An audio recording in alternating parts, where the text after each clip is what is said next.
entertained? Are you not entertained? Is this not why you are here? And we are live. Greetings to all of the faithful and salute to the patrons. This is Larry Williams, OAW Commander-in-Chief. Tonight I am joined. It's probably going to be a bunch of special guests popping in and out of this special New Year's Day Q&A. But first and foremost, I want to go ahead and I want to introduce my man, one of my best friends, fellow YouTube creator, content creator, whatnot.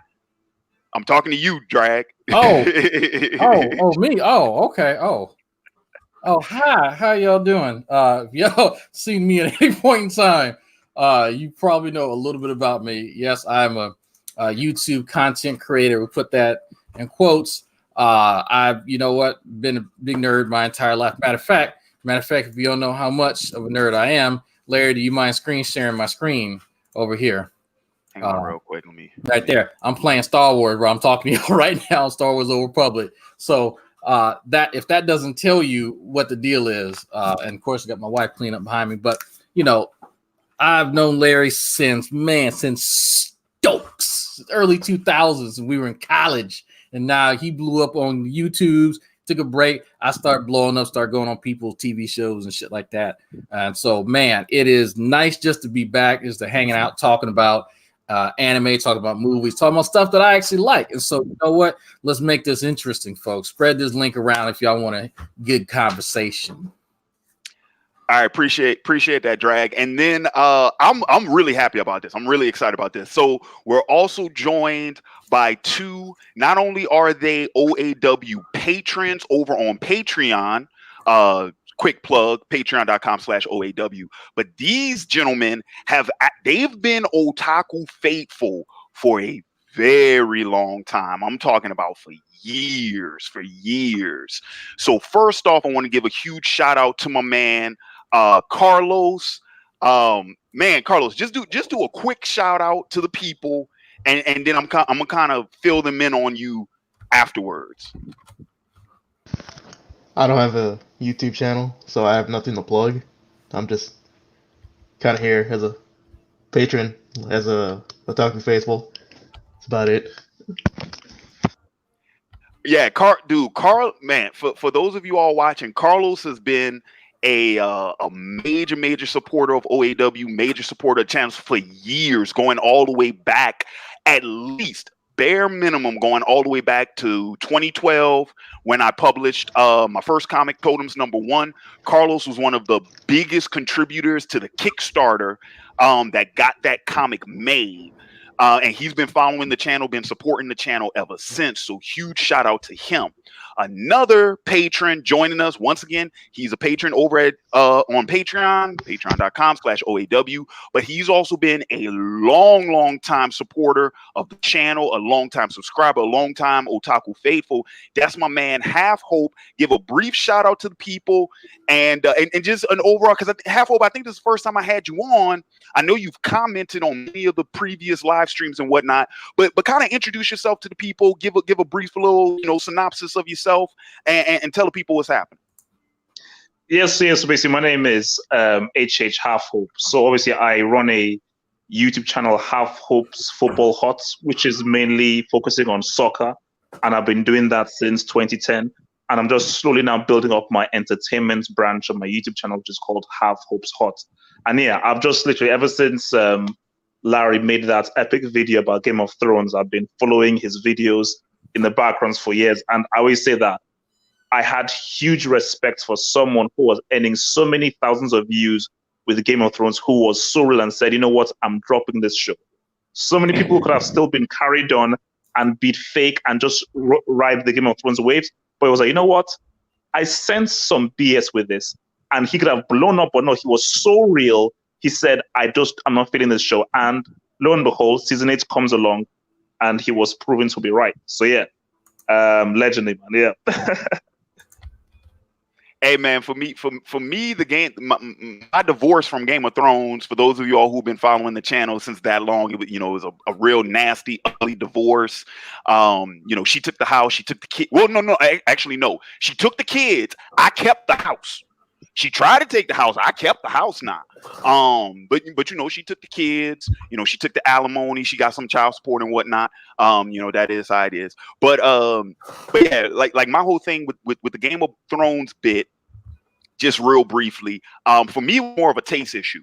That's really what it came down to, because while I noticed that the show wasn't as good from an objective standpoint, like if I'm looking at it, critiquing it and whatnot, from an objective standpoint, there was sign of a decline in what I would perceive as quality, but it wasn't as evident back then, because season 4, which was where I dropped off at the end of season 4 was still a solid season in and of itself.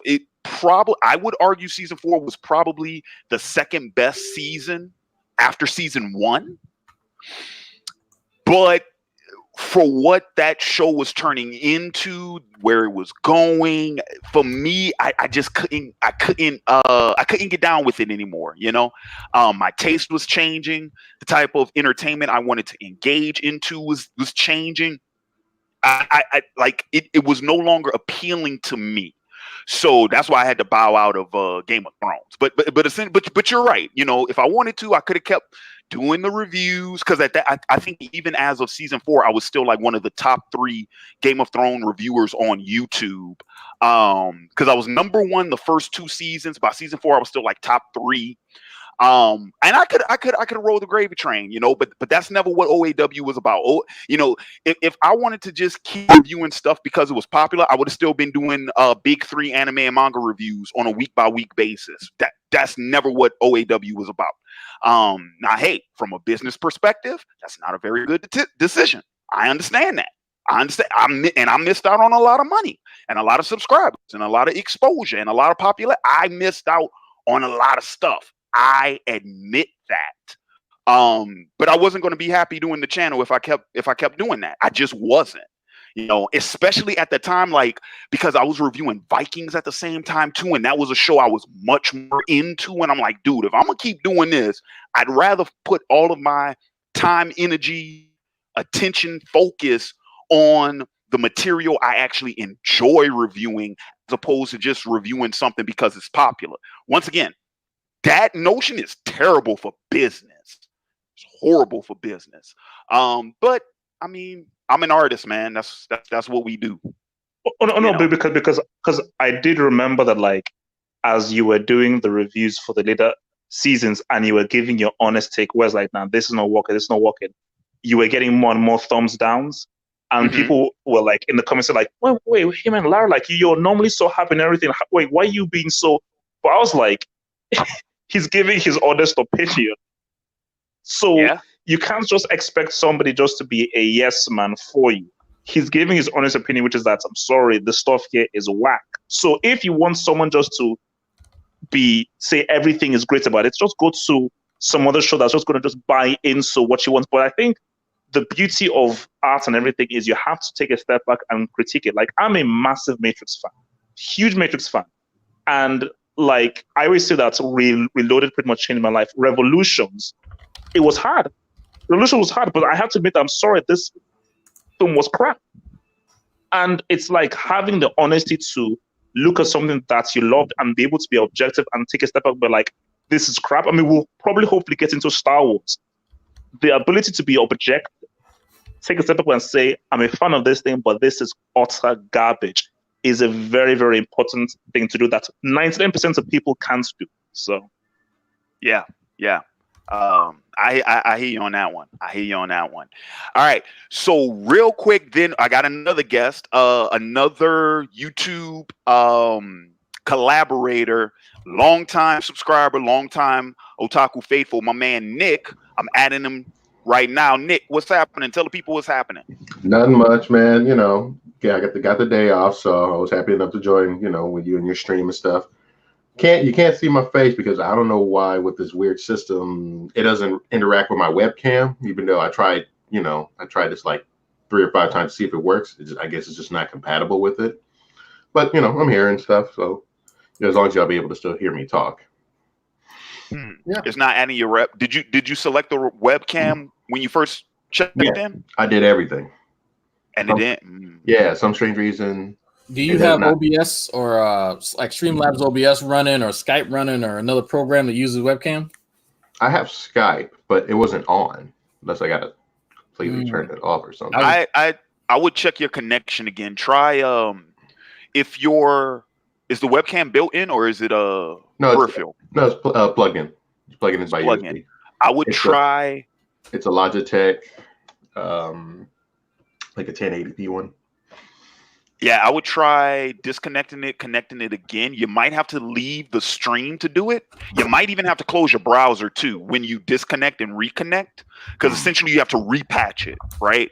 Okay. I would try if you want to.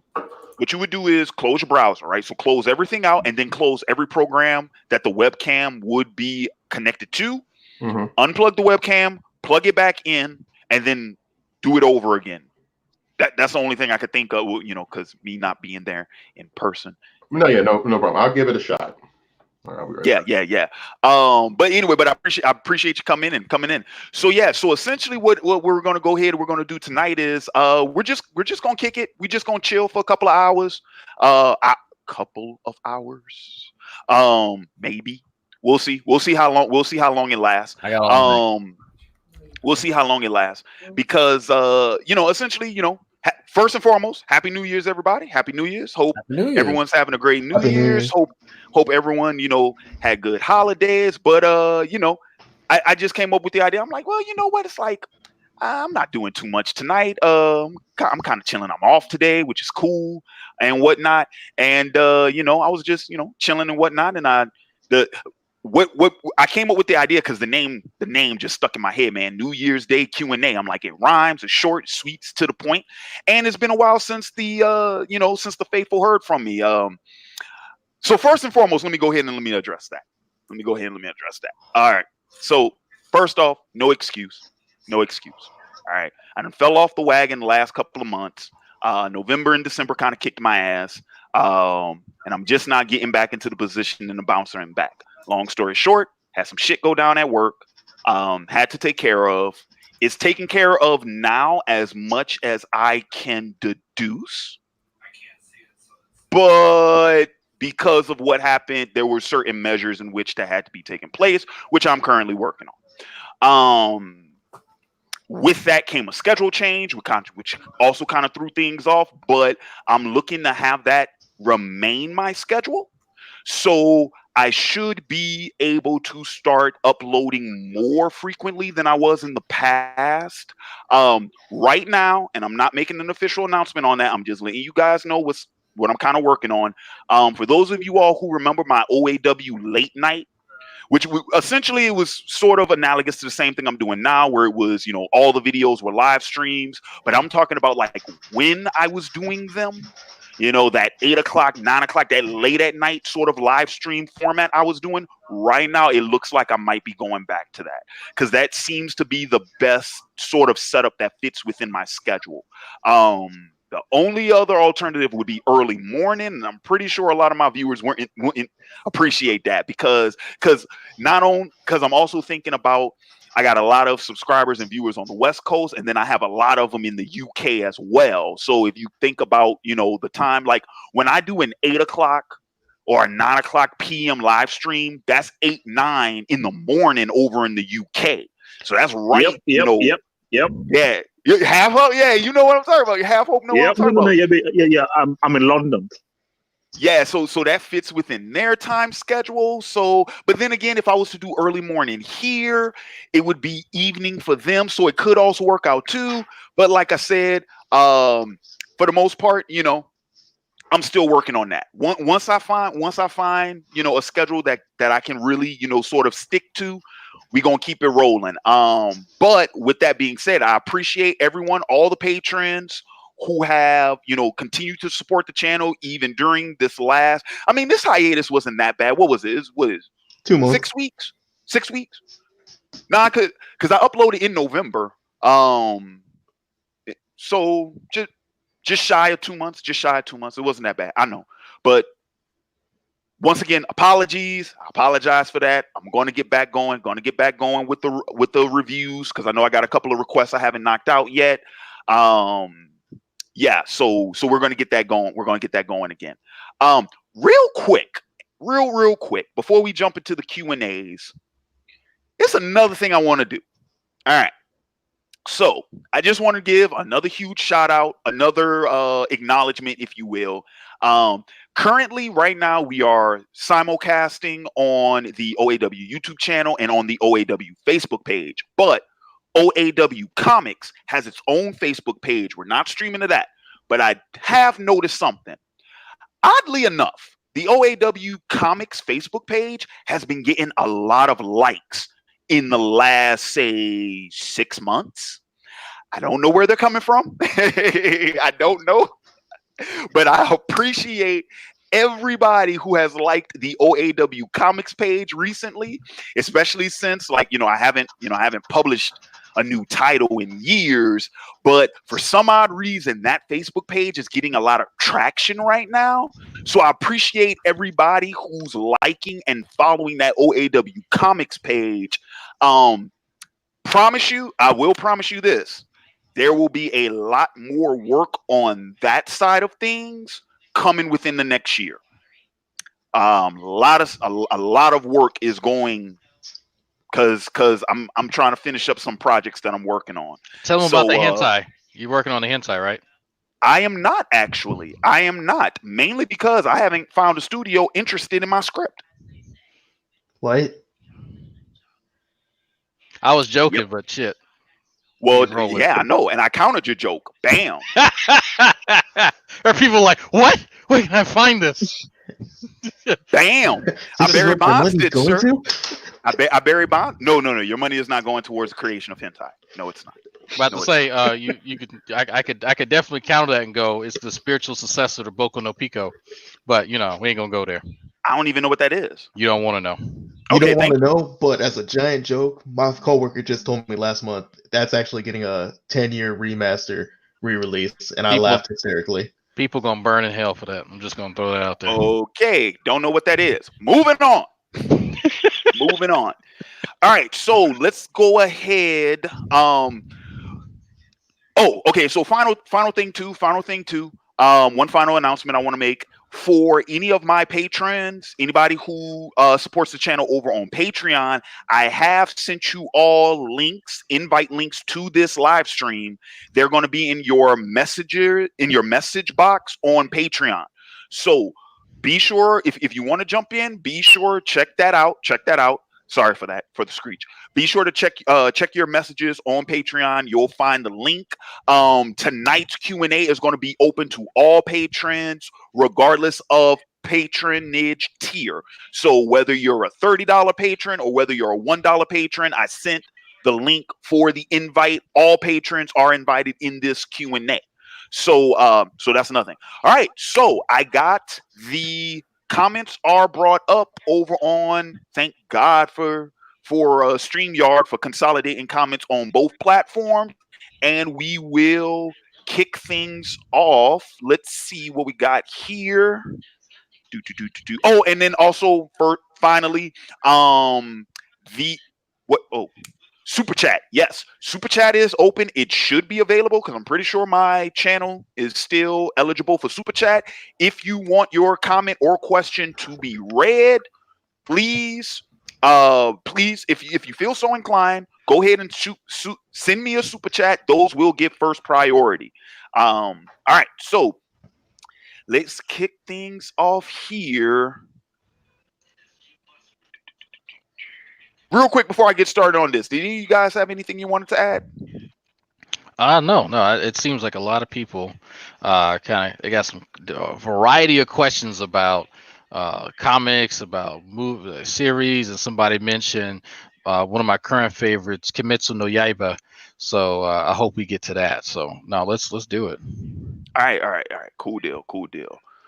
All right. So back to the comments. Let's see what we got. So first question comes from a man, Dijon. What's happening, pimping? Longtime Otaku faithful as well, former patron. Let's see. Have I seen The Rise of Skywalker? I have not. I have not. I passed on The Rise of Skywalker. I've pretty much. Don't watch it, dude. I've heard everything about it. I'm glad I passed on it. I've kind of sworn off the Star Wars movies because right now they're not making anything that I'm interested in. But I have last night I finished up The Mandalorian, which I'll get into a little bit more detail with that later in this Q&A. All right, let's see. I was just on your Twitch checking if you streamed. This from God Mage Key. I have not streamed on Twitch in a while. I'm gonna start up on that too once I start breaking out the new games. Oddly enough, though, you know what's funny? You know what's funny about the Twitch thing? Let me talk about the Twitch thing real quick. What's funny about the Twitch thing is it seems like I don't know if my gaming habits, Granted, it's still early. So let me preface this by saying I haven't streamed enough because even when I was doing my Madden videos, I only did like, 7 of those, 6 or 7. So I haven't streamed enough. But from what I've noticed early on, it seems like my gaming preferences, I don't know if they're like the best suited for my audience.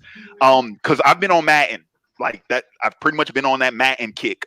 For any of those of you who have seen my Face of the Franchise streams, which if you have seen them, cool. If you haven't, they're available on Patreon. It's a Patreon exclusive, but you can get access to it for just $1. I've pretty much been doing that. That's all I've been doing. Is Face of the Franchise. Real quick update for those of you all who are interested in my Face of the Franchise. So far, so good. I have just completed my 5th season. My overall career record, including the postseason. All right, let me break it down to y'all like this. First season, I went 14-2, lost in the AFC Championship, and then I lost in the Pro Bowl. So that season, overall, I was 14-4. Next 2 seasons, I went 19-0, undefeated, Super Bowl championship. The season afterwards, I went 18-1 because I lost 1 regular season game, went on to win the Super Bowl. And then the season I just completed yesterday, same thing, 18-1. I lost 1 regular season game totally by accident because I simmed the game by accident. I wasn't paying attention when I was going through the menu and I simmed the game and we ended up losing. And I was like, what the hell? Totally by accident. Didn't even play the game. But I went 18-1 in that season as well. So yeah, currently I only have 6 losses in 5 seasons, and that includes postseason. So far so good, and I'm the number 1 ranked QB in the league right now. I am not the number 1 ranked player on my team though, because y'all want to know what happened. I'm gonna tell you what happened. Let me tell you how Madden disrespects you. Okay, I'm playing for the Denver Broncos, and of course, you know that Cortland Sutton. He's a rising star in the Denver Broncos. Shout out to Cortland Sutton. If you see this video, I don't know if you will see this video, but I never know who will see my videos. Let me tell you what this boy Cortland Sutton did. Rookie year, he was my number 2. I barely passed to him. 1 game, Sanders get hurt. Sutton steps up. Get the development trait challenge the very next week. We go ahead, we do that 3 touchdowns, whatever. He sends me a message on the game, not in real life. I don't know Cortland Sutton in real life. I'm talking about on the video game. But on the video game, he sends me a message saying, Larry, man, you and me, we 1-2 combo. We them boys. We going to do this. We're going to take over the league. Boy, y'all know that in the subsequent seasons following my rookie season, dude, Cortland Sutton is the number 1 receiver in the league right now. He's the number 1 player on my team right now. He leveled up. He's a superstar now. Do I get the credit? Do I get the credit? He is. Keep something in mind. Cortland Sutton, as of my rookie year at the start of that franchise mode, Cortland Sutton was a sophomore. It was his 2nd season. He's been in the season as of where I ended right now, 6 years. He's been in 6 years. Guess what? He's number 4 on the all-time NFL receiving touchdown career record. He is behind Terrell Owens, Randy Moss, and the Jerry Rice. I made this fool a Hall of Famer. Just saying. Just saying. You taking credit for that? I am who you think was throwing him the ball? Who you think got him those touchdowns? I did that. Okay. Wait. Actually, wait, real quick. So, because like I only watch a bit of NFL, not so much. So, the receiver, is he black or white? Colin Sutton is black. Okay, because like it's sort of the weird reverse. Because I've always said like in the NFL, the receivers hardly get that much credit. All the credits always goes to the quarterback. And they would say, "Oh no, it's the quarterback who always throws the great balls." But I'm like, like I know Tom Brady is really good, but sometimes Tom Brady throws some balls where the receiver has to break their freaking neck to really pretty much get that ball. So I think that it's quite crazy the reverse, because really in the game, the quarterback should really be given most of the credit. So it's weird how all that praise was be given to the receiver. It depends on the receiver. That's how I'm gonna say that. It depends on who the receiver is. No one would argue that Julio Jones is as great as he is because of Matt Ryan. No, because Julio Jones is clearly more talented than Matt Ryan. No one would say. People have tried to give Ben Roethlisberger the credit for Antonio Brown, but dude, there's a clear distinction between what Antonio Brown could do as a receiver versus what Big Ben could do as a quarterback. I'm not saying Big Ben is not a good quarterback, but let's be honest about this. Ben Roethlisberger has had one of the best offensive lines his entire career. He's also had he's had Mike Tomlin. You know what I'm saying? One of the best coaches of all time. At one point in time, he had Bruce Arians as his offensive coordinator. And Bruce Arians, I think, is one of the best coaches of all time. Which I don't think Bruce Arians gets enough credit. That man, you want to talk about a quarterback whisperer? Bruce Arians had Ben Roethlisberger earlier in his career. He goes to Indy and helps recruit Andrew Luck, and then he goes to Arizona and resurrects Carson Palmer? Come on, bro. So Roethlisberger has had a lot of help. That doesn't diminish him as a quarterback, but him and Antonio Brown, nah, dude. Clearly, dude, him and Antonio Brown, like him and Hines Ward. You want to see the distinction? I'm gonna show you the distinction. Him and Mike Wallace. Like Mike Wallace was a good receiver. I would probably argue in that regard, Big Ben was a better QB than Mike Wallace was receiver, because Mike Wallace didn't see the same level of success with other teams. You know what I'm saying? But Antonio Brown, you put Antonio Brown on any squad, he's gonna ball. I mean, he only played one game with the Patriots, and look how that turned out. You know what I'm saying? Antonio Brown gonna ball wherever he goes. So at that point, yeah. But so anyway, but I said all that to say this. I am going to be going back to Twitch more coming up in the following year. Of course, because I owe the faithful the Batman Telltale gameplay that I promised back in October, and I haven't got around to it. There's a bunch of games that I got lined up that I haven't gotten around to, but I'm going to be honest with you guys. Once I'm kind of done with Madden, because I got NBA Live. Not NBA Live. I'm sorry. Ooh, no, we don't play NBA Live. NBA 2K. 20. I got 2K20. I got that, brought that for right? No, was it Black Friday? Yeah, it was Black Friday. That's on my docket next. So that's kind of what I'm gonna be. If anyone's interested in seeing me play 2K, by all means. I don't know if I'll necessarily put that on YouTube channel. I might just leave that on Twitch. I don't know, because I don't play 2K. I'm still a greenhorn at that game, but that story mode for 2K.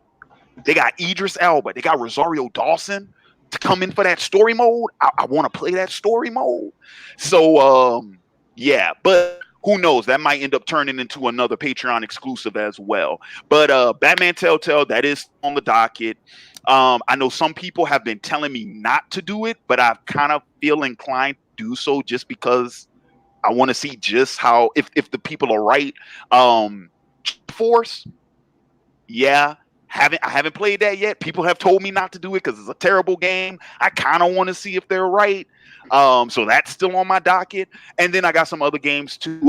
What is it? Naruto Ultimate Ninja Storm 4, which is the last of the Naruto games and the first of the Boruto thing. I kind of want to do that too, just so I can kind of finish that whole thing up. So yeah, I got some games on the docket that I need to get to. So all right, so let's see. Next question. Man, I gotta know. Okay, this is Dreezy KO. What's happening? He said, "Man, I gotta know your thoughts on the Watchmen show and what they did to Hooded Justice." Shake my head. Don't watch. Haven't seen it. Haven't seen it. I don't have HBO. Haven't seen it. Wasn't very interested in it, even with Regina King, because that's my girl. Shout out to her. But I wasn't really interested in it. Did any of you guys see it? No, I heard about it. There was just some controversy over it at some point, but I'm like, I don't have HBO, so I have no idea either. But it has something to do with like Black Wall Street. Oh, they opened. I think it was like the second episode. They opened with that. I know what you're talking about. Yeah, no idea. I was like, all right, well, okay. Yeah, I mean, like, I saw the first episode and I was out. Like, it just wasn't for me. And also, like, Damon Lindelof wrote Prometheus, which was some of the most garbage writing I've ever seen in a film. So I was like, you know what? I think I just have to really retire after episode 1. So I just saw the writers on the project and decided no. Yep. Fill me in. Who's the writer? Who's the writers? Yeah. It's been like a year. Damon Lindelof, man. He is a hack. The dude is a hack. Oh, I know you're talking about. What was his first name? Dante, I think. Is that his name? No, Damon Lindelof. Damon. Okay. Yeah. Yeah. I know you're talking about. Dude, wasn't that? Well, I mean, it doesn't matter. But I remember at one point in time, his name was attached to the live action Death Note that Warner Brothers wanted to make. But that ended up getting canned. But then again, that was back in what, 20? Well, man, what was that? 2013, something like that. That was years ago. Yeah. I know he was attached to that at one point. I'm not that familiar with his work though. What else has he done that I would know of? I mean, did you ever see Prometheus? Yes. Well, yeah, I did see Prometheus. Yeah, I did see Prometheus. I thought I reviewed Prometheus on my channel. Yeah, no, I saw Prometheus. That was him? Yeah, he wrote that. He wrote. Yeah, I didn't like Prometheus. Because I figured out everything about Prometheus halfway through the movie, and then I spent the whole second half watching Prometheus. Everything happened exactly the way I called it. Yep. That's always the worst. Yeah, I didn't care too much for Prometheus.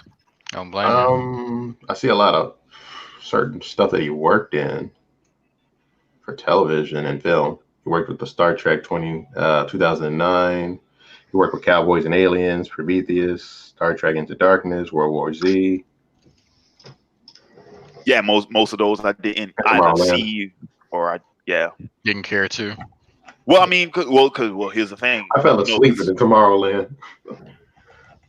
Yeah, I didn't see Tomorrowland either, and I saw the Star Trek, like the 09 trilogy. Into Darkness was my least favorite, because I thought that was terrible.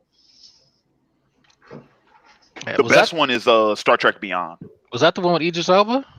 No, Beyond is the one with Idris Elba. That one was good. Yeah, that one was interesting. I could not have figured out what was going on until like way later. I might have just been slow, but I was like, oh shit, okay, now I see how this all plays into shit.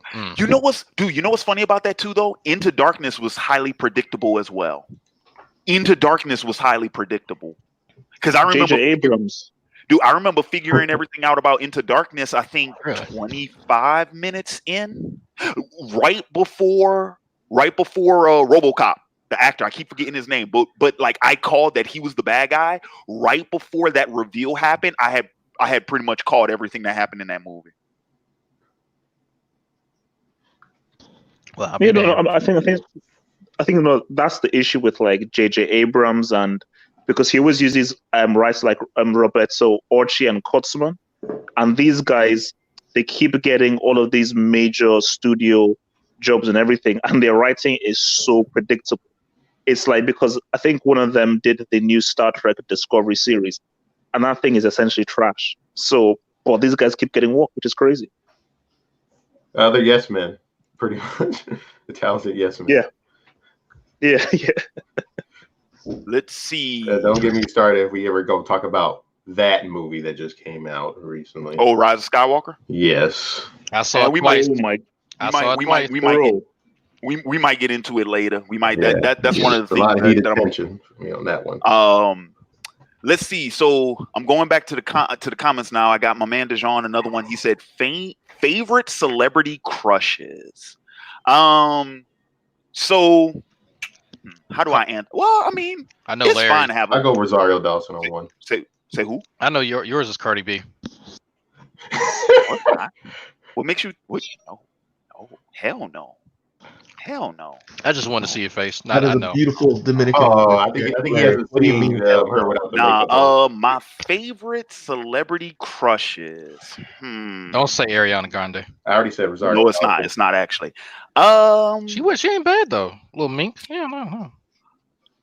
Okay. You know what? Okay. Fine. Fuck it. I'll do it. Cause I'm like I had to think about somebody. I'm like, cause there's a couple I could throw out. Selma Hayek's been she's been a long one for a while though. I get teased at work about that though, cause I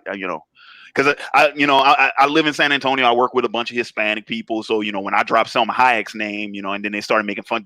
Girls at work don't make fun of me about that. They're like, "Oh that's who Larry like." I'm like, leave me alone now. No, actually, my favorite celebrity crush right now is Simone Missick. Yeah, I'm gonna have to look her up. She played Misty Knight on Luke Cage. Oh, okay. Oh yeah. Okay. Yeah. Mm-hmm. That thing right there, boy. Whew, make a nigga feel some kind of way. Just saying. All right. I'm throwing this question over to y'all now, cause y'all don't put me on the hot seat. I'm gonna see y'all niggas sweat. I ain't sweating. Careful with that, cause YouTube will. Sure, I'll throw some old ones too if you want. Wait, so what? YouTube certain words you can't say. Can't use gamer language. Gamer language, yeah. Gamer language. Yes, it's common gamer terms. Yeah. Like the word you just used. The N-word? Yes. Yeah. Yes. When did gamers got to claim the N-word? They've been using it for a long time, Larry. Let's not act like these gamers have not been using that term. Oh yeah. I'm not saying it's okay for them to use that term. What I'm saying is I'm calling it gamer language instead of derogatory language. But when did they get to claim it? Like No. This isn't like he's using that as a way to they use that term. You know what I mean? It's still a derogatory term when they use it. You know what I mean? I'm just saying don't use it because YouTube will demonetize you. And that's like not they always demonetize. I mean, just like using the word rape as a verb. Whatever. Well, I don't know how well they got on saying stuff, but I know titling stuff is bad. No, he means in terms of gamer language. Oh. All right. Well, y'all still ain't answered the question. I'm trying to stall so I can get a better answer. But, no, I know who it is. It can't be a celebrity crush then, right? Because you're searching for somebody. Oh no, I can't remember her name. Y'all know the pop band Purity Ring? No, I don't. The lead singer Megan James. Her Twitter's awful, but God bless her, she just looks so fantastic. And she's not even like, because I've told other people this, and they tell me all the time, Carl, she's not cute whatsoever. And it's like, guys, the Amazonias hair, the beautiful voice, the great personality, but with skewed answers, that I can dig it. Anybody else before I move on? I'm gonna go with Cardi B. Oh God. Okay. Yeah. Okay, now on that note, some are older ones back in the day. On that note, that is a beautiful Dominican woman. I will not let you, Larry. I just look. It says she's a crush. That doesn't mean I would ever in my life try. No. The second she opens her mouth, I instantly lose my boner. Nah, man. Well, I mean, like mine would be Christina Milian. No, I'm lost. Oh, Okay. I said Rosario The Dawson, singer? Kat Dennings, Graham Greer, Yeah. Monet. I can name so many. Okay. All right, moving on. Let's see. Larry was always right about Game of Thrones. I should have left after season 5. I see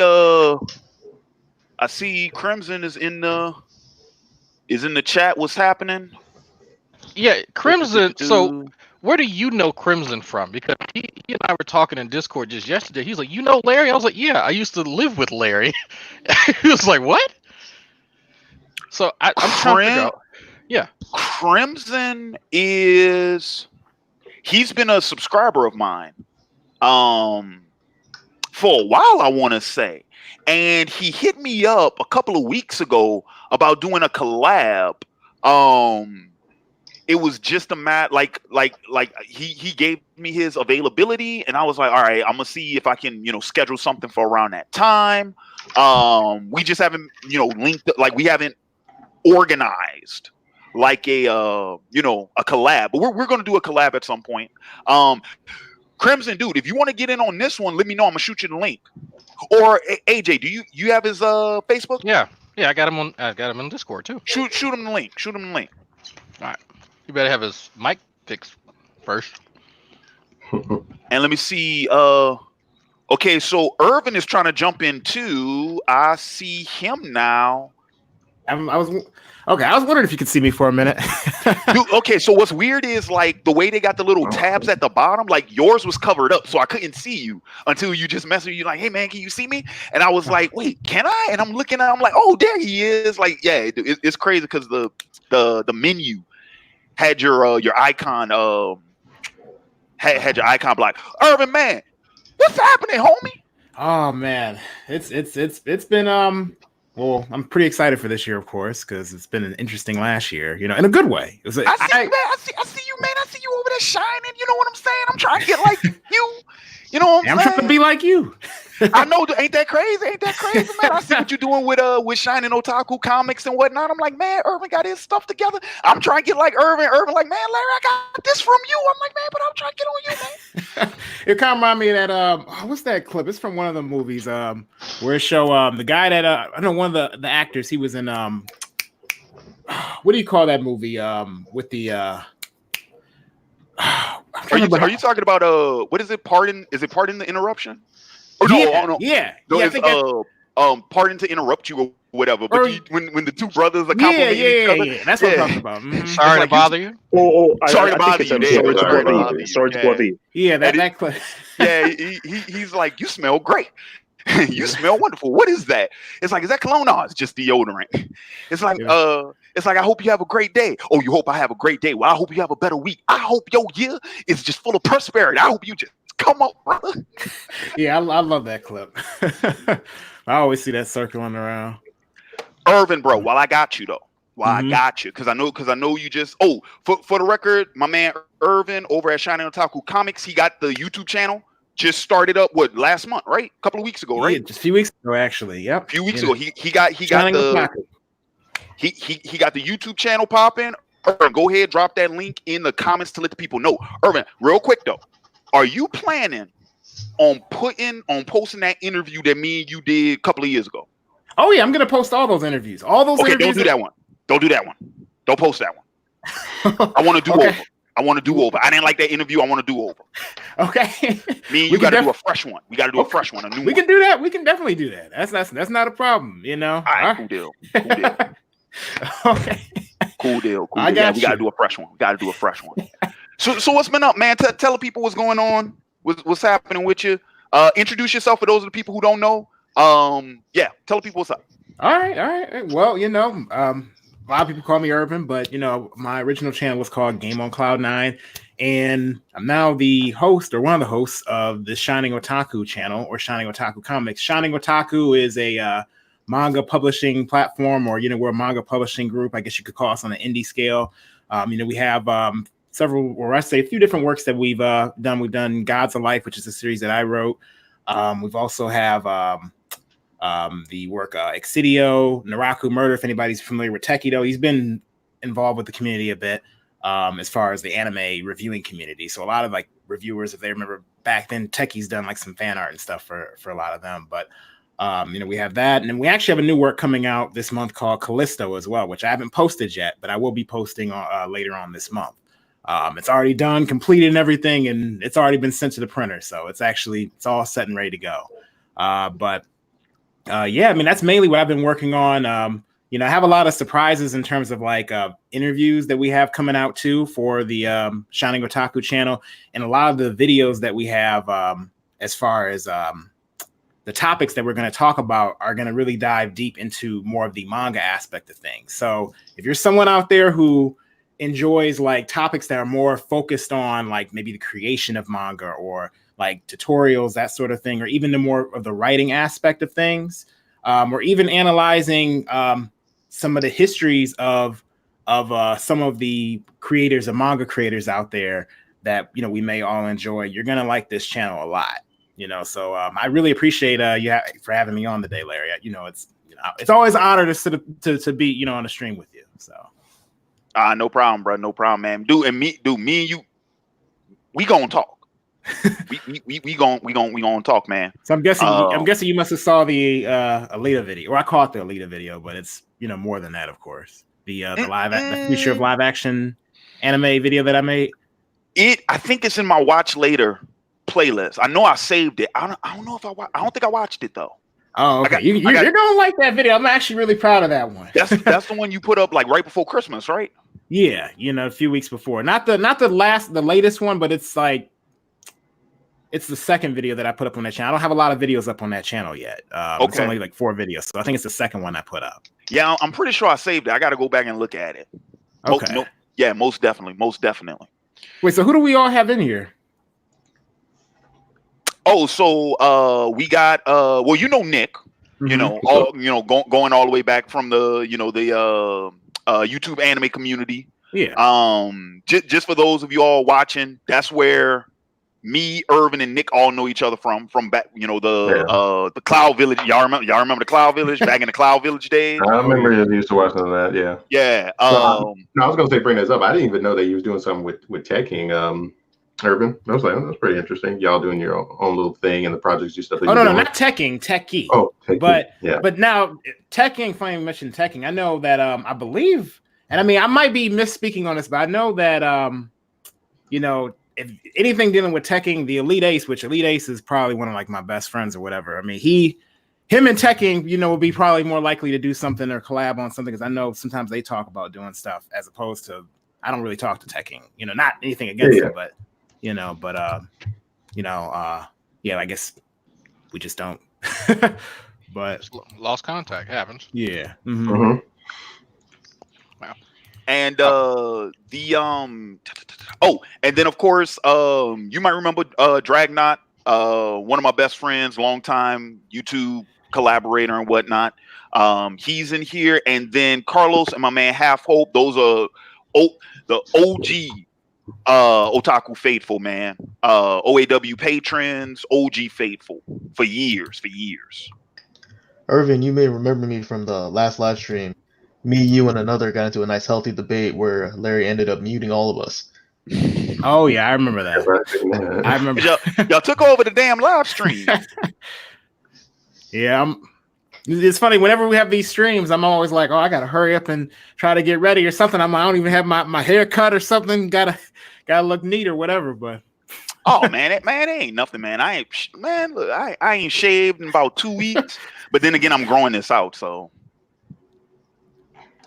All right, so let me see. Let me go ahead and jump back to these questions. You can click on them, Larry, and they'll put them up on the screen. Yeah, I was trying to reserve that for the super chat. I got you. Yeah. But then I don't know if we'll get any super chats. I don't know. But anyway, here's one. Hey Larry, have you read or watched the anime Vinland Saga? I highly recommend it since you're into the Vikings TV show. I have not watched it yet. It's on my to-do list. I haven't watched it yet. As somebody, I haven't had a chance to check out the anime, but when I'm hearing everybody else likes it. But as a person who's read the manga and have collected the books, which I have some of them here, it's one I would recommend. You probably would really enjoy it. Yeah, that's the next anime on my list, actually. And then the same thing goes for this one, Demon Slayer. Haven't watched it yet. Love. That's what my wife even likes Demon Slayer. I know it's pretty good. It's just in my list. You just be doing other things. So it's just like, yeah. I mean, I think they got maybe 18, 20 episodes out right now. So they're kind of on a hiatus. I think they're going to pick it back up later this year. Actually have a movie coming out sometime, I believe, fall 2020. So if you've not, there's a movie. Yeah, you already got a movie coming out. Well, I surprised by how popular it got real quick. Yes, it is. Beautiful art style. Beautiful art style. Yeah. I recommend. From what I've seen of the demographics, it seems it's mostly women in their ages 25 through 35. So it almost seems like a Japanese version of Twilight, of what we saw several years ago. I don't know why. I don't know why it appeals to women a lot, but I like it because it's a motherfucker chopping demons' heads off. I mean, to be fair, there was a lot of women that love Kuroko no Basket, and that was just about basketball. So I'm like, whatever. But I think I've seen already the That makes sense. I've seen the flesh too. No Basket, that was like women ages 14 to 26. That's not grown women, that's girls, and a couple that are past 18, but they're still girls mentally. But people's taste is changing. So, and I got no problem if another demographic of ages, getting into a property. Yeah, that just makes me suspicious, though. It is good though. Like if you see if you watch like the first few episodes, it's really good. Like it doesn't, for me, like I've only seen 2 episodes. It doesn't feel like Twilight. So like it just feels like amazing art style and a really interesting story. All right, I'm not saying it's like Twilight because I haven't seen it myself. I'm just giving a demographic comparison. You know what I mean? I just asked my wife, and so she likes the art style. Is likable characters, good story, music was good, and there was something else that she'd said. Yeah, Ari said art style. Yeah, so it's kind of pretty much like those 4 or 5 things that she really likes about it, and so evidently her coworker, a female, who don't like anime, her boyfriend had got her into it, and that's her number one. So she had somebody who had never been in anime, boyfriend got her into it, and so now it's up there. So there's really appealing. It may be the art style and just you can get into the characters more. I don't know, but it seems to be. But I guess if we did a poll of other women and see what they say. I am always suspicious about like really popular things, especially like anime and stuff like that, because usually that thing is popular for reasons that don't appeal to me. That seems to be the trend. When everything was Attack on Titan, I wasn't on Attack on Titan. When everything was One Punch Man, I wasn't on One Punch Man. Then My Hero Academia came out, which, for the record, I will say this. People like My Hero Academia for all the reasons that I would like My Hero Academia, but I've already seen, like, dude, the best thing, the best analogy I can use in terms of My Hero Academia, because I don't watch My Hero Academia, but I've seen, like, I saw like season 1, I saw like the second half of season 2, I saw the premiere of season 3, so I've seen bits and pieces like all over the place. Here's the thing, best way I can describe it, shout out to my man Kevin if he's watching this, but my homeboy Kev told me, he's like, Larry, dude, he was like, what's cool about My Hero Academia is it's like Marvel Comics but for anime. And my response to him was, but I have Marvel Comics. So why would I need I would say it's more like X-Men because they all got like little quirks. But even still, I have X-Men. You have X-Men for that. So here's my take. It's jumping right into the superhero supervillain genre. It's been done before by the 2 organizations you mentioned before, but how often do we see the coming to age story wrapped into the superhero supervillain genre, but with something other than this, well, I just want to destroy everything motivations from the villains? You have that as one layer. You have another layer whereas these are still very mortal individuals. If you want to compare it to Marvel and DC, some of them are demigods and outright demigods. Nobody in this universe is untouchable. No one. Everybody can get it. And That's not true. it seems out with few exceptions. There are a few exceptions with a few quirks that are just OP. They're alpha for a reason. That's plot armor. Outside of plot armor, everybody can get it. And I think it's a little bit more realistic in that you can't just jump into being a hero. You have to train in order to effectively become something great that people like. You see them being molded and shaped through trials and tribulations rather than being pushed through a plot, with a little exposition here and there. That's what I like, the character development that actually went into building them into unique individuals. So here's my response to that, though, based off of the way you're describing it. That's Spider-Man. On a large Teen scale. Titans. Well, like essentially, this is where I'm getting at. Drag.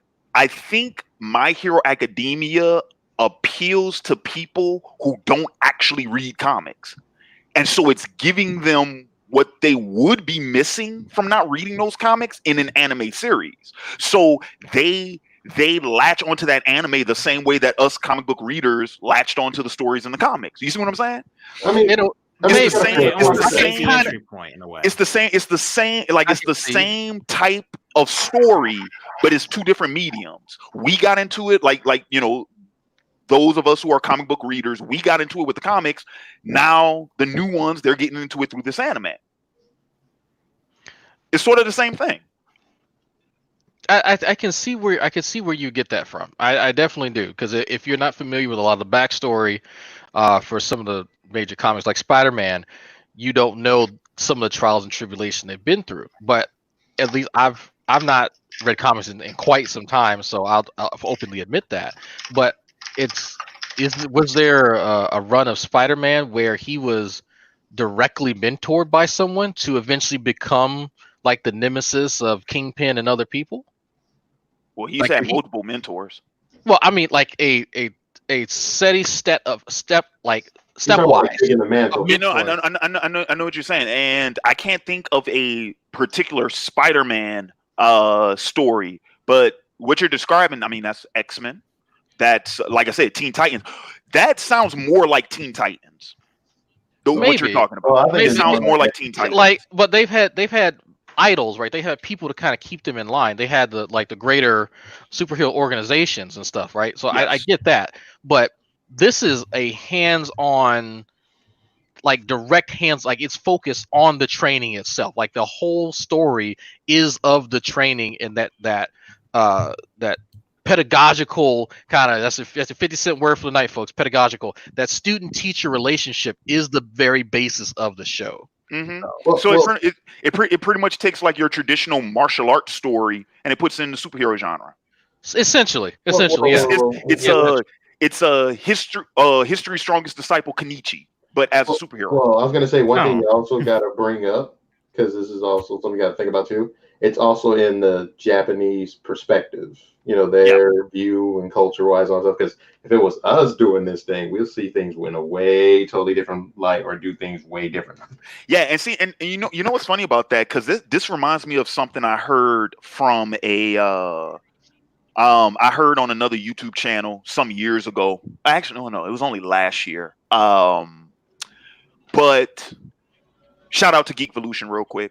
It was one of their videos, and they made the comment where someone said that they don't think that the generation of comic creators who grew up reading manga, that hasn't really surfaced yet, because the manner in which manga is made and the level of storytelling that is utilized in manga, it's a more sophisticated type of storytelling. It's a more sophisticated narrative, and it makes sense because the way in which that industry is structured and the level of creative control that those creators have with those properties is different than it is in the States. But what they were talking about was you have a whole generation, probably 2 generations now, of of Western comic creators who grew up reading manga, grew up reading watching anime, but we have yet to see what those creators with that influence, the type of work that they would create. We haven't seen that yet. Which I thought was pretty interesting. When you say that it's harder because my artistic talent is music. Like, will you say it's more harder to how to branch or get into that, or most of those because I grew up around a little bit around with comics, but I'm more into the Eastern side of things, and certain things that you might not like from Western comics. Like, I'm not a big fan of let's redo the shit again. How many times Spider-Man has been remade, but there's a pro reason to do that. But you would think that would be harder for them to get into that type of industry and have to deal with certain stuff compared to what goes on with manga. No, I would probably even argue, I might argue that it's harder to break into manga than it is to break into Western comics. I can agree with that. Talking about joining that in their country, no, I would agree. But pretty much what I'm saying is, and once again, like I said, this is based off of the comment that was made in this other video that I'm referring to. But essentially, it's like we haven't really seen, we have yet to see where anime and manga influence as a cultural canon. We have yet to see the rise of creators where that's where they come from. You know what I'm saying? There are, I would argue we have started to see it because let's be real about this. Avatar, The Last Airbender. Yeah. Like that, but that's an obvious example. You know what I'm saying? But I'm talking about say who? Cannon Busters. Yeah, but that's a more Cannon Busters is a better example of what I'm talking about. Boondocks is definitely one. The same. Yeah, but the Boondocks is Boondocks is an example. I wouldn't necessarily include it here just because of the genre that it's in, right? Because Boondocks is a comedy, so that's a little bit different.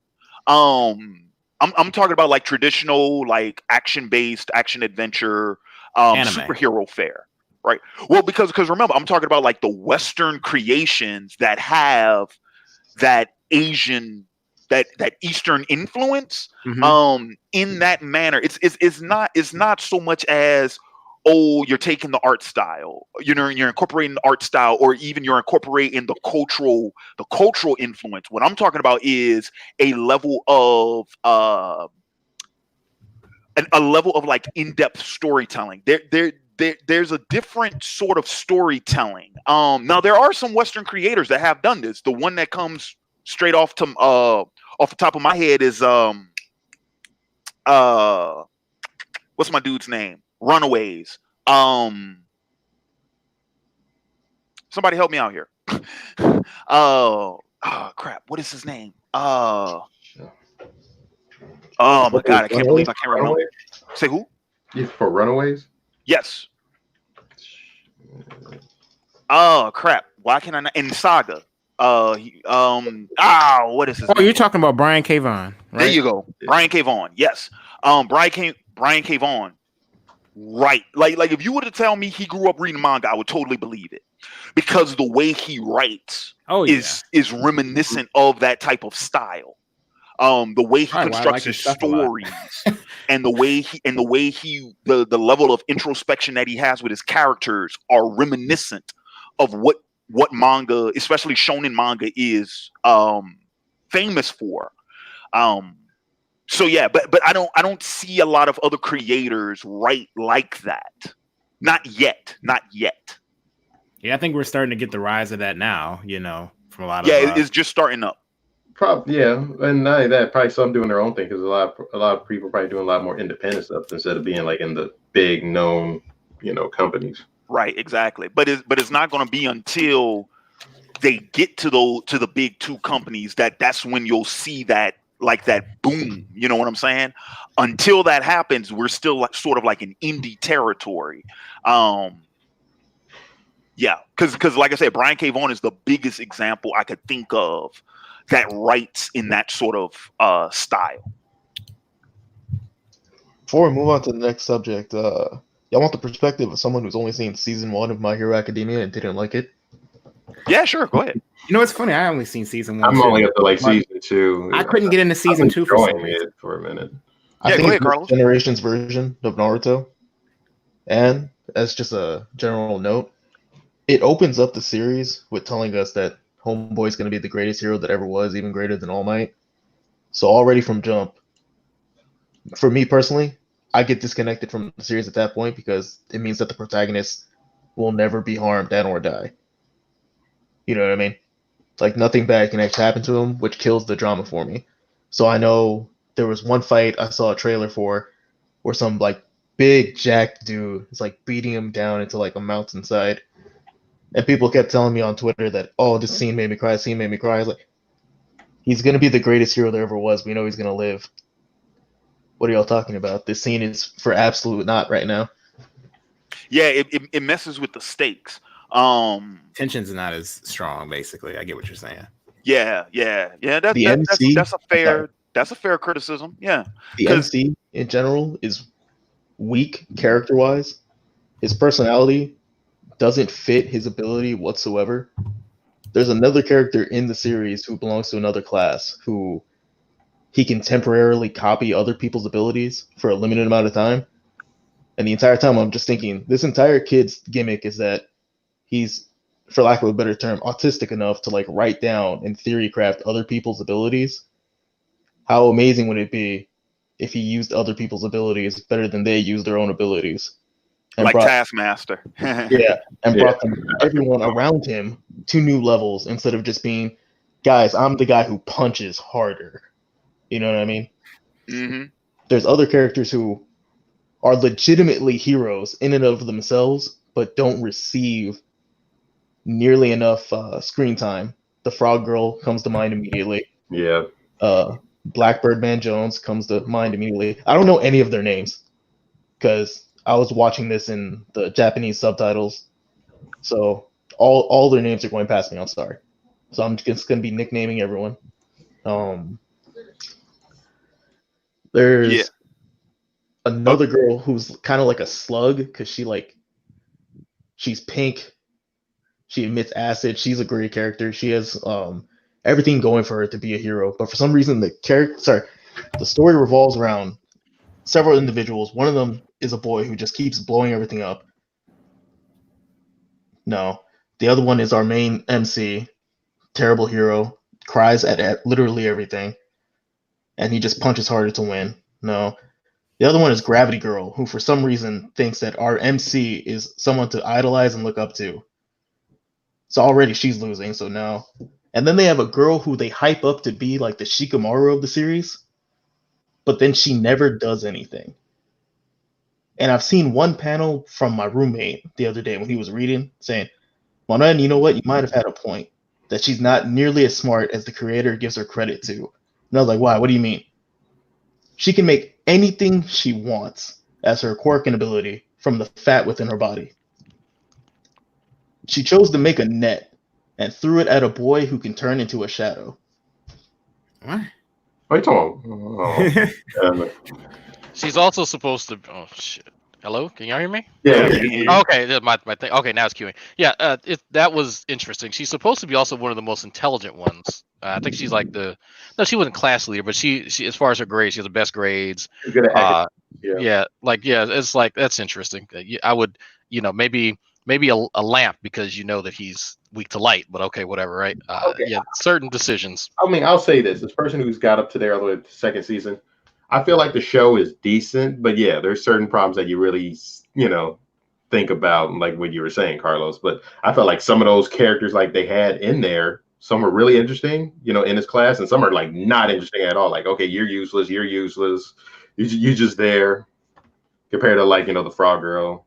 You know, the other, yeah. There's more to him in the second season. They No, get yeah. I've fleshed seen out him. more, I've seen him popped up more. Yeah, but yeah, I've no, watched it I- all the way through. There's way more to it, and then they get their asses handed to them by the big three, and then that's when you really see, okay, there's a humbling moment because they've been traversing all types of challenges from some very, very deadly villains, and they've done well. They've survived a catastrophe where one of the strongest villains in the entire series, came after him.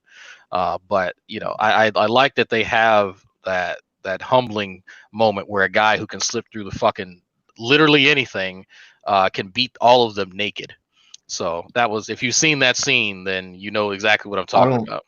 I don't know what you're talking about, but I can also bring up. My question is, with My Hero Academia, aside from the theme of, like, of course, it kind of being like superheroes, except for in anime, what is it really doing different than anything else? Like, if you're somebody who's read plenty of manga, watched a lot of anime or whatever, like, what is it really doing different to make me want to keep going with the story, if that makes any sense? Like, if you look at something like I see what you're saying, Irvin. Yeah, exactly. That's my point. Yeah, like, I kind of feel like, okay, for example, like, you could look at like One Punch Man, right? It's supposed to be superheroes, but it's more like a parody of it, right? So it has a different kind of feel to it. It's like the what was the name of that anime parody series? What was the name of that? so many. It's is it Kintama? Was that the name of it? Gintama. Yeah. One Punch Man is like the Gintama of fighting fucking superheroes. Yeah. It was like, I mean, have you guys seen the film Last Action Hero? Yes. With Schwarzenegger. Basically, that's what One Punch Man is like. Yes. Like, I think the brilliance of One Punch Man is that it takes all the tropes that you've seen and it just throws it on its head. Yeah. And which is also what makes it stand out from other anime, because it's like, yeah, we've seen all this before, but let's actually just turn it on its head and actually put a mirror from all the tropes we've seen all through the years, and then that's why it just makes it so fresh and so interesting. Yeah, because it is funny, like, it's his major finishing move is a punch, and then, oh shit, here we go, he has a super punch. Oh no, folks, it's very different, I promise. Puts a little more effort into it. Oh no, don't worry, he's learned how to kick. Oh shit. Game changer, folks. Yeah. The other thing is, I don't know about y'all, but I have a huge thing about power scaling. Here we go. This first, we love going into stuff like that. Here we go. This is a quick and easy one. There's a boy who's like half fire, half ice, and he hates his father. Actually, I'll go into it immediately. This one character, for some reason, hates his father when his mother was the one that scarred him. I'm already beyond triggered. So that doesn't make sense. If you've not made it to season 2, it's not going to make sense. When you get to season 2, they flesh that character out, and it starts making more sense. I'm gonna trust you on that. But okay, I ain't that. I don't want to bring up one of my favorites. Real quick. For the power scale. There's the tournament arc that happens. This thing, Larry, you should know this. They're fighting inside of a coliseum that's bigger than the Alamo Dome. Okay. And homeboy, in one brush of his arm, freezes over half the Alamo Dome. Not even a couple episodes later, some dude in a ski mask with a knife in his hand gets to jump on them in an alleyway. And he can barely freeze half the alleyway. And I'm sitting there thinking to myself, my man, you just covered an entire coliseum in an instant. What do you mean he's too fast for you? Freeze that man. He would have caught all the rest of them that were down. Hey, real quick though. So we know power scales don't make sense. Because for the most part, the power scale is only dictated by what is necessary, what is necessitous to the story, right? And story will always trump power scale, right? We already know that. That's how these things tend to work. That's just the way it tends to go. Don't lose no sleep over it. You know what I'm saying? It just is why it is. But real quick, I want to make a comment to what AJ said, because I'm kind of tired of always hearing this. When people say, oh, well, you got to wait until this season, or you got to wait until this episode. And I'm like, nah, that's not how this shit works. All right. You should not have to consume. If you're not feeling something, whether it be a manga, comic, TV show, what have you, right? You shouldn't have to consume a certain amount until it's like, oh, well, just wait till you get to this point. Or I hate when people do that shit. If it doesn't fucking get you until that episode or until that point, then guess what? It's not working. They can't pack all the character development in 2 episodes, though. Sometimes you need plot armor. Sometimes you need to go and find the plot armor. Put it on. That's not what I'm talking about. That's not what I'm talking about. So I can kind of hear what he's saying, though. That's not what I'm talking about. That's not what I'm talking about. I know what Larry's saying, but You have What to I'm hook saying- the what I'm viewer saying all the is- way through. Thank you. That's what I'm. Thank you. That's what I'm saying. No, There has to be because I think something- I get where.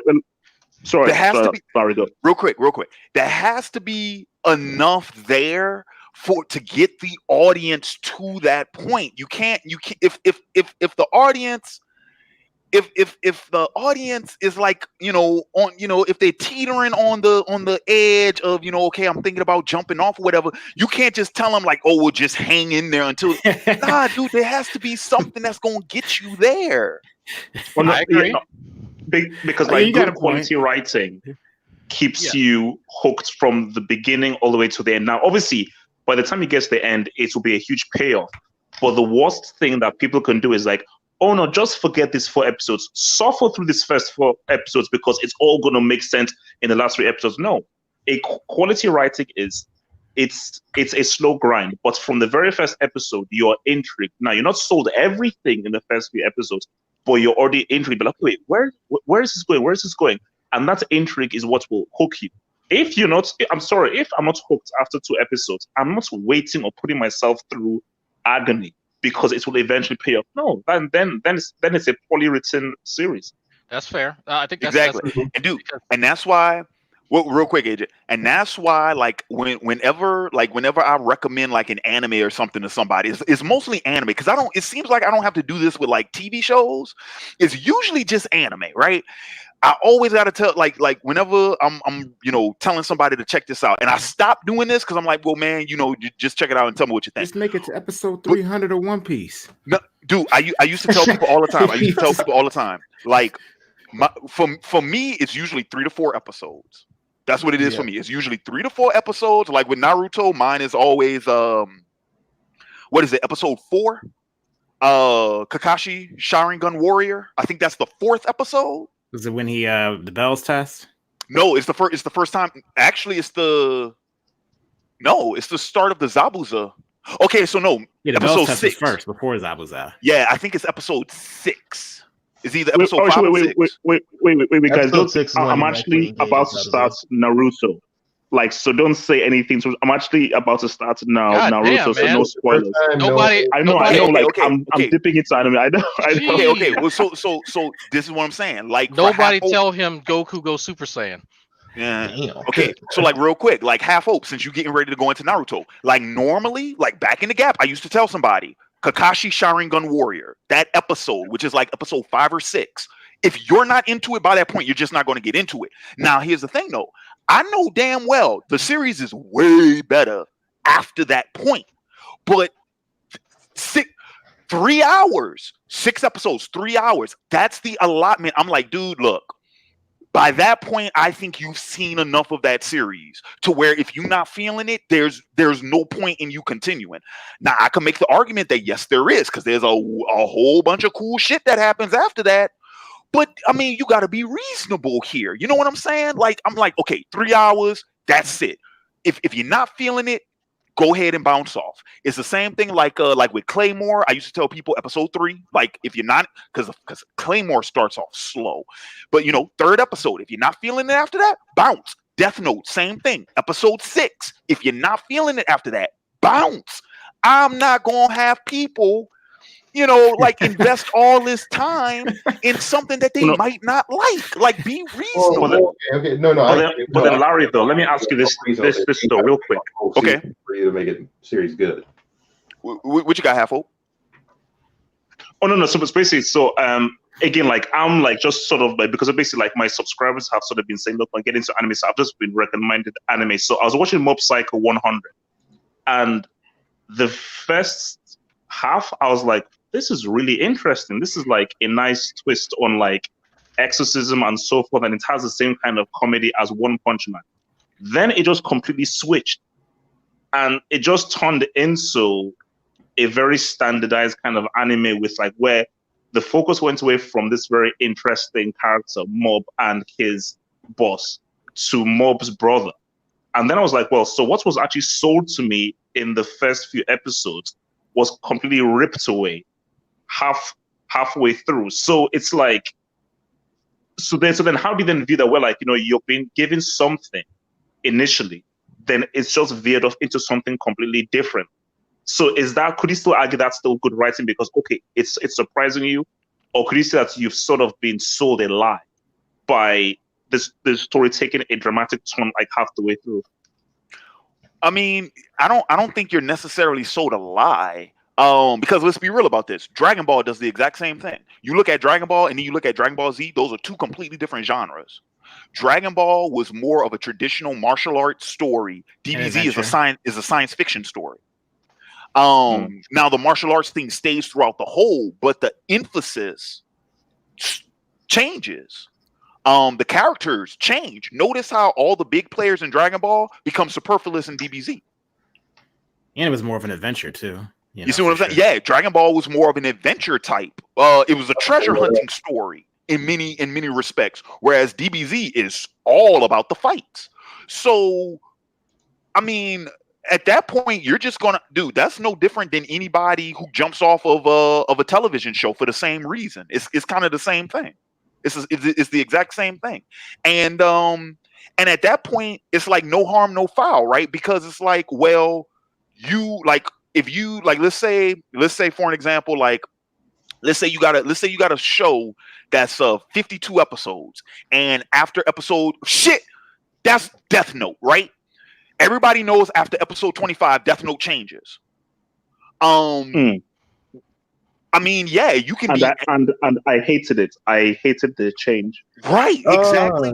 But here's the thing, though. I don't think it's everyone knows after episode 25, Death Note changes. I think it's after episode 25, the editor stepped in and said, "Whoa, we're making too much money. Keep going." Well, it doesn't matter. It doesn't matter. The product you're given as a result is different.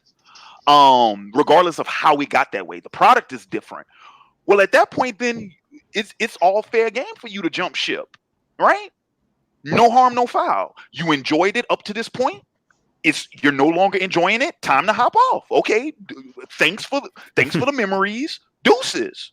Keep it moving. I don't know. Yeah.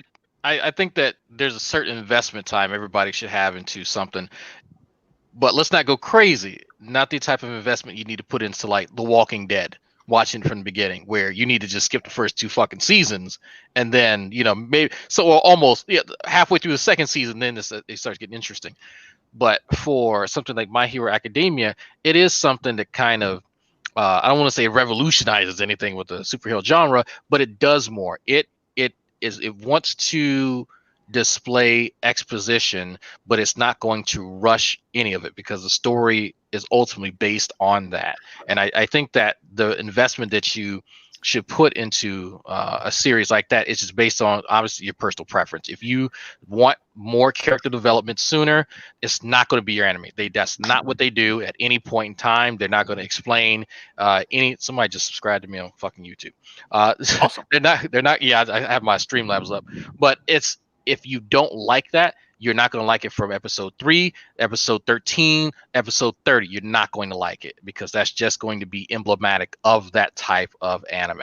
So let me ask you this, Larry, because you know I've been going through all the Gundam lately, and not all of it. I mean, it's real. You see. Yeah, go ahead. I there was something I was gonna mention. I'm like, man, I should have got Hikari in on this one because he's the Gundam dude.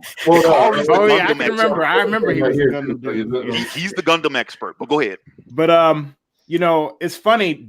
Double Zeta Gundam. Anybody who knows about Gundam Double Zeta or whatever, knows that a lot of people aren't really keen on that one. And you know, I couldn't figure out why. Then I got to it, and I was like, man, I can barely get through this. And my buddy was. Oh, well, not that it's even slow. The tone is completely different in the very beginning of the show. In Zeta, yeah. than Zeta, than any of them. Really, it feels more comedical. I'm thinking like this just feels really strange. Wait, double Zeta. Double Zeta. You know, yeah. Oh, I don't think I've seen that one. ZZ. Oh, you talking about ZZ? That's the sequel to Zeta. He's talking about ZZ. That's the one from 1986. Yeah, it's a sequel to Zeta. I know what you're talking about. He's talking about ZZ. After Zeta happened, they had ZZ. Yeah, I don't think I saw that one. Yeah, no, because you got to know the back. I mean, there's a guy that even explains this on YouTube. They changed it to Zeta because how fucking ZZ because how depressing Zeta is. If you know what happens at the end of Zeta, right? Zeta Gundam. But to me, the shift was so drastic, and it was like somebody told me like. Here's the funny part: it changes later in the middle. I made it through it now. I'm done with it. But they told me just make it in, and this is gonna be one of them big jumps. They were like, just make it in to almost the halfway point. So it took me 17 episodes for me to finally be like, okay, now it's okay. Because it was dreadful. The first 17 episodes, I'm not even gonna lie, it was so hard that's for me. 8.5 hours. That's excessive.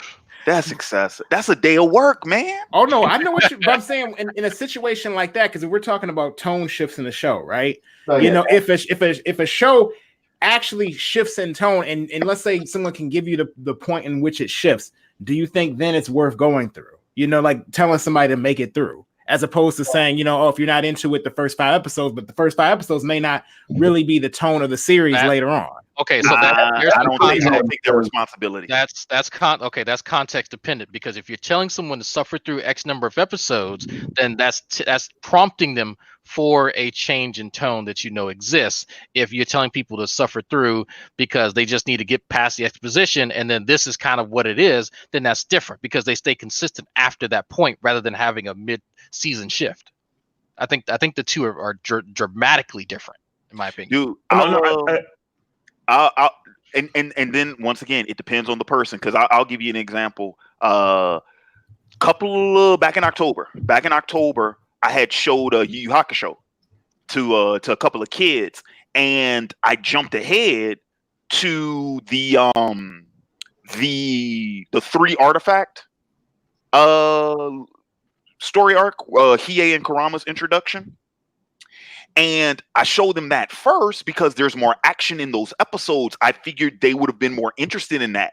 Man, these little bros told me straight up, man, it's like, we wanted those earlier episodes. I'm like, but that's where all the exposition. I'm like, I thought that'd be too boring for y'all. And they're like, but at least we know what was going on. And I'm like, you know what? Okay, fair is fair. Yeah, okay. So I told him, I said, all right, we're going to go back to episode 1.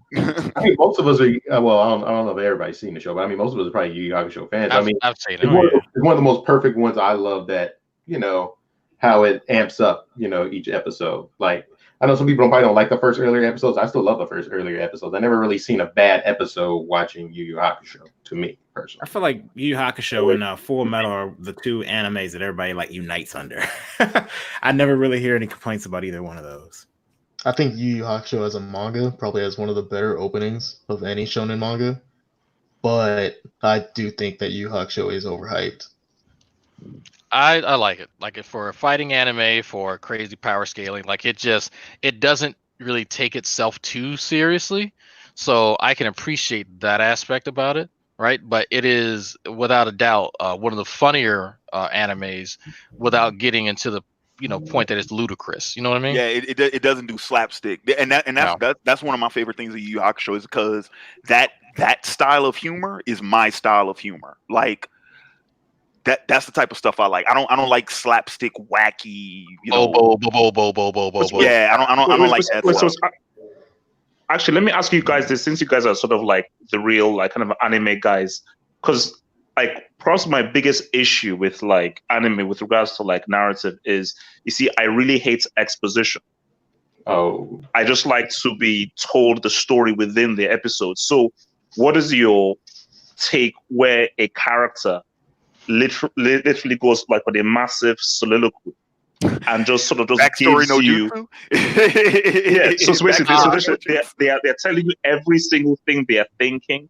They're telling you every single thing that you should be thinking about the story. They're telling you what the moral of the story is through the character. Is that just maybe a Japanese thing that you just sort of accept, or No, is that bad storytelling? Western, we do it in the Western culture all the time. No, you're right on that one. Not nearly as It's bad. a lot. No, but we do it, but it's a lot on the Japanese one, and it depends on what you're looking for, what you're watching. I put it like this.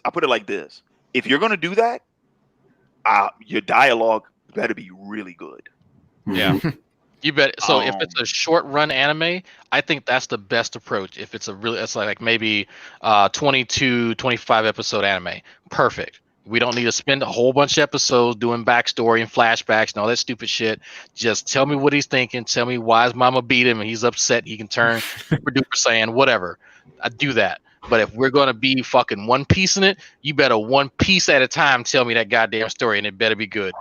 Well, but One Piece they do flashbacks where you actually do see it, like because in One Piece I'm thinking of the early One Piece episodes, like Nami's backstory and flashbacks, I was like all the way up Chopper's backstory, like they just, you get to see it play out in self-contained episodes. Like they just go ahead into the next episode and the whole episode is that backstory where you just see it play out.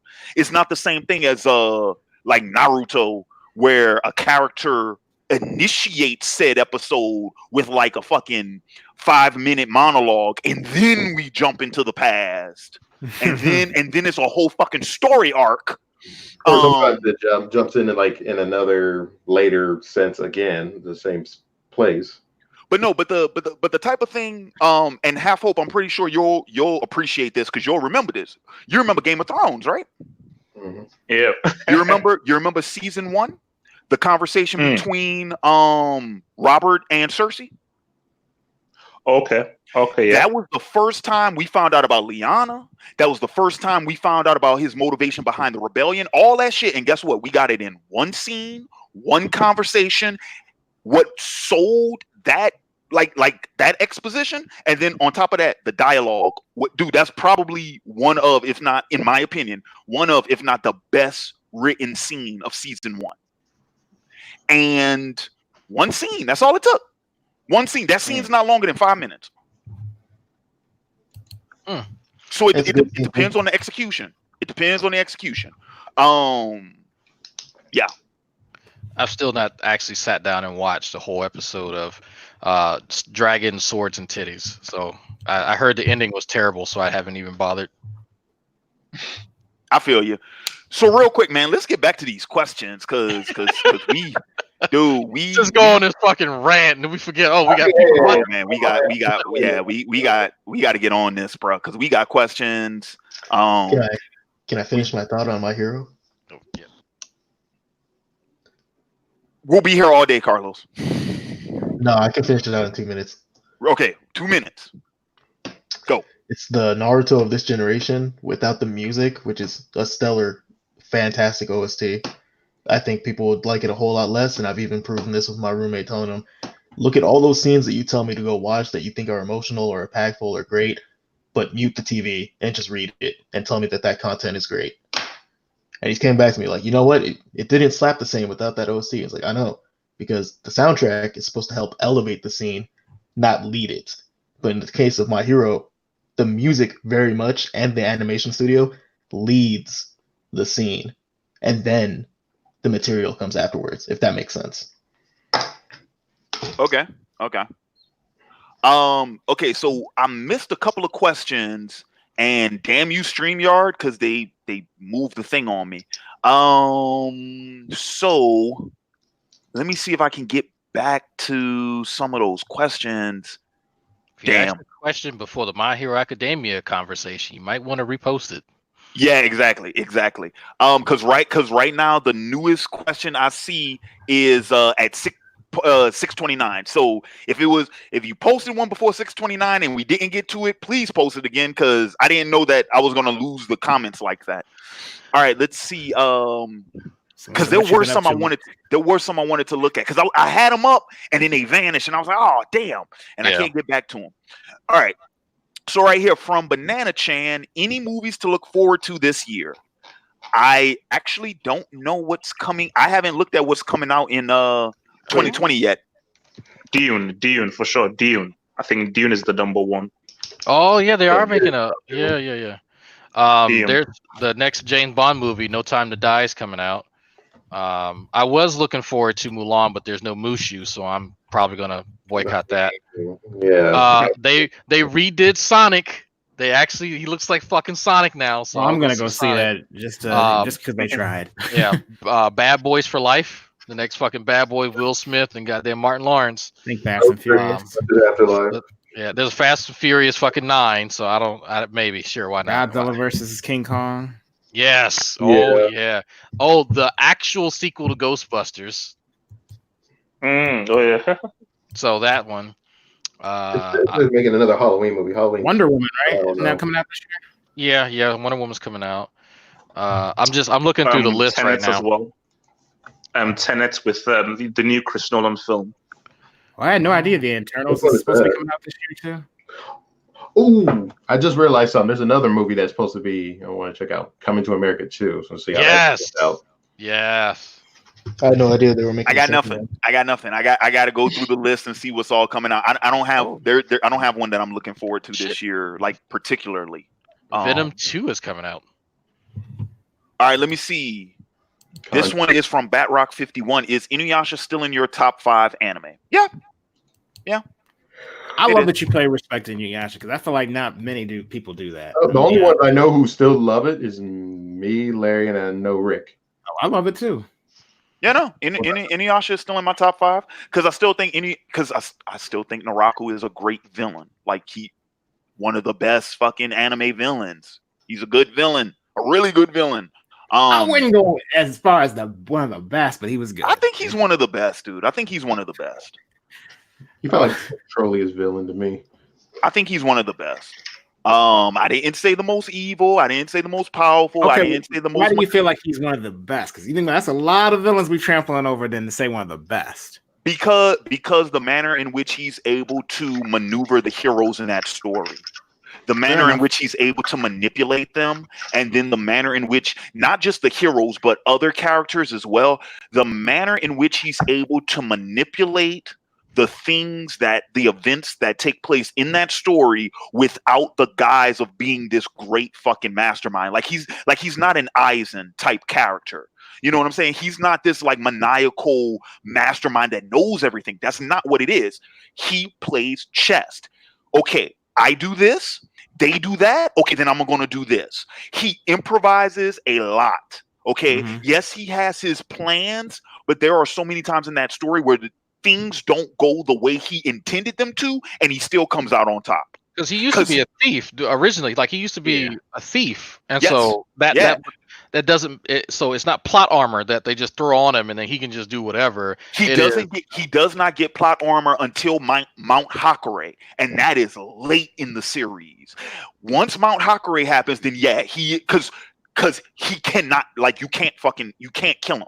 Like he is damn near invulnerable at that point after Mount Hakare. But before Mount Hakare, dude, there were a lot of schemes and a lot of plans that he had that were on the fly. And even when you thought you got over on him, he still ended up getting over on you. And that's fair. You know, that's fair. So for that alone, I got to give it to him. And then, of course, because I watched the English dub, the voice performance for him is fucking phenomenal. So, oh yeah, because that's one of the Dubson brothers. I can't remember if it's Brian or Paul who does Naraku, because the other one does Shishomaru, and I always get them mixed up because it's like 3 of them. The Dubson brothers. It's Brian, Paul, and I forget the other one. And I think all 3 of them worked on that series too. I just forget who's who. Okay, let's see. This one's from Mitchell. Shout out to Mitchell, another longtime faithful. Have you heard about Deadpoolzilla moving to Flare TV? What are your thoughts on? I don't even know what Flare TV is. But I like Deadpoolzilla. I'm glad that he's moving to a different platform. I hope that works out for him.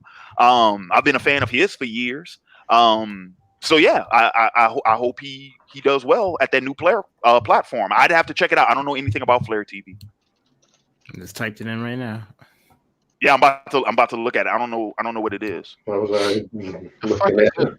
Oh, it's another platform. Okay, it's like Twitch. Okay. So I'm seeing a lot of people doing these I call them platform migrations. And so kind of as YouTube cracks down on words you can't say, people are like, look, I want to say what I want to say. I don't care who it offends. And to a degree, I respect that. And there's money to be made, especially if you're a big time streamer, especially streaming games and shit like that. They're not going to be hassled by platforms that want to, try to curtail what they do and they say. Like that's just the fact of it. And then given the market out there, other people, even the viewers, are willing to make that migration too. And so you're seeing bigger streamers be courted by some of these other, up and comers to say, fuck it. You don't like YouTube? Then guess what? You can say fuck over here. Problem with that though is I highly doubt they'll be able to compete with YouTube. YouTube's too big. Yeah, that's that Google money. See, the thing is, it's just too big. Don't worry, YouTube's gonna eat itself. But the Empire's fall. Eventually it will, but I'm talking about right now. Yeah. All right, let's see. Sam said, "Oh, a brother, right on." Any other new TV shows you started watching? Well, like I said, The Mandalorian. Other than that, any new TV show? Somebody asked about The Witcher, which I saw. Yeah, I'm just watching that. I saw the first episode of that, and then I saw the last 3 episodes. Why did I watch it like that? Because I was done with it after the first. I couldn't even finish the first episode, and then I went over to my sisters, and they were finished watching it. So I just saw like the last 3 episodes. I personally didn't care for it. It's a taste issue. I get that. No, it's a taste issue. I get that. And AJ, actually, you might be the only person. You might know why I had such an issue with that, because me and you have had conversations in private about certain stuff that I don't really care much about in entertainment now. Yeah, The Witcher is placating to that type of stuff, and I'm not a fan of that. It's there are definitely 2019 politics kind of interspersed in there. Mm-hmm. You can definitely you can pick it up every so often. And if it was kind of a reflection of kind of what goes on and kind of make fun of it, then I could definitely see that. But it's at times, no, it is definitely a bit of placation. Now, if you're already kind of looking for stuff like that, you're not going to like the series. I'm just going to break it to you. On the other hand, if you do like The Witcher, if you're cool with that, you can look past it. If you don't like stories told in this style, I'm going to use the term. Oh, dude, I didn't even bring that up. In medias res. If you don't know what that means in the middle of. That is a story that's told basically in the middle of everything going on, and so they'll go backwards, they'll go forward, they'll go backwards, and it's just crazy to keep up with. It's crazy. There's 3 different timelines. Yes, occurring at the same time. Yes, and it is very confusing. I was done. Like I said, I was done at the 48-minute mark. I don't even think I made it 48 minutes. Because that's an episode. An episode is 48 minutes. I didn't even make it that long. Like, I watched the first kind of 3 episodes, and I went out on Twitter to like my followers and I was like, okay, guys, the fighting looks cool. Good action scenes. What the hell is going on? Because I have no idea what's going on. It took me. You're thinking like at least episode 6 or something to know what the hell was going on. When he was fighting the Striga, is when I found out, because they did a flashback. What I figured was a flashback to when the Witcher was in the dining hall, and the woman, the queen, calls the son Voltest, and I was like, shit, that's the king of this episode. Okay, now I see what's going on here. Yeah. That's how long it took me to figure out what was happening, because I was like, is he time traveling? Is he remembering stuff? Well, no. Why would he remember something from somebody else's perspective? This doesn't make. And so I was like, oh, okay, they're just telling it in immediate rest, and it's really hard to follow because there's three separate narratives. There's actually three separate narratives and timelines going on at the same time, because you're told from Geralt's perspective, the Yennefer's perspective, and the young, and what's her name? And Siri and Siri's perspective. So all those are being told at different points in time. And not only that, I mean, if you're a person who's played the games and the books and stuff, I was like, okay, it was interesting that how far they wanted to go to the series stuff and, go farther into that, which there's other stuff that goes in the past way before that anyway, but yeah. Yeah, so wasn't a fan. I wasn't a fan of The Witcher. But any new TV show? I'm trying to think. Any new TV shows? I mean, Evil. Wait, what? Evil from CBS. Evil with the dude who plays not Black Lightning. Shit. Luke Cage. You're talking about Mike Coulter. Yeah, I haven't watched that because I don't have network television. I only have cable. Okay. You can watch. So if you want to watch it, you can watch it on internet. You can go to CBS.com. Oh yeah, I could probably get the CBS app to watch it. I say everybody needs to watch that. So those of you who know, somebody said this earlier in the chat, they recognize me from Atheist Experience. Yes, that was me. I am a non-believer. I love talking to people who have religious beliefs. I don't like watching religious people make stories about non-believers, because it's the same thing when white people make stories about black people. They fuck it up. So in this respect, you have a husband and wife team. One's a believer and one's a non-believer. They came together to say, let's tell a narrative about how the world may be from the positions of people who believe and people who don't believe. They're a team, right? That team of husband and wife are also represented by the main story. So the characters played by what's the black dude's name? I just fucking forgot. Mike Coulter. Mike Coulter he's training to be a Catholic priest. He has a past that's not all that bright, whatever, right? He wants to hire someone as his foil to keep him in check, to make sure that he doesn't see supernatural with everything. So he has this tech guy, and he has this one lady named Dr. Broussard, and she is there to make sure that there's nothing, everything in the natural realm is good. There's psychology is going on. She's going to make sure that she checks on that first before they jump to conclusions. And they treat skepticism like a tool rather than just something that you kind of employ whenever you fucking want to. And it's artfully done. It's just very nuanced, and it tackles. There's definitely some modern, socio-political stuff in there, but it's done in a tasteful, tactful, nuanced way. And I will spoil one episode of that. When I say current kind of culture stuff impacting people of color in medicine, that's actually something that's been documented and studied, right? And so that's how it's approached, rather than people making claims and accusations. And so I like that. I'm all about data. I'm all about information. I'm all about studies and research. And so the way that they handle situations, whether it be political, socio-political, whether it be religious, they do it in a more academic and scholarly way than I think most people do in this common day and age. So there's my rant. What's the name of the series again? Evil. Okay. Yeah. I mean, I'm pretty much just watching the same stuff I've always watched. Funny enough, I'm actually behind on Vikings right now. Since the new season started, I'm recording it. It's about to come on right now. And my DVR is set to record it. But I haven't watched them yet. Like, I haven't watched through the episodes. Okay. So what's funny? I've mostly been getting into Netflix documentaries. Really? Yeah. So my two new favorite shows right now is Netflix Explained, which is a short documentary series about a plethora of different stuff. Most episodes on like 30 minutes or so.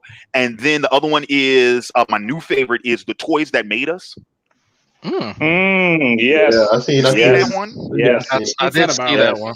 Where it's a documentary series pretty much telling the story of all of these like famous franchises of toys. The thing I like, my big cousin got me into it because the first episode, He-Man, and then the Transformers episode and stuff like that. But dude, season 3 is when we got to my childhood. So Ninja Turtles, Power Rangers, professional wrestling, those are the toys I grew up with. So yeah, that's my new favorite show right now. Is the toys that made us. So it's a good little it's a good little show. Do they touch on why all like the He-Man and Macho Man stuff were half naked ass characters? Do they actually touch on why we were playing with shit like that as kids? You're talking about the male physique fantasy, the power fantasy? The power fantasy? Yeah, that's all about He-Man. I have the power. They talk about all that. Like that's where that came from. Man, okay. You ain't comfortable with your own body. I mean, these are like strong warriors, just wearing like loincloths and stuff. I mean, yeah, they talk about all that stuff, dude. Check it out. It's a good little series. Each episode's about an hour. Each episode's an hour. Yeah, it's a good little series. No. I mean, because the He-Man thing was interesting because like it was really mainly about selling the toys, but what made the toys sell was the cartoon show, which I still remember watching when I was young. So it was really the cartoon show that they just made up to sell the toys, but the cartoon show became so good that it pretty much created like a life on its own. But really, they only made the cartoon show just so that they could sell out the toys. Well, the thing is, all the cartoon shows from back then were made for that purpose. Same thing with Transformers. Same thing with Ninja Turtles. Because that's the thing, Ninja Turtles didn't become popular until that cartoon show. The Ninja Turtles episode is really, really interesting because it details Wasn't the comic book already big before the Ninja Turtles comic book? It wasn't, but it wasn't. It was an indie success, but it wasn't what it turned into. Like it was like only indie comic book readers knew about the Ninja Turtles back then. You know what I'm saying? Like it was successful enough in terms of being a comic, but it was only ever an indie comic. It wasn't until the cartoon that it became mainstream. When the cartoon happened, and then the toys happened, and then at the exact same time, because all of it happened within like 3 to 4 years, then that movie happened. Dude, there's a big reason why, if you go back to the 1990s movie, dude, there's a huge difference between that 90s movie and the sequel. Because even when that 90s movie was made, it was still considered an indie property. By the time the sequel comes out, it was a mainstream property. Yeah, dude, that is a story, dude. And then of course the power. Well, I'm not going to tell y'all about the Power Rangers one. The Power Rangers one, that one is just like, oh my god. I didn't know that we have Stan Lee to thank for the Power Rangers. He might. Larry, what the hell do you mean by that? Don't spoil it, because I'm going to watch that. I have to watch it. I've got to watch that. I just said that, and people are going to be like, Larry, what the hell are you talking about? We have Stan Lee to thank. Without Stan Lee, we might not have gotten the Power Rangers. Watch the episode to find out what I mean. Yeah, I'll watch it. Thanks. You have your mission, folks. Yeah, that's a little teaser for you. Stan Lee had a hand in what ended up turning into Power Rangers. So wait, let me ask you guys this then. Like, which do you think had a greater impact, taking everything into account? Ninja Turtles or Power Rangers? Taking everything into account, which had a greater impact? Right, Power Rangers. Power Rangers. Yeah. Because Power Rangers reached more people. A lot of longevity too. Like, I mean, they keep recycling shit, but still. Here's the thing too. They almost created something out of nothing. Wait, what?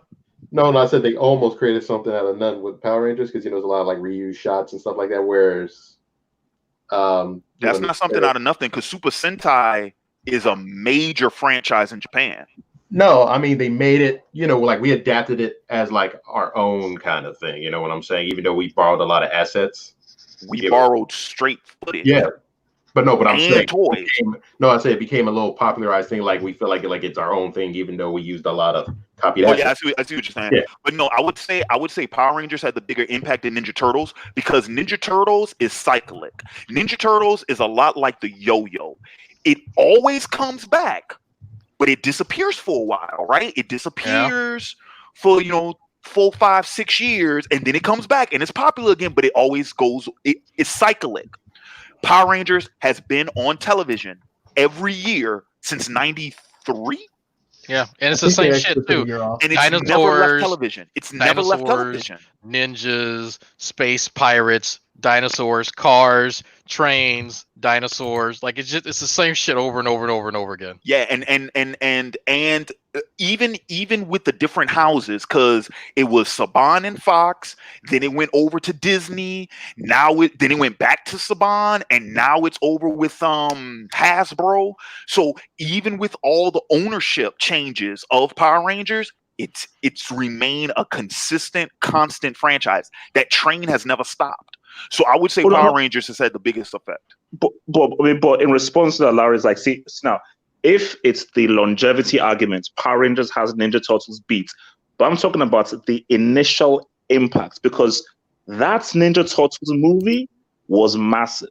Because Power Rangers had all the TV things. There was no film that Power Rangers had with the kind of impact that Ninja Turtles film had with regards to the TV show did. Because I remember when I had the table, I had the chairs, you had kids with the bags, you had lunch boxes. Because the TV show did. Yeah. So you can't. The TV show was bigger than the Ninja Turtles movie.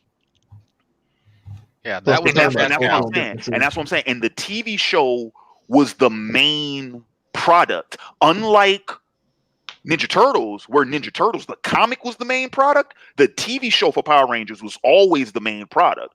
The toys and everything just came after that. But no. The toys is the main product. No, the TV show was the main product. No, because the toys existed before the NA adaptation. Go watch the documentary, dude. The TV show, that's what Saban brought the rights to. He brought the rights to the TV show. He bought the rights to Super Sentai that had already been syndicated. Super Sentai that had already been syndicated in Japan years prior to any product actually being made. Right. So I'm not talking about you. No, you're right. You are correct in that the TV show Super Sentai was made to push the toys. You're correct on that. But I'm talking about Power Rangers. Yeah. That the main product was the show first. And then the toys. Well, I mean, the toys existed at the same time. But I'm talking about, like, essentially, Carlos, what we're having is a chicken. What came no. I understand now. I was drawing, so I was half listening. Yeah. No, yeah. So but the idea was that the Super Sentai series that turned into Power Rangers, that was always Saban's like main thing, was that show. And then the toys came afterwards, and then everything else. But going back to Half Hope, what I'm saying is, dude, like,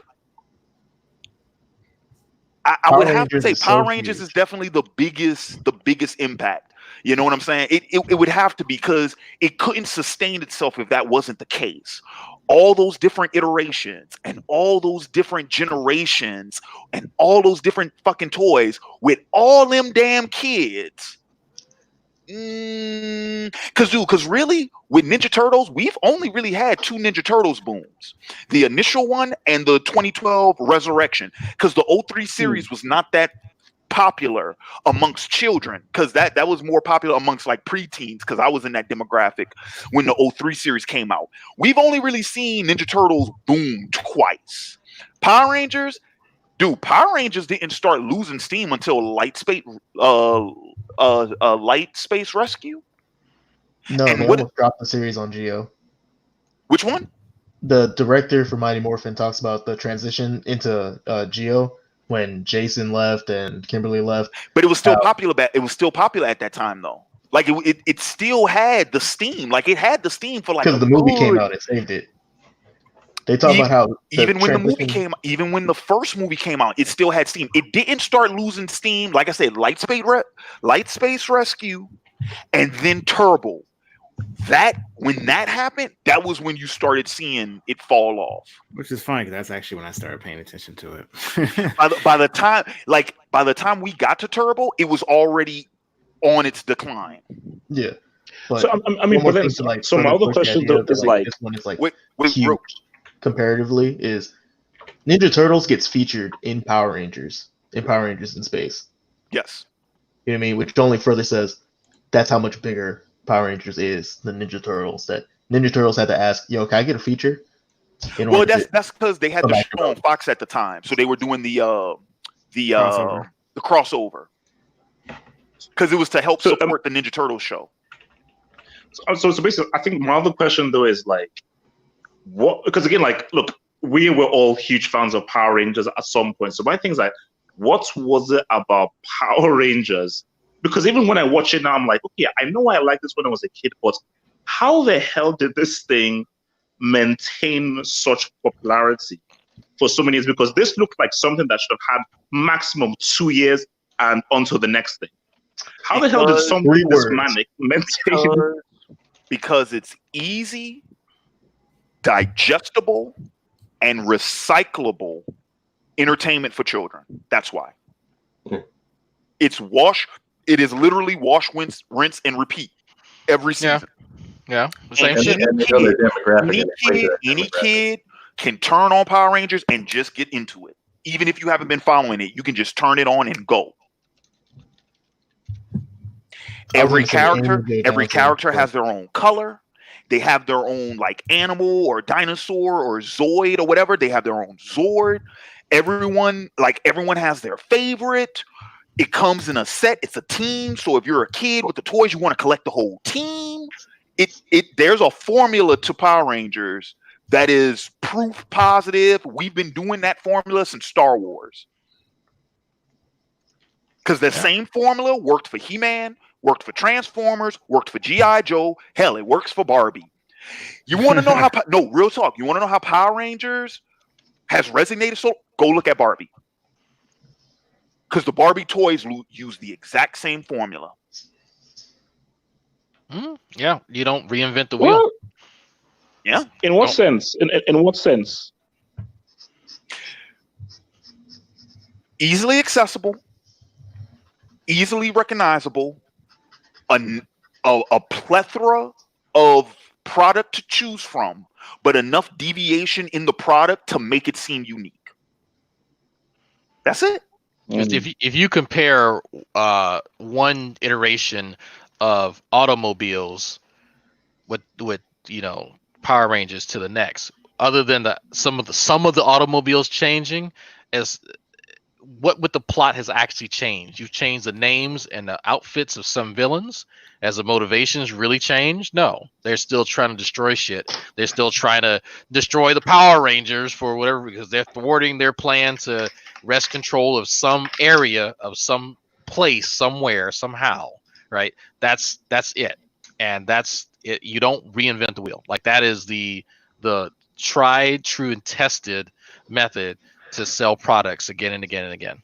Yeah, there's not much. I mean, the seasons are different, the stories are different. This is any other, but by and large, it's kind of the same thing. Whenever, and then of course they're all based on a gimmick, right? Like ninjas, samurais, this is any other, and depending on what the gimmick is, you might get a bigger response. Like, I know for me, I got back into Power Rangers when SPD came along, because it was the first one where they were law enforcement. They were a police force. So that gimmick, I was like, oh dude, this is totally fucking different. Like, hold up, what the so depending on what the gimmick is, okay, the reception might be a little bit different, but the formula is still the same. Larry, how old were you when that came out? SPD? Yeah. I was in high school. I was 14 when SPD came out. I fell out of Power Rangers when I was like 10 or 9, and I'm pretty sure that was Galaxy. And Lost Galaxy? I think Galaxy? No, Lost Galaxy was fantastic, but I fell out of Power Rangers with Turbo because I thought Turbo was trash. Even when I was a kid, I thought Turbo was trash. You didn't see the movie? No, I did see the movie. That's what I'm talking about. I'm talking about the movie, because the movie predates the show. The movie is what launched the Turbo show. Right. When the movie came out, I thought it was hot trash. So I fell off of it with the Turbo movie. And then I got back into it with SPD, because at that point, SPD was when that was around the time Disney bought it. That was it was right after, because Disney bought it with what season was that? It was the one after Wild Force, because you had Time Force, Wild Force, and then the one right after that one. I think Dinosaur Force. No, I think it's Ninja Storm. Was it Ninja Storm? Yeah, it might have been Ninja Storm. By the time they did Ninja Storm, that's when Disney had it, and there was Ninja Storm, there was Samurai. What was it? Samurai Force. and then I think it was Dino Storm, and then right after that was SPD. And because I was watching Ninja Storm and Samurai and Dino Force, and I was like, this is still kind of the same shit that I'm accustomed to. But then SPD came along, and I was like, oh, wait a minute, hold up now. I kind of want to check this out. Real quick. We got a super chat from Two Swords. That's $5 euros. Hang on, let me put this up. Can I put this up? How do I get it? I gotta put it up. Click it. Let's see. Just saw the live stream. Can I get your thoughts on the football season this year and predictions? Shout out from London Man. Okay, I'm assuming we're talking about American football, right? Predictions. Well, I roll. I roll with my Saints. All right. That's me. I don't think we'll make it to the Super Bowl because I think the refs are going to screw us in the end, like they did last year. I'm pretty much anticipating that. So as much as I would like to see my Saints make it to Super Bowl, I don't think they will. Right now, it's gonna be between Baltimore and Kansas City. And from the NFC, I think it will very well be between San Fran or Green Bay. It's going to be one of the top 4 seeds right now. Either the top 2 in the AFC or the top 2 in the NFC. I don't think there are going to be any upsets. I don't see any upsets happening. Not by the time we get into the divisional round. In the wild card, there might be some wild card upsets. I don't see any happening in the divisional. That's just me. So you don't see the Patriots winning another Super Bowl with Tom Brady ever again, or? Well, no, not this season. It's possible it can happen again, not this season. Hope not. All right, let me see. Why can I not get back? Can I get back to my damn comments? Because I had them pulled up, but then I had to do the super chat. Boy. I'm gonna try to see if I can go to YouTube and pull up those comments. Because I saw something that I wanted to answer. I always end up copying and pasting them in the private chat so I can keep them. There are live streams that I watch on YouTube that I see the guys who host those always do that, and I was always curious, like, why do y'all feel the need to do that? Because you can't keep track of them all. Yeah, you lose them all, and I hate that, man. I hate that. Like I hate that, man. Yeah, sorry. People in my live chat know if I miss it, just tag me and say it again because got 100 people watching. I'm like, I didn't even realize Hikari's in the. Is he? Yeah. Shit! That is. Yeah, he is. Hikari. No, he's not. He's right there. Nobody wants to hear your Saints sob story. It's all about the Ravens. I'm about to cut you. Get your ass in this chat, Negro, because I'm about to cut you. Hold up now. Hold up. Because y'all been blessed. Hey, be thankful we gave y'all Mark Ingram, okay? And we gave y'all Willie Snead. So you can miss me on the Saint sob story, Negro, okay? Because your Ravens only been here for a hot minute. Hold up. I'm about to send you the link. Actually, if you on Facebook, you should have got the link. I put it in the group convo on Facebook. Is he here? No, he ain't show up yet. You better come on in. Cause you talking that hot mess about my Saints and I'm that no. We're not gonna do that. So come on in here now. Come get this licking. Cause you ain't gonna just talk about my Saints like that, bro. You're not gonna I think I have to. Can he jump in if there's already 6 of us in here without being in the actual stream? Like, how many people can we have in the weight room? I think it's 5 or 6 in the waiting room.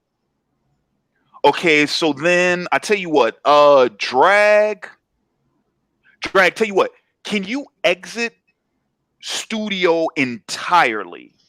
And I'm gonna see if that then enables him to come in. I mean, we have 5 guys here now, so he should be able to. Wait, who just left? Drag left to let Hikari in. Oh, okay.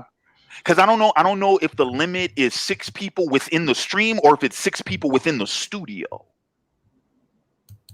it might be 6 people within the studio period, in which case someone would have to leave in order for him to be able to come in. But I was gonna say, I take it since you're more the host of the stream, you should be able to set people in, right? Yeah. I can bring people in and out, but he has to, like, I can't add him until he joins the studio first, and then I can add him to the stream. But yeah, Two Swords, once again, thanks for the super chat, my man. I greatly appreciate it. And please, anybody, if you guys are still watching and I missed your question, please re-add those questions. There was a couple I saw that I really wanted to get to. And I feel terrible that I didn't. I tell you what, AJ, can you help me out in keeping track with some of these comments? Do I have any other mods that's in here right now? Where are my mods? Let me see.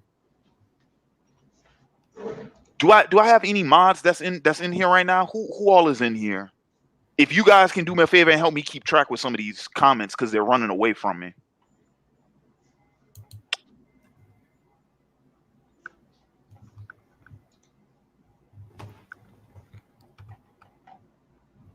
Let me see. Carlos, I just saw your request. Someone said, yo, Larry, you watch any boxing? I have not kept up with boxing in years, man. I know they finally did the what is it? The Wilder what's the dude's name? Fury. Yeah, they finally that's finally been confirmed. Like they signed the deal for that, so that fight's happening.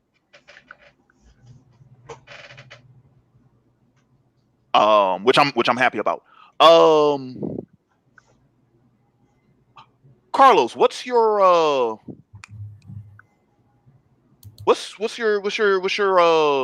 your channel name so I can give you the mod? Post in the chat because I'm trying to see if I can find it. Oh man, you know what? I'm in the wrong thing. Let me go back. Well, Hikari says he's backstage. Yeah, he is right here. Look here, Negro. Now you not hold up. Larry, that's gamer language. Larry, you can't use that term. I said Negro. No, I know. They still consider that gamer language. Well, the hell with YouTube. I mean, the hell with YouTube then. No, I'm gonna get my point across. Say, man, you gonna put some respect on my Saints name, bro. When was the last time they won anything? 2009? Dude, we were in the NFC. Dude, time they won anything? Dude, we were in the NFC Championship last year. What you talking about? Nobody cares about the NFC Championship. My Ravens have won a Super Bowl more recently than your Saints have won a Super Bowl. Yeah, with Joe Fake Flacco. And how did that turn out for him? We got Lamar Jackson now. It don't matter how it turned out. Okay, right now. And we about to win another Super Bowl. Okay, we'll see. Oh, we gonna see. We'll see. Because y'all still got to contend with Mahomes. Well, the Kansas City ain't gonna beat us. Nope, not happening. Their defense only won like 2 times in the Super Bowl. And their defense not good enough. You know it. Everybody knows. Even Kansas City fans know their defense ain't good enough to stop Lamar Jackson. Come on now.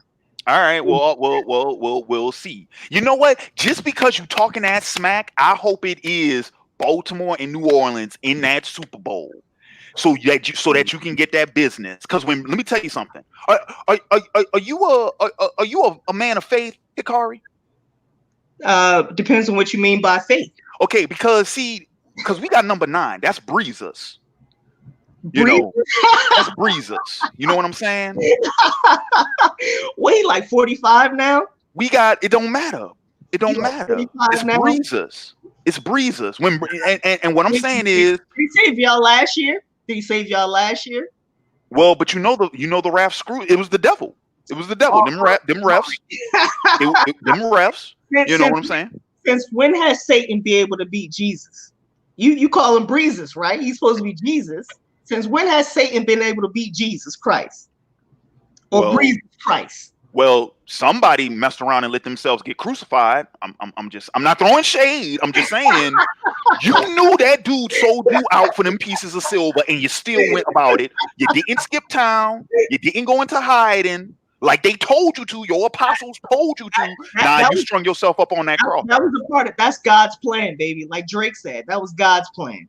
All right. Well, he's supposed to save y'all from y'all sins, but Breezes ain't saving you this time, baby. Okay. All right. We'll see. We'll see, because we got Breezes, we got Kamara. You know, I know you heard about Mr. Swiss Army Knife now. You know about Mr. Swiss Army Knife? Taysom Hill? When that boy on the field, they can't cover him. I don't want to hear that. All right, we got Mr. Swiss Army Knife. We have the single season reception record holder, Mr. Thomas. All right. A one-hit wonder? We got Cam on that D-line. All right, we got Cam, right? Lattimore. Okay. We got a top 5 offense and defense. Okay. We will see you, bro. We gonna see you, son. We gonna see you. You not what you gonna see is Lamar Jackson running by you. That's what you're gonna see. All right, we'll see, bro. We'll see. We'll see. We'll see. We'll see. Because Brady has lost his magic touch. So this is our time. We'll see. And it's going, and as long as don't miss no kicks. He's healthy, it's going to remain. Don't miss no kicks. Don't miss no kicks. We don't need kicks. We scoring touchdowns, baby. All touchdowns. All right. We'll see. No kicks necessary. Okay, we'll see. We will see. Yo, y'all lucky, man. I was just about to go to bed, man, when I seen the notification pop up on Facebook. Damn, this early? Hell yeah, man. I got an old man soul. I go to bed early. I wake up early. So I was just about to go to bed. Do you still drink everything out of jars? What's wrong with a mason jar? Actually, no, I'm not hating on it at all. I'm just asking questions. I haven't seen Uber Akari in like 4 years. A 10-gallon jar right there. Hey man, I stepped up from the jars to the jugs, baby. I got a whole jug, baby. That's a good man right there. Get that water in you. You missed when we were talking, having our Gundam talk earlier for like a split second. What happened with Gundam? No, I brought up Double Zeta Gundam. We were talking about like tone shifts in series and whatnot, you know. And you know how like in Double Zeta, like the first half is different than the second half. Yeah. Mm-hmm. Well, that's because Tomino got out of his depression, so you know. Yep. He wanted Double Zeta to be very lighthearted than Zeta was, because Zeta was woo boy, man. He killed off basically the whole cast in Zeta. Oh wait, crap! He can't see that.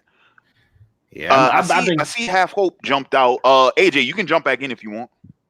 I've been going through a whole UC journey basically the past 2 months. You know, where I started all the way from Origin. I watched the original Mobile Suit Gundam. I watched Zeta Gundam, of course, Double Zeta. Did you watch Thunderbolt season 1 and 2? Huh? 8th MS Team. Yeah, I watched that too. I watched Stardust. Yep, I watched that. Both of those. Yeah, watched both of those. You know, and I just finished. I kind of tried to set the goal. I was trying to finish Unicorn by literally the end of last year, and I literally just finished it today. I was like 2 episodes shy. I was like, it was like a little mini goal for me. I haven't even watched Unicorn. Oh yeah, it's decent. It's decent. I mean, I'm not really. I mean, the animation's amazing, but story-wise, I mean, I wasn't really blown away by Unicorn personally. All right, so I got some more of these. I got some more of these comments pulled up. I managed to get some. So let me see if I can get to some of these now. Let's see. Okay, yeah. So this is back to when we were having that anime discussion. All right, so let me see. Let me see. Any more questions? Let's see. I see. I'm looking for the next question. I don't see no question. I see a lot of comments though. Yeah. I see Luffy the Super Saiyan said I'm, finally on that Gundam wave. I'm like, yep. Okay. Let's see. Hey Larry, are you a fan of the Arctic Monkeys? No. Who's that?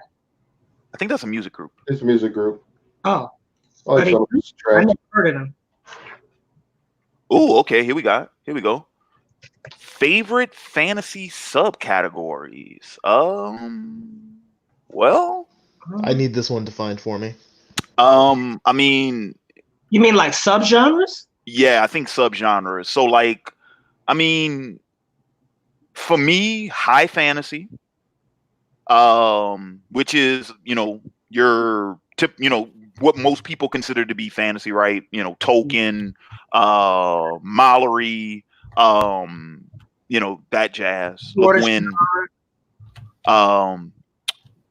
I would also say well, that's fiction though. That's not really fantasy. Historical fiction. That's more fiction than fantasy. I'm trying to find that one where you like, change history like in a different way. I don't know what the type of genre is that. Alternate history. Yeah. Yeah. I would say probably dark fantasy. No, I was about to say that dark fantasy, cyberpunkish, or cyberpunk or cyber. I'm not the biggest fan of dark fantasy, actually. It's not that I don't enjoy it, but it's just, I mean, it really does depend on what it is. You seem to be the type of person to get off on the superhero saving everybody. Who, me? Yeah. Yeah. Come on, we know he's. Yeah, I'm more of a dark fantasy guy. I don't know. I don't know why this shocks people every time I tell them. Like, dude, I like cheesy. So why did you like Game of Thrones then? Say what? Why did you like Game of Thrones then? Because at the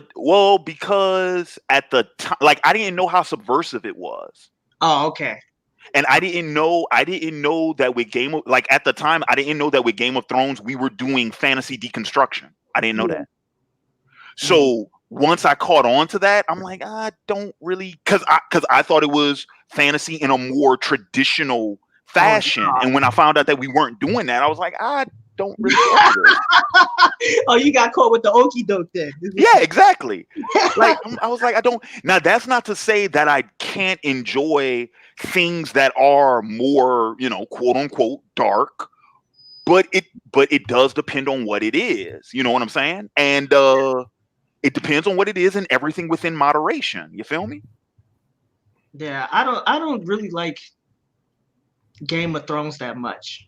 I actually have never even read the books, and I don't think I'm going to read the books.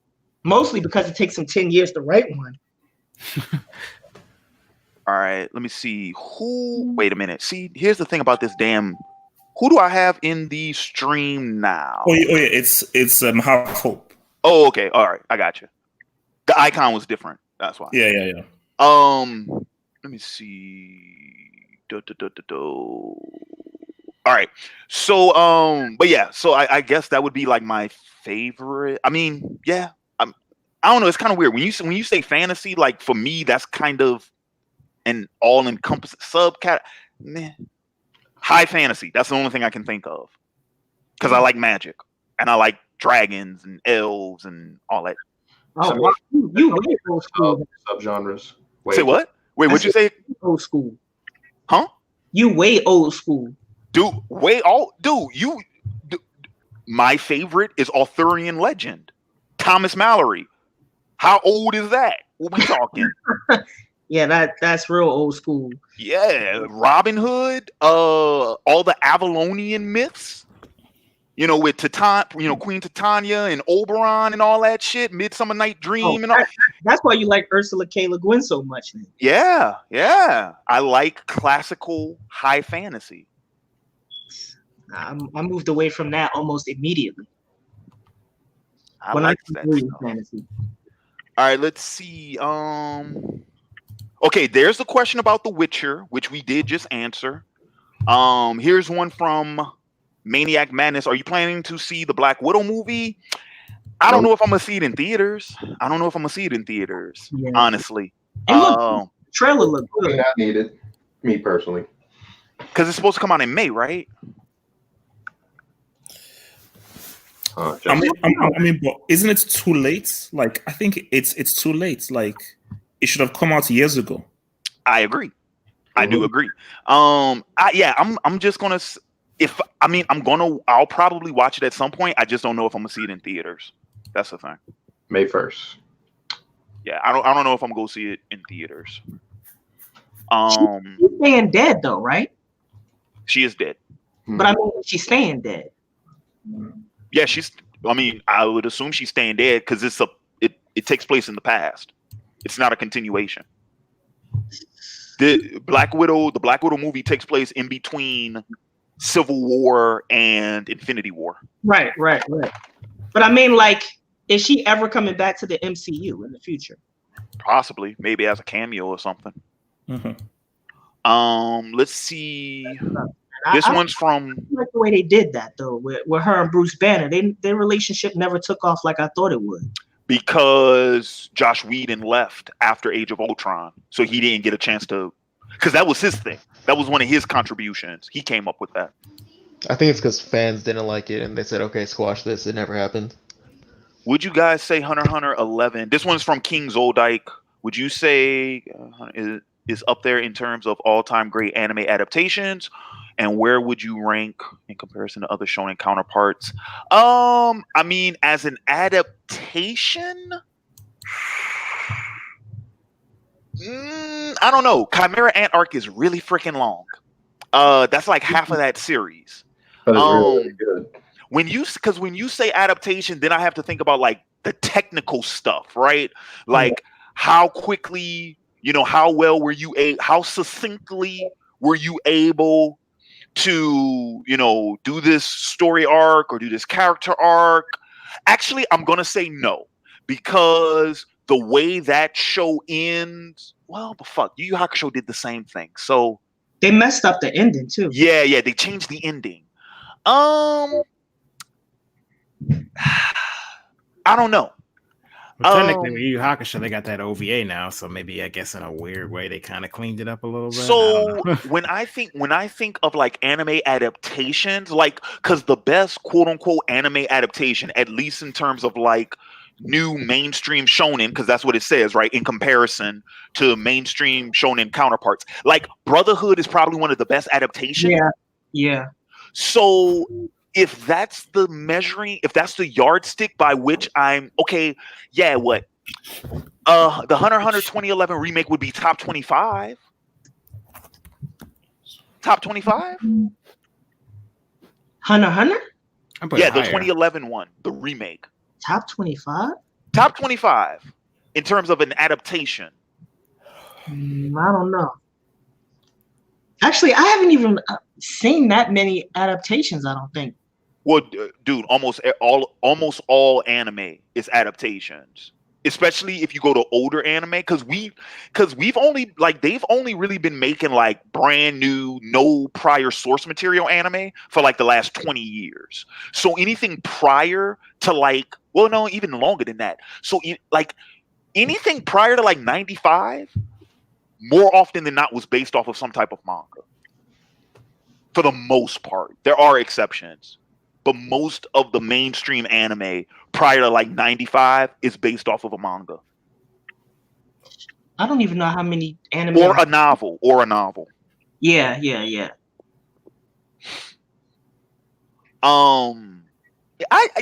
That's where I'm at with that. I'd say Hunter x Hunter 2011 in terms of an adaptation, top 25. I'd have to really sit down and think about if I would move it higher up. If you're asking for the best one in my opinion is Brotherhood. Probably bet in terms of shonen, but not probably all time top. Right, shonen. Yes. Hajime no Ippo also is pretty good in terms of an adaptation. Let me tell you, it never finished though. That's the only thing. I am a complete stan for Hajime no Ippo, and season 3 is nowhere near as good as season 2 and 1. If only because I think it's Madhouse. They just stopped caring, and they give it like the generic sports anime treatment of, okay, we're gonna highlight and animate key important scenes, but for the very rest of it, we're going straight still frames and talking mouths. Yeah, and that would be a mark against it in terms of adaptation. I had to go back and look at that part then, because I don't remember it being like that, for any of the seasons, to be honest. If you rewatch the Sawamura versus Ippo fight, it is badly animated compared to something like season 1 Sendo versus Ippo, or even Date Eji versus Ippo. And again, I love Hajime no Ippo. It's within my top 5 even today, but the anime adaptation's not that great. I'm still waiting for season 4. It's been like 7 years. Real quick, I got another one here from King Zodike. It's like, who would you prefer out of these villain/antagonists? Meruem, Younger Toguro, Sensui Azula, and how would you rank them based on personal preference? I think this one is more for me because He's asking me specifically about villains I've talked about in previous videos. But I mean, this is open to the entire panel. I put Miriam first. Who do I prefer out of all of them? Azula. Why? Why Azula? Because Zuko was a character that I identified with so much that through his relationship with Azula, like that's I'm more familiar with that character. Okay. You see what I'm saying? That like Azula, who she is as a character, I'm very well familiar with that type of archetype. And yes, I am referring to an archetype that I saw in a fictional character that I can pull and attach to a real person I know. I'm very familiar with that archetype. So because of that, there's more of a familiarity there. Meruem, for me, is a little too stoic. And he's very alien by sheer virtue of what he is. He's very alien. Toguro is too or actually, let me rephrase that, because I use stoic in the wrong I use that in regards to the wrong person. Well, fuck, both of them are really stoic if you think about it. Because both of them really are. If you think about that. Because the only reason why we know what goes on in those characters' heads is because we get time alone with those characters. They don't really share that much with other people. Toguro kind of does. Meruem doesn't, not really. Actually, now that I think about it, Toguro and Sensui are interesting characters because their character arcs have very clear breaks in them, very clear demarcations. Because in the flashbacks with Genkai, Toguro wasn't stoic like that. He only became stoic after he transformed himself into a monster. And the same thing with Sensui, because Sensui started off as the first spirit detective, if I remember correctly. And he was excited. Female was first. And he wasn't stoic at the beginning either. So this is actually a very interesting question because it juxtaposes very different characters. Because Azula is like a villain throughout the entire story that we see in the Avatar.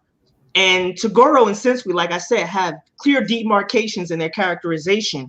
And Miriam is a villain throughout. So it's a very interesting question that you would juxtapose all these characters together because two of them are similar and the other two are not alike at all.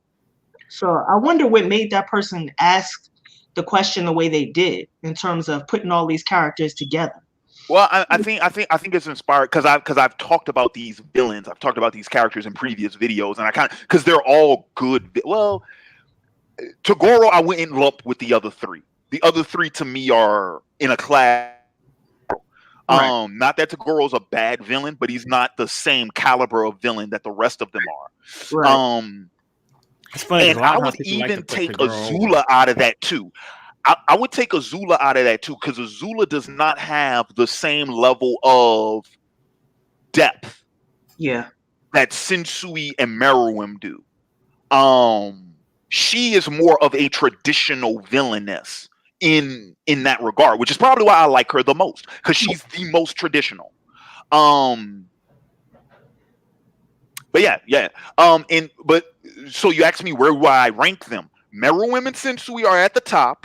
I would probably say Sensui is the best because let's be real about this. As good as Meruem is nature.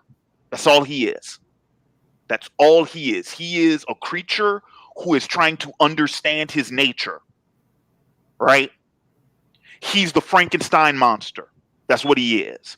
Sensui is Dr. Frankenstein. Sensui knows the monster that he was, and he knows the monster that he is turning himself into now, and he's well aware of both changes, and he is not apologetic about it. He knows he is all about a means to an end. Despite his argument against means to an end, he's all about that end game, and he knows that. and he doesn't lie to himself. He doesn't bullshit himself. He is very pragmatic in that way, and he's very nihilistic along with it. Meruem, on the other hand, is very much a child. He is still very much a child. Yeah. So since you asked me to rank them, Sensui, Meruem, Azula, Toguro. Favorite of them though is still Azula. Yeah, I would probably go Meruem, Sensui, Toguro and Azula. They're almost tied to me. But in terms of my favorite,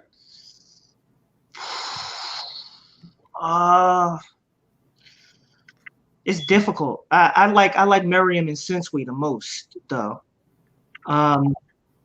But the thing about Meruem is that before his characterization could really be completed, he died. Like he died. He was just getting to the point where he was trying to investigate or reflect on his own nature and to change it, and then he died. So his character arc was never really completed. Oh, go ahead, Nick. No, I was gonna say you could say that his he had to reflect on himself because of his death. Because when he started talking to the girl when they were still playing shogi and stuff. Kamugi. Yeah, I would say that Meruem's character arc was concluded, but it didn't go as far as it could have. So once his arc had reached that second part, we didn't get to see that play all the way out. It's like we got to that point and then it ends abruptly. We don't see the whole, like, okay, now that you've taken this path, what does that look like when you take it all the way to the end of that road? Right. He does not suffer the consequences of what that turn would have created, because the consequences he suffered was before the turn happened. Right. Those are the consequences he suffers. That makes sense. Yeah, so it does complete itself, but we just don't see it play all the way out. Right. It's not as big of an arc. I would agree for the most part with the ranking that you guys have with Sensui, Meruem, but I would put Toguro a little bit higher than Azula in the case that I feel like Toguro, his character serves more of a purpose for the overall story when it relates to Yusuke as the main character. You know, as opposed to Azula, I think she had less of an impact when it relates to Aang. Her character was more tied with Zuko. Yeah, with Zuko. Yeah. You know, you're talking about the realms of the plot. You have to think about the, you know, what is it doing for the main character also? You know, everyone else is a supporting character. You know, so as nice as it is and as cool as it is, of course, because I think for the most part, Zuko is a fan favorite of everybody. Everybody loves the development and the turn that, you know, you see and how well done it was with Zuko. I have to say that Toguro, to me, because he played more of that role for the main character than Azula did to, you know, Aang, you know, I think that he deserves it to be a little bit higher. That's you're talking about like their how big of an antagonist they served in the story. Well, in that regard, I'm going to say this: Azula was the main antagonist of season 2, and who took Ba Sing Se? Well, Azula. Yeah. That's true. So really quick, she did. You don't think that Zuko's the main character? Well, no, I'm not saying main character. I'm talking about the main character. Yeah, Zuko's a main character. He's not the main character. And I'm talking about as far as, you know, what basically, like, even if you have, like, for example, with Azula, right? She did take Ba Sing Se, but, well, you know what? Actually, you do have a point with that. Because I'm thinking about, like, what did it do for Aang? But I mean, the war. But it ended the war. Yeah, you got once Ba Sing Se fell, the war pretty much ended. Actually, a guy in chat mentions that Azula does kill Aang. That is canon. Oh yeah, that's true too. She killed. Well, that's what I was thinking more about. You know, I was thinking more about that piece when you were talking about Ba Sing Se, because I remember that. Yeah, you know, she did. Azula, yeah. You know, Avatar, so I had to put it on the low list. Oh, what's up, Nick? No, I said I never saw Avatar, so I had to put that like in the lower list. But oh man, you got to put that on your list. You got to put that on your to-do list. It's funny. I'll give it a shot. I'll give the first one a shot, but I heard how weighty that Korra thing is. Don't worry about Korra. We're not talking about Korra. Yeah. Ignore Korra. Yeah, I give it a shot. I'm open to give it a shot. We're not talking about the Dragon Prince either. but there's a super chat, Larry. Yeah, I saw it. I'm trying to. Why is it when I click on it here, do I have to double click it? Man, I got to go all the way. Man, they do this on purpose. I was going to say, you know who Azula reminds me of in the Fire Lord Ozai? It reminds me of Saddam Hussein and his 2 children. Like the way a parent can just really, really fuck up their kids and make them monsters. Yep. All right, this super chat is from Ladash, $5. Thanks so much for that. For any thought, know of it, what are your thoughts on Netflix animating the comic Magic Order? I don't know. I mean, I don't mean to make that like response as short as that, but like, has that been released yet? Because I don't know. That seems I'd have to wait to see what that actually turns into. What's Magic Order? Like Magic the Gathering, or It's a comic book. Okay, no, I haven't heard of this. I haven't even heard of this. I never heard of Magic Order either. I'm looking at it. The art looks pretty good. I'm looking at it right now. Yeah, I mean, I'm not familiar with the comic, so the fact that Netflix is anime, like I don't know what that would look like yet. I'd have to wait until the show came out before I could give an accurate assessment of that. Ladash is actually my my co-host. Whatever happened to the TV series Monster? Wasn't Guillermo del Toro supposed to be doing that on HBO? What do you think happened? It's Guillermo del Toro, bro. Ladash said, For the longest. Dude, hang on, real quick. Can we just talk about this real quick? I'm not gonna make this long, man. Let me tell you something, because Guillermo is like my favorite director right now. Well, aside from Miyazaki-sama, because remember Miyazaki-sama retired and then he came back. So now that he's back, you know, he's my favorite again, and he's my favorite of all time. But I'm talking about like my favorite director working in the business right now. It's Guillermo del Toro. The thing I love about del Toro is the same thing I hate about him. He is an artist in the truest sense of the term. So because of that, he's like Maxwell. He does not turn down a project. He all about that, dude. If it's something he's remotely interested in, he's all about that. But then by the time it gets time, like whatever the reason, he'll back out of projects. Most of the time, it's because those projects exist within the Hollywood system, and Guillermo does not play ball with the Hollywood system very well. You know, like he just doesn't. You know, there's only certain studios and certain producers and certain studio execs that he gets along with well enough to be able to do those projects, you know, under, you know, their circumstances. Let's be real about this, dude. By and large, Guillermo is an indie director.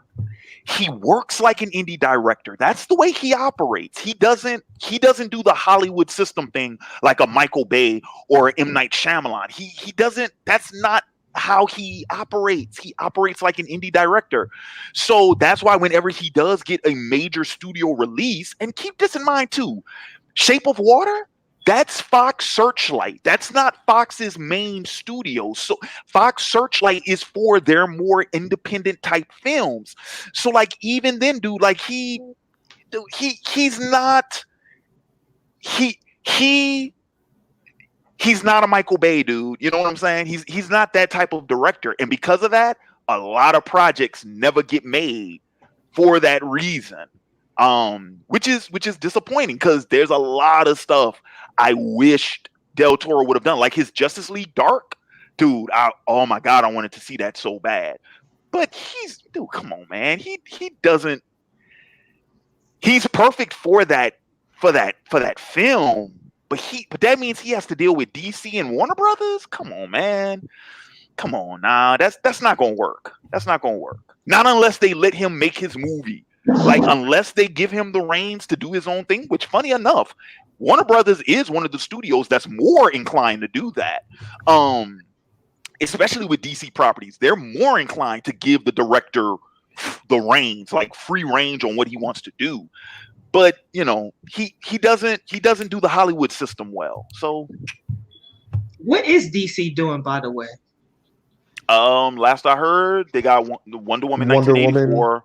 They Aquaman. got that Birds of Prey thing coming out, and Aquaman 2 has been greenlit, and apparently the Flash is still happening at some point. They're gonna do another Joker movie.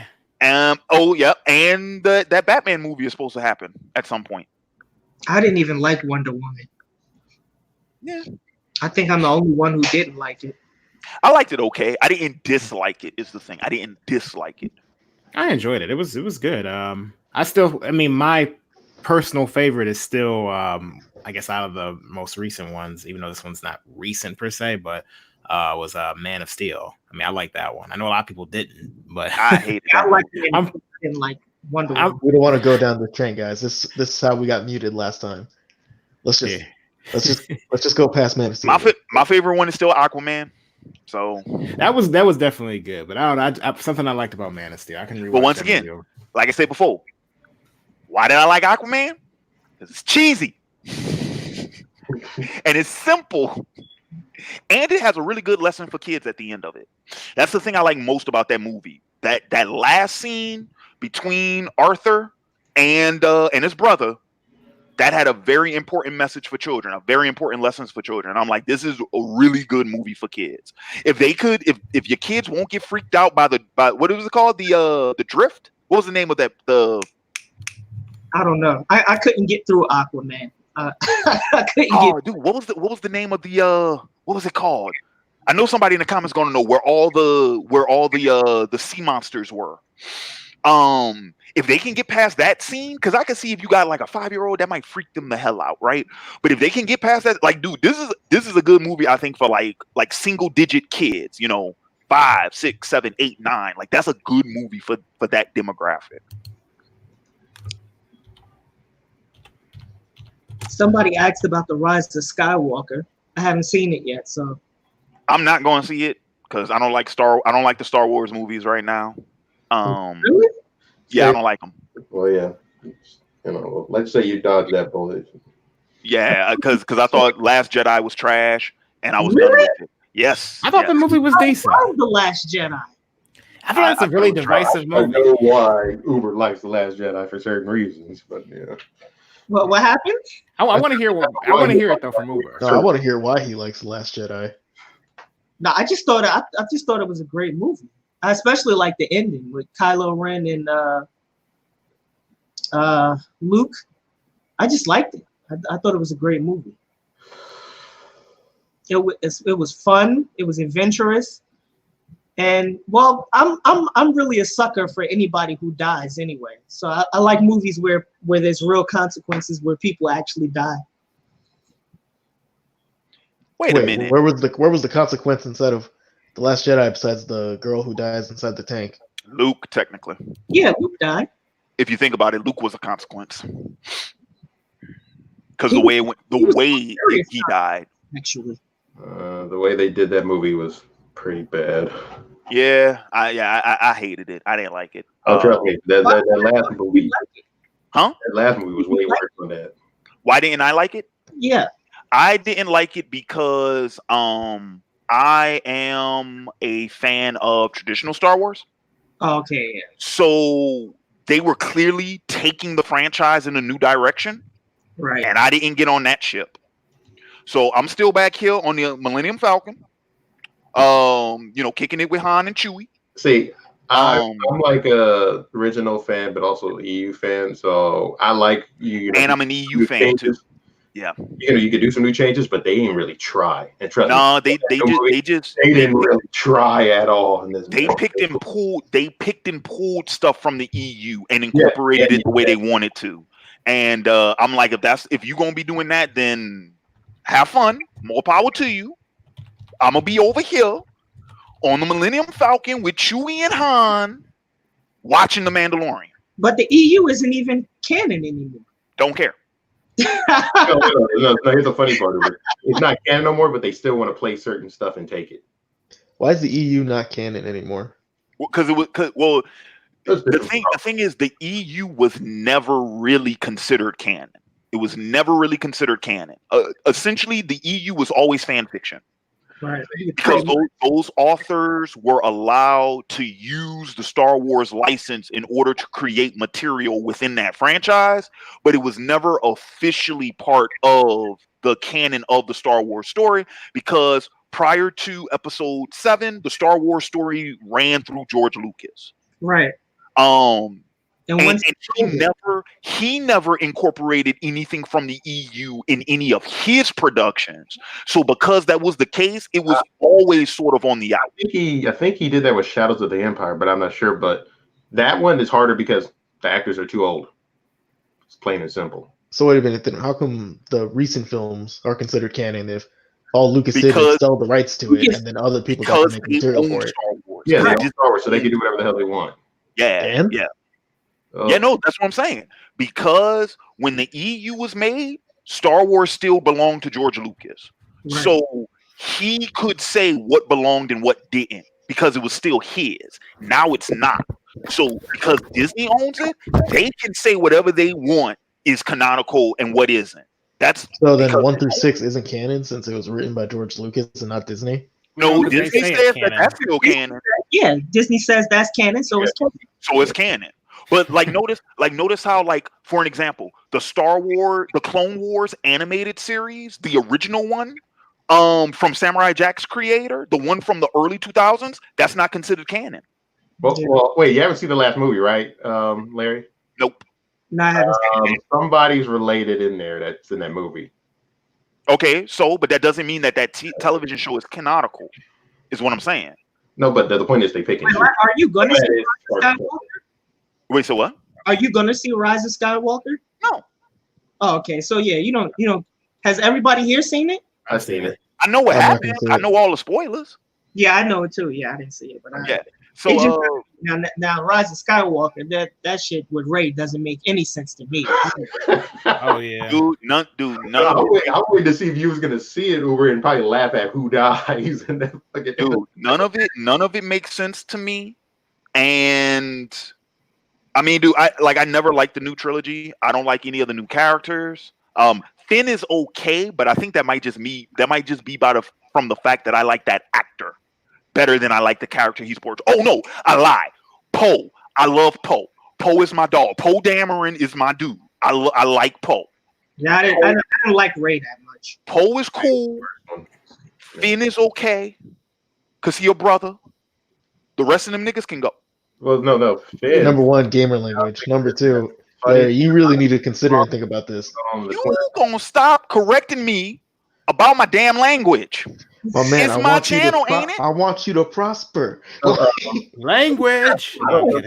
Following up, but yeah, but John Boyega, he is going crazy, talking mad shit on that movie. But and then the other thing too is the other thing too about so like I said with the new trilogy, I hate the characters. I don't really care about the story either. But funny. I draw that line at Luke. And you know what's funny about this? I can respect what they did with Luke, but it's not congruent with who Luke was prior to that movie. Pretty much. It makes total sense that Luke could have ended up like that. But when you consider who Luke Skywalker was, I'm talking about episode 4, 5, and 6. And then if you want to bring it, EU into it, if you want to bring expanded universe into it, even who Luke is in those books, Luke would never have attempted to kill his own nephew. Right. That would have he would have never even conceived it. You want to know why? Because Luke always wins. He always fucking wins. Now, yeah, you could say that that's a major fucking plot device, and we can talk about that until the cows come home. But let's be real about this. You have to go with that. He always tried to find a different perspective. Like, go back to episode 6. Even then, he always wins. Even then, no matter what it was, Luke always came out on top. When you have that, and Luke mentions it. He mentions it in the movie. He said he was arrogant. No shit, Sherlock. It's worked for you so far. Why wouldn't you be? Why wouldn't you double down on that? Luke would have never attempted to kill Ben. That would have never came into Luke's mind. He would have found a way. Mhm. And if he couldn't find a way, he would have invented a way. He would have found a way. That's who Luke Skywalker is. What we got in Last Jedi, like I said, I can respect what they were doing with that character, but by the credits, I had to be like, you know what? I'm good. Thank you, no thank you. I'm good. What they did with Leia, didn't like. What they did, everything that happened with the rebellion and stuff, and how they threw Poe under the bus in that second movie, didn't like. I didn't like none of that. So wait, did y'all see them at the house, or did you see it in theaters? Say who? Did you watch the movie in the house, or did you watch it in theaters? Last Jedi? Yes. I went and saw that in theaters. I paid for that. Okay, And so you were in San Antonio I as well. did the same You- thing for the last Have you movie. been to Alamo Draft House? No, I didn't go to Alamo Draft House. I went to that one I saw at shit. I'm trying to remember because it was Christmas.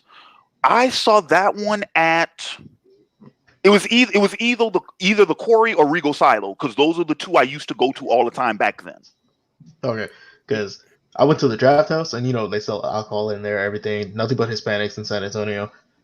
That scene with Leia came up, half the theater was laughing, and I was so happy about it because they understood. All right, dude, we're in for some shit now. You mean when she woke up, or when she used her force power? When she used her force power, when she number one survives the explosion, so thanks to the Mary explosion. Poppins. Oh yeah. But one thing I have to say, I felt like it makes sense because of obviously the directors in this case, but I mean, when I did go and see Rise of Skywalker, it definitely felt like more of a sequel to The Force Awakens than even The Last Jedi did, to the point where it almost feels like the first, I would say, the first act of the movie, you can kind of tell they're trying to ignore or write off a lot of the things that happened in The Last Jedi, and it's kind of weird. I still feel like the way that they wedged in Palpatine, into this story felt like a bad anime filler arc. It straight up felt like an anime filler arc. That's what I'm talking about. Star Wars.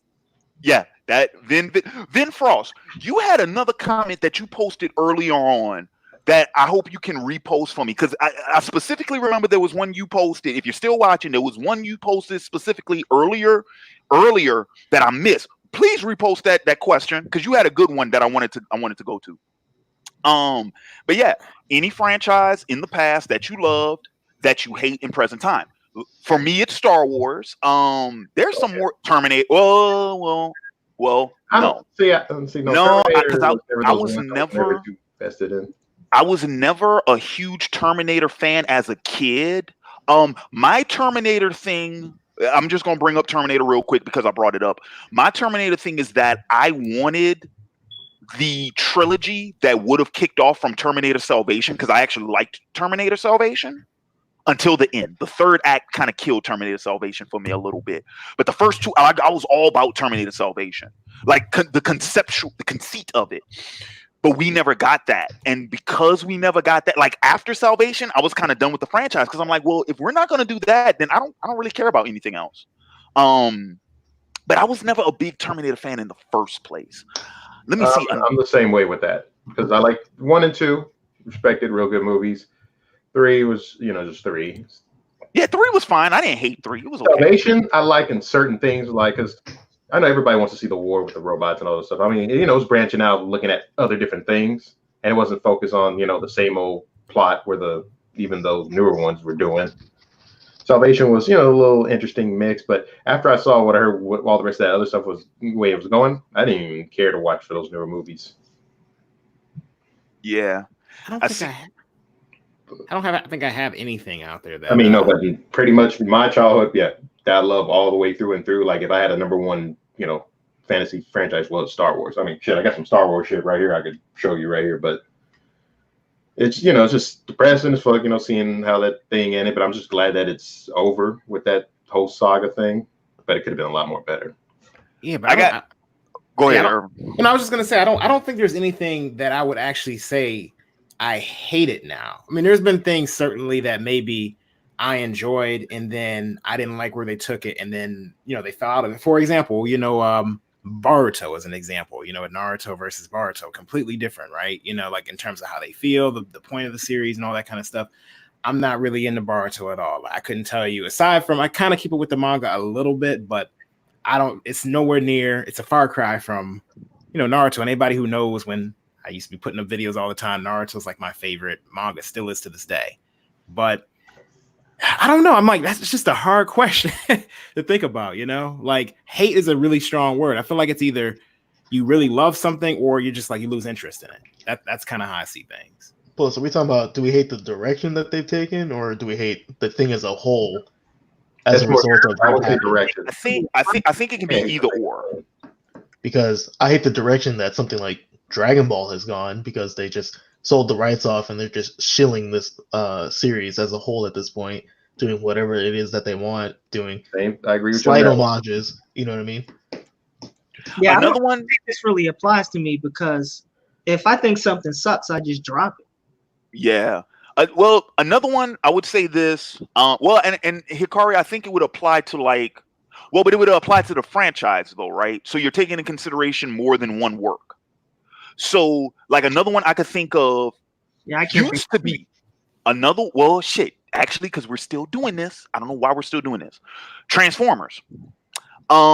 Because I didn't care for the Michael Bay films, and so yeah, pretty much between those years, after Transformers Prime until last year, I couldn't get down on Transformers, and then Bumblebee happened, and I was like, oh my god, this is my life right here. Because Bumblebee was freaking amazing. If y'all haven't seen it, I highly recommend it. If you're a Transformers fan, you owe it to yourself to see Bumblebee, because it was amazing. The first 5 minutes of that movie alone, oh my god. Yeah. So for me, it was Transformers for a while too. Because they weren't making any new Transformers material that I could enjoy. So, because the question is, you hate in present time. So at that time, I couldn't get down on Transformers. Yeah. I could probably think of some other ones if I really think about it. I mean, season 8 Game of Thrones. So that was a pretty good one. Well, all them damn CW shows. Each and every one of them. I love the first season, and then after season 2, they just. See, the thing that stopped me is really stupid too, because I used to listen to your Arrow reviews while playing League of Legends. Mm-hmm. Just from the rip, I already knew I'm not going to watch any of this. It's on the CW. I know what I'm getting into. It's just an English soap opera. That's how I felt when I first heard it. And here's the thing, though. I'm a mad hypocrite, because I'll listen to a soap opera on Channel 8. I'll listen to my novellas all day. But on the CW, I'm like, get away from me. I don't want this. I don't know what it is, but for some reason, the drama hits differently in Spanish. Yeah. Well, I mean, because it's more animated. It really is. They actually like novellas, like they sell. They sell those. No. I mean, like, I don't know if you actually know Spanish, but if you actually watch and sit down for 5 minutes a novella, their camera work is legitimately better than probably Endgame. Yeah, no, yeah, I've seen some novellas on Telemundo back in the day. That's because they got all the fine women on there. So of course, yeah. I mean, they play to a certain audience. I mean, I've seen enough novellas. I've seen some Korean dramas. I used to, when you had nothing to watch as a kid, just flipping through channels. Here's another one. Any video games to look forward to this year? That Final Fantasy VII remake. That's only. I don't know. This year? Wait, hang on. What'd you say, Hikari? Isn't the Last of Us sequel coming out this year? I know it's been announced. I don't know if it comes out in 2020. I don't know. I know it's been announced though. It should be coming out. But I was gonna say I'm not gonna touch Final Fantasy VII until the game's finished. Yeah, you know what I mean. Smart. Yeah. Yeah. That comes out May 29th. Last of Us 2. Because knowing that last Final Fantasy, because dude, aren't they pretty much doing it? Isn't it pretty much like each disc is its own separate game? It seemed like it. I don't know how they're gonna branch it all up together. Like, because it's supposed to be 3. It's supposed to be a 3-part game, and it's going to be like one part. I think like every 3 years or something like that. Essentially, like all 3 parts will be out by 2030. See, I got no problem waiting for that. And the funny thing is, I'm actually went back and played the original. And if you played it, oh damn, that game is really long. Some people don't it's 3 discs. It is really long. Final Fantasy VIII is 4. No. Imagine trying to flip that and turn it into a 3D game. Y'all understand that game's gonna be really long. Yep. But as far as any other games I want to check out this year, I really want to see Cyberpunk 2077. So that's the one thing that's on my radar. Let's see. How about this one? What were some of your favorite films from the 2000s? Well, let me see. John Wick. Really like John Wick. Y'all aren't gonna like my answer. I'm gonna say, well, we already know BVS. You like BVS, Carlos. No. Let me say. Batman vs Superman: Dawn of Justice Ultimate Edition, directed by Zack Snyder, starring Henry Cavill, Gal Gadot, Jesse Eisenberg, and Ben Affleck, 2016. I just said that. Okay, wait. Are we talking about movies just only in the 2000s? Well, since 2010, right? So favorite since 2010. So you like Dawn of Justice? No, don't get nope. Yeah, I got muted last time talking about this. Uber, you know what? If you could just give me 10 minutes of your time off stream, I can explain. This is not the place. It's not the place. That movie was really bad. Okay, man. You like The Last Jedi? We moving on. All right. Okay. All right. There's an interesting list in here, and I'm just gonna name down a few ones I like. Okay, go ahead. Mad Max Fury Road, Get Out, Inception, 12 Years a Slave, Toy Story 3, and pretty much. You know what? Okay, go ahead. Nick. Yeah, pretty much that's it. Oh, and Spider-Man, Spider-Verse. See, because since you said that, you threw me off, man. Because 2010. So, because there were a lot of movies came out. 2010 was a good year for me in movies. There was a lot of fucking movies that came out that year that I liked. But I'm thinking of favorites. So which movie? Okay, The Fighter. Because that was my favorite one of 2010. The Fighter.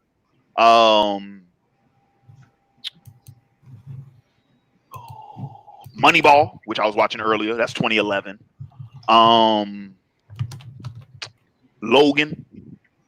Logan's a good film. And by that same token, Days of Future Past, I got to throw in there. I disagree. Let me just get my MCU movies out the way: Winter Soldier, Guardians 1, Black Panther, First Avengers. No Infinity War? Not Infinity War. Nope. Let's see. Other superhero fare. I mean, that's pretty much it. The Dark Knight Rises. Nope, not on my not on my list.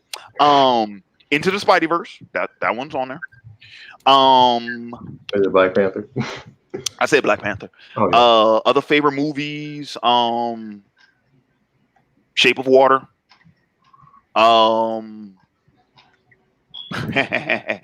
Funny enough, Hateful Eight. Django. Mm-hmm. Django. Yes. Django. Definitely a favorite. Django was definitely a favorite. And some other ones I'm just gonna have to think of later. Oh, Pacific Rim. That was a big one. The first one, not the second one. Second one's okay, but I'm talking about the first one. Pacific Rim. And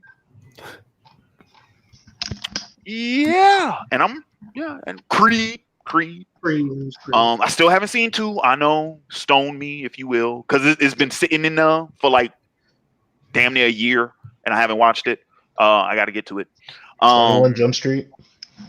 That's not a favorite though. It was a fun watch, but it wasn't a favorite. My apologies. Is it like Nightcrawler or one of my favorites is Dread. I love Dread. The Carl Urban.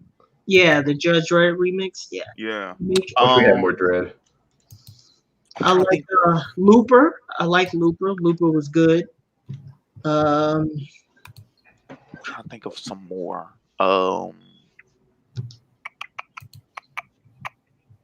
Oh, yeah. How to Train Your was How to Train Your Dragon 2010?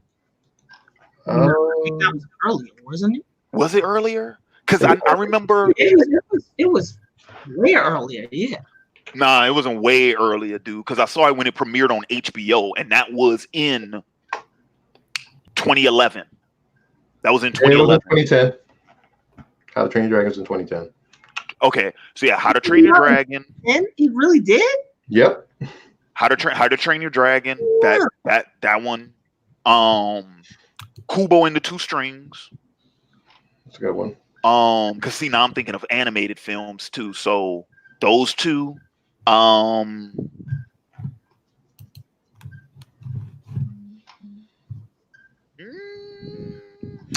like Zootopia. Have you ever seen Zootopia? Yeah, I did. I mean, it was okay. Boy and the Beast, an anime film for you all. Boy and the Beast. No spoilers. I still haven't seen it. I like looks that it's one a lot. fantastic. That one was really good. The second Incredibles. I like that one. I hated that one. Same. You didn't like Incredibles too?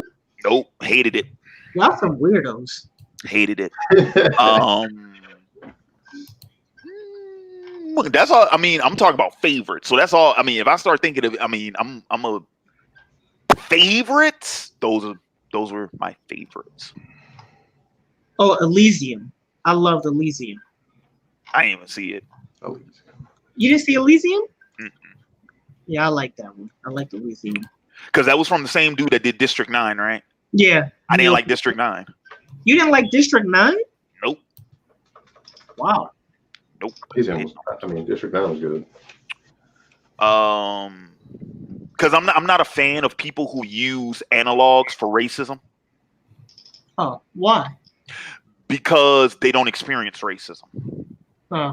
Damn. So a white man made District 9, right? Or a Hispanic dude. What is he? I think no, like, I can't remember what he is. Okay, but he used aliens. He used aliens as an analog for racism, but he himself does not experience racism. Yeah, Hashtag, you're talking about something you don't understand. Okay, wait. I'm gonna let the guy be fair because the guy said he's born in South Africa. You're talking about the director, right? Yeah, he's a white South African. They deal some pretty racism in South Africa. Yeah, they have to deal with apartheid. But what I'm saying is he doesn't share in that experience. So you think being discriminated against or having experienced racism is necessary for you to understand it? I'm telling you what my appeal to your work. I'm telling you the gap. All right. Because number one, I kind of have issues with people who use other things as analogs for racism. Like there's this show on I think it's on Amazon with Orlando Bloom.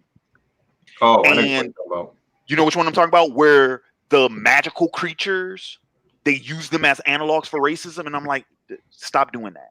Okay, just stop doing that. And I do understand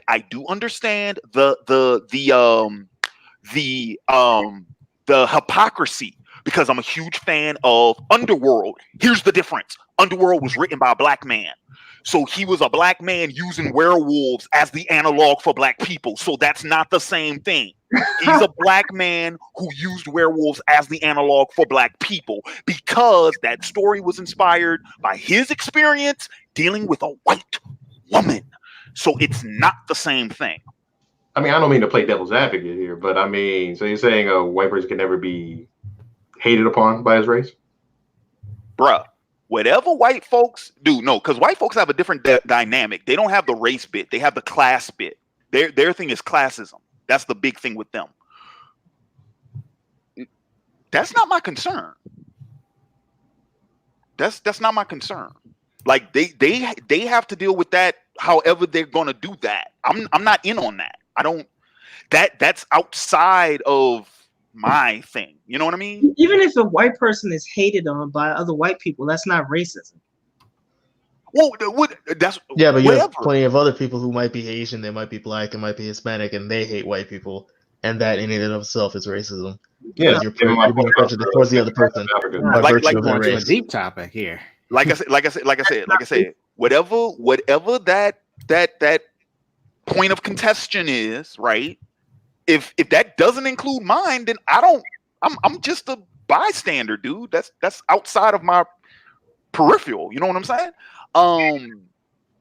But if I'm going to a theater and I'm paying money to see a movie that is telling me about the woes of, all of it, and you said he's South African, it takes place in South. I know what he's talking about, but those aren't black people he's talking about. Those are aliens. And no, bro, I'm good. Going that way, I mean, us humans would not like a certain particular race or creatures and stuff, or maybe subjugate them. I mean, that's not. I know, dude. I get all of that. But I'm good. I get what he's, and I'm not even saying District 9 was a bad movie. I just didn't care for it. Me, myself, I didn't care for it. All right, fair. So you just don't like indirect dealings of racism? For the most part, that is correct. If you're going to deal with racism, just deal with it straight up. Do it straight up, bro. Okay. Fair.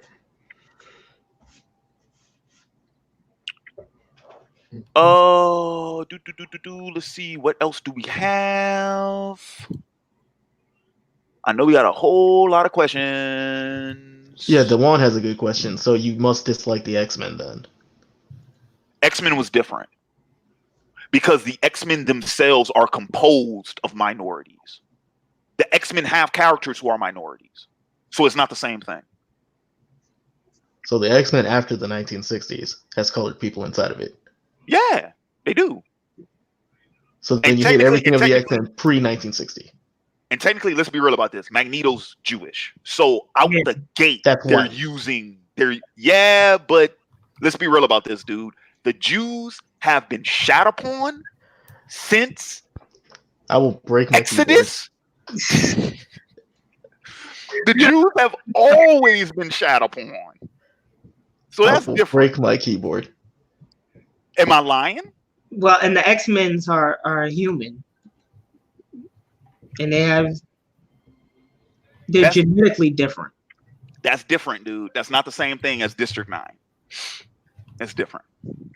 Next topic. Am I wrong, though? I will discuss this more off stream. Magneto is Jewish. The Jews have been shat on since ancient Egypt. All right, let's see. So, let's see. Oh, here go one.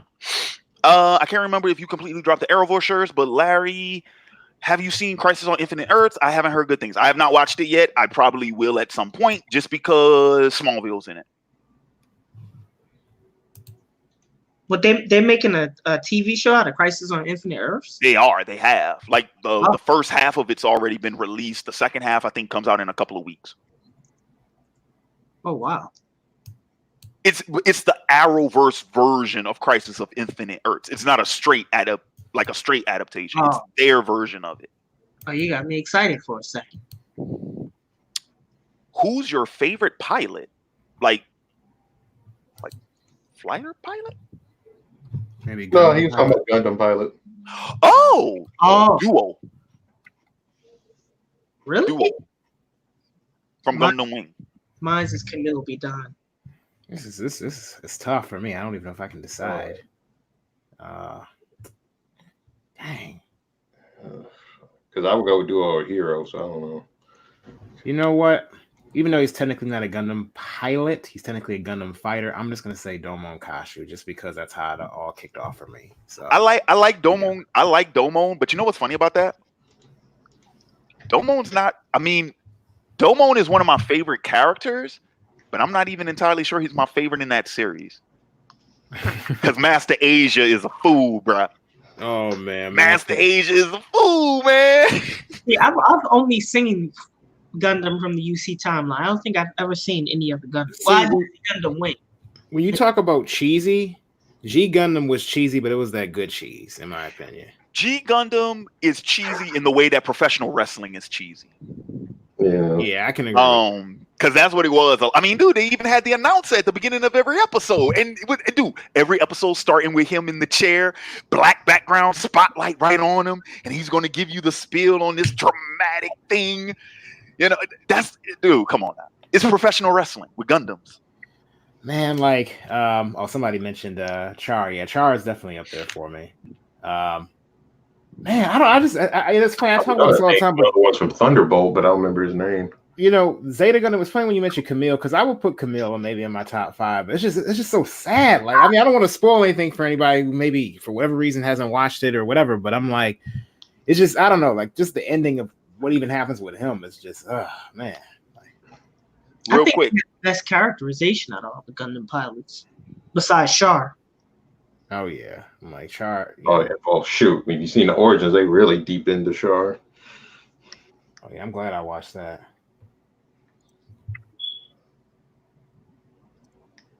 With the next question, how you feel about Imagine Dragons being the face of rock? I didn't even know that had happened.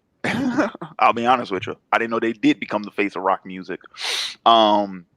Which, I mean, Imagine Dragons is more pop than rock. So I was just about to say that. I didn't realize that they were considered rock. I see one person said that Imagine Dragons is garbage. I ain't gonna say that they garbage because I like Imagine Dragons a lot. But I mean, okay, you know what? How about this? Because I think most people will agree with me on this one. If Imagine Dragons is considered the face of rock, one of two things has happened. Either A, we've changed what rock is categorized as, or B, those people don't know what rock is. Simple and put. Like that's it. I mean, that's not very difficult. What was the two again? What was the two things you said? Either we've changed, either the definition of what constitutes as rock music has changed, or those people who consider them the face of rock music don't know what rock is. I got a popular song by them because I've actually never heard of these people. Yeah, I mean it's that's that. No, it took me a little bit to figure out. Well, I'm like, wait, who's Imagine Dragons? I didn't keep track of Thunder, Believer, whatever it takes. When I was asking you the question, I was like, oh, this shit. Ugh. I like Imagine Dragons, but yeah, I do too. I like it. This one is funny. Yo, Larry, how do you feel about Kendrick Lamar? So this is what's funny about me and Kendrick Lamar. Number one, I have not listened. I don't really listen to Kendrick Lamar. Like talking about, I like DNA. That's a really good song. I like that song. Given certain things I hear you interesting in taste, I can see you liking Kendrick Lamar. Okay, so here's the funny thing about Kendrick Lamar. Because one of my old coworkers, he was big into Kendrick Lamar, and he kind of sort of put me on Kendrick Lamar. But what happened was, we were driving home after work, and he just had the music playing, and I'm like, dude, who is this? Because I like this. He's like, oh, it's Kendrick Lamar. I'm like, then why is it that this doesn't sound like the Kendrick Lamar I've heard? And he's told me that Kendrick is one of those artists where his sound changes with every album. Yep. So if you like his early stuff, you won't like the new stuff. And dude, at that point, it was the same shit what we were talking about earlier with the goddamn anime episodes. If I know it's going to get worse, why would I invest in it early? So that's why I never got into Kendrick Lamar. I like Kendrick Lamar, but I like him as a rapper. Like he can rap his ass off. The problem with Kendrick Lamar is I don't think he's ever made a song that I like. Like I just don't like his music. I like DNA. I like that one.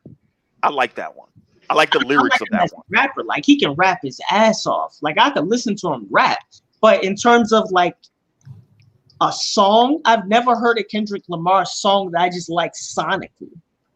That just sounded good to me. And there was, like I said, that song that I heard, I think is off of his first or his second album. I dug that. I was like, man, this is hitting. But apparently, you don't have that sound no more. So I'm like, ah. So that's my thoughts on Kendrick Lamar. Let's see. Okay, hang on. I'm gonna take a quick break. I will be right back. Uber, you are in charge. Don't have these cats wilding out now. All right, because y'all been getting on me about gamer language all damn night. So You've been the only one using it. Okay, Wait, then keep it that way. Then keep it that way. Let's keep it that way. What Now, language have you been by using? all means, go ahead and proceed. And what I'm pretty sure Uber is aching to do, that BBS shit, y'all can jump on in 3, 2, 1. What? He wants us to talk about Batman versus Superman, but we don't have to. I give no fucks. Oh, that shit sucked. Batman versus Superman. It's nothing. Yeah, I didn't care for that saying. either. It sucked. I think we're all unanimous in that. You know, I mean, I'll say this quickly. I mean, my dad, I mean, he watch all different types of stuff, good movies, bad movies. I mean, if he said that shit sucks, then you know that shit was really bad.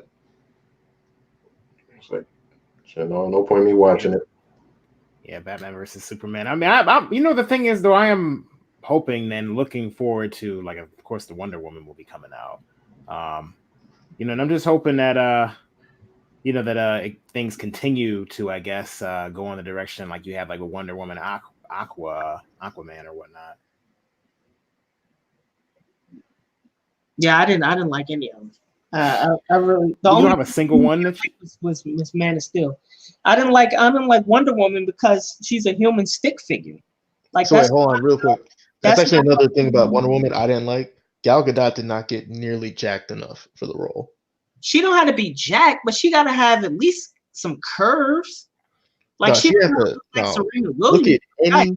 I Look think at she does a any good Wonder job at what Woman she's doing. You know, I mean, yeah, you know, you could say ideally, you know, maybe she could bulk up a little bit or whatever, but I mean, I think she's owned the role at this point pretty well.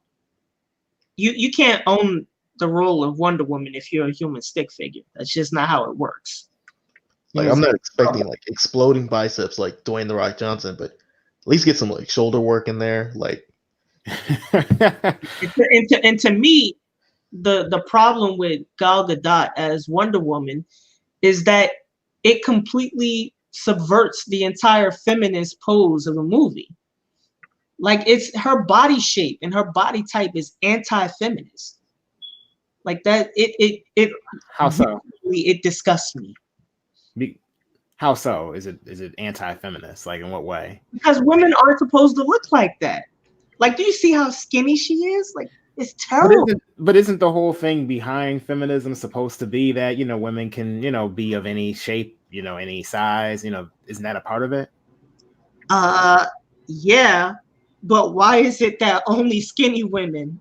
Oh no, I can agree with you on that piece. Like, yeah, you would think that, but I'm just saying, like, you know, with that being said, like, you know, I don't know. Like, I kind of feel like well, here's the thing. When it comes to Wonder Woman, she never was technically supposed to be the whole feminist role. Except not skinny. That's what the movie tells you. Women can be any body shape except not skinny. so like, really quick, because I didn't hear you because your mic cut out for a moment. What'd you say about Man of Steel? You said you liked it or didn't like it? oh, I enjoyed it. I like the movie. You know, No, not you, Irving. I'm sorry, Akari. Yeah, I like Man of Steel. Okay, that's acceptable. I mean, of course, there's little problems. Like, I know everybody likes to bring up the fact that you know, you have Superman's his you know, I forget what his parents like his adopted parents' names are. For some reason, I'm drawing blanks on them. But you know, his Earth dad or whatnot, how he ended up just kind of letting that storm just take his life.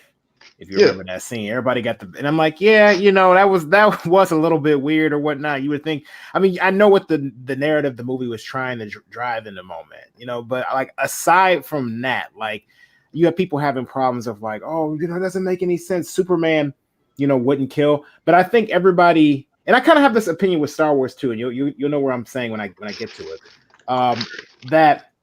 So when you have something that's very iconic like Superman or Star Wars or, you know, anything like that, I feel like sometimes it's almost impossible for these directors to challenge the characters without having some of the audience feeling like the icon that maybe they grew up with or the idea of the character that they felt is being corrupted in some way. And I think that's a problem with today's films. I mean, when they look at, like, for example, Man of Steel, people thinking, oh, Superman wouldn't kill. I'm thinking, like, but look at the situation, you know, when, you know, he was facing Zod, you know, look at what he was being presented. How else can you challenge the character, you know, or compromise the character, in order to have them grow if you don't put them in situations like that. You know what I mean? I would almost agree with you, Irvin, but there's ways to get around that, especially with Star Wars, because you could throw a whole different saga or a whole different other sets of people and stuff. You didn't have to focus on that particular one. And with Superman, I feel like there's a lot of stuff you can say, like, oh, this is a different universe or this is a whatever. It ain't always got to be the same exact Superman, but, that's what mostly the iconic thing of Superman, what people want. I personally don't like Superman for some of those particular reasons, but, they can have that. But if you want, the thing about Man of Steel is that he's not Superman. Like he's Clark Kent. Well, it's that. Well, yeah, that too. But it's just that Man of Steel is not the tone. He's not Superman yet. He hasn't even become Superman. No, he's legitimately it's not a foreigner. That Man of Steel, the tone is not the tone of what Superman is. Like Superman is the guy who's about truth and justice, the American way, all the stuff. Man of Steel is not about that at all. So it's not. Yeah, we were getting the origins of that. My man literally just started that day. Yeah, and the thing is, and I mean, I'm kind of jumping around when we're talking about Man of Steel. I'm going to say, I guess even like just speaking on when you have something that's very iconic and everybody having an idea about it. Like take, for example, like Star Wars, for example, right? One of the main complaints about The Force Awakens is that it was too similar to, A New Hope. Then you have The Last Jedi come out and everyone feels like it was too different, that they flipped it on its head, that they tore it apart. And sure, there's problems. That's not what I'm kind of a casual Star Wars fan. So, I mean, I'm not going to debate, whether or not everything was right or whatnot. Right. But I think about like characters like Luke, right? Where everybody felt like he wouldn't do that. But I'm like, at the same time, you have to challenge the character. You have to put the character.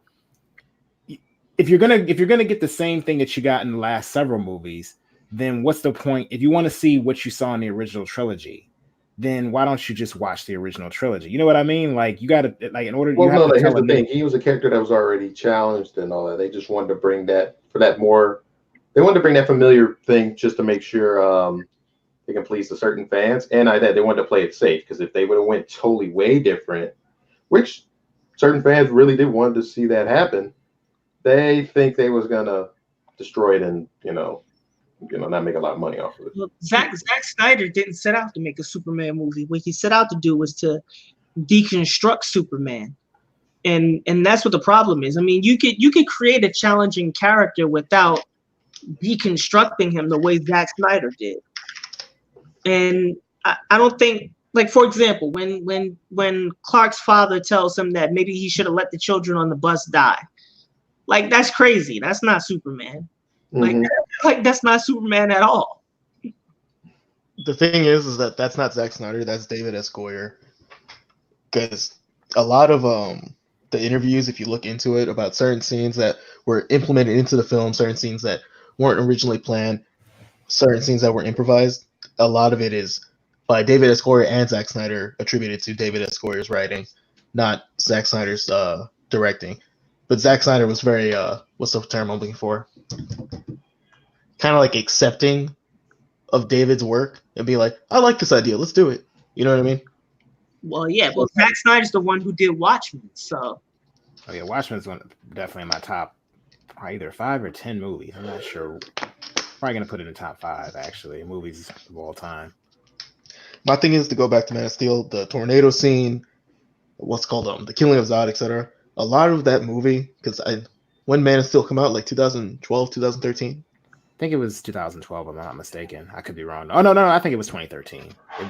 So I was 18 at the time, and that movie was the first one that when I saw Man of Steel in theaters, I didn't like it and I complained about it. And then I saw it again later, like 6 months later on HBO. And this time I was actually like listening to the movie, and I realized, shit, I'm not listening to movies, man. Because once I actually sat there and listened to it, I was like, oh, that's why his father died. Oh, this is why he's killing Zod. Everything is literally being explained to me 8 minutes prior to when it's happening. But no one actually listens in the movie. It's just, guys, here's your popcorn. Go watch Iron Man fly around and blow people up. Laugh at the joke. Consume. My big thing about why I defend Batman vs. Superman and Man of Steel is you have to legitimately listen to what they're saying in the movies that much better. Now, is Justice League complete garbage? Yes. Mm-hmm. Is Wonder Woman bad? Majority of it. Is Aquaman bad? I don't know. I haven't seen it. Suicide Squad is a complete disaster, but that has to do more with the studio interfering, saying, "Listen, BVS tanked. Change everything. Change everything." What did they change in Suicide Squad? It was the same as BVS, which was that it sucked. Direction, 2 writers. Let's see, they slapped a random filter on the camera that made everything look dark 24/7 when it didn't need to. Shit, what's the name?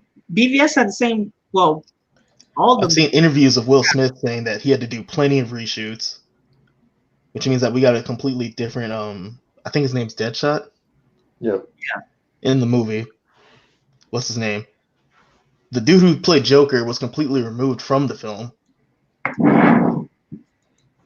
You know, there was one more thing I'm missing out on.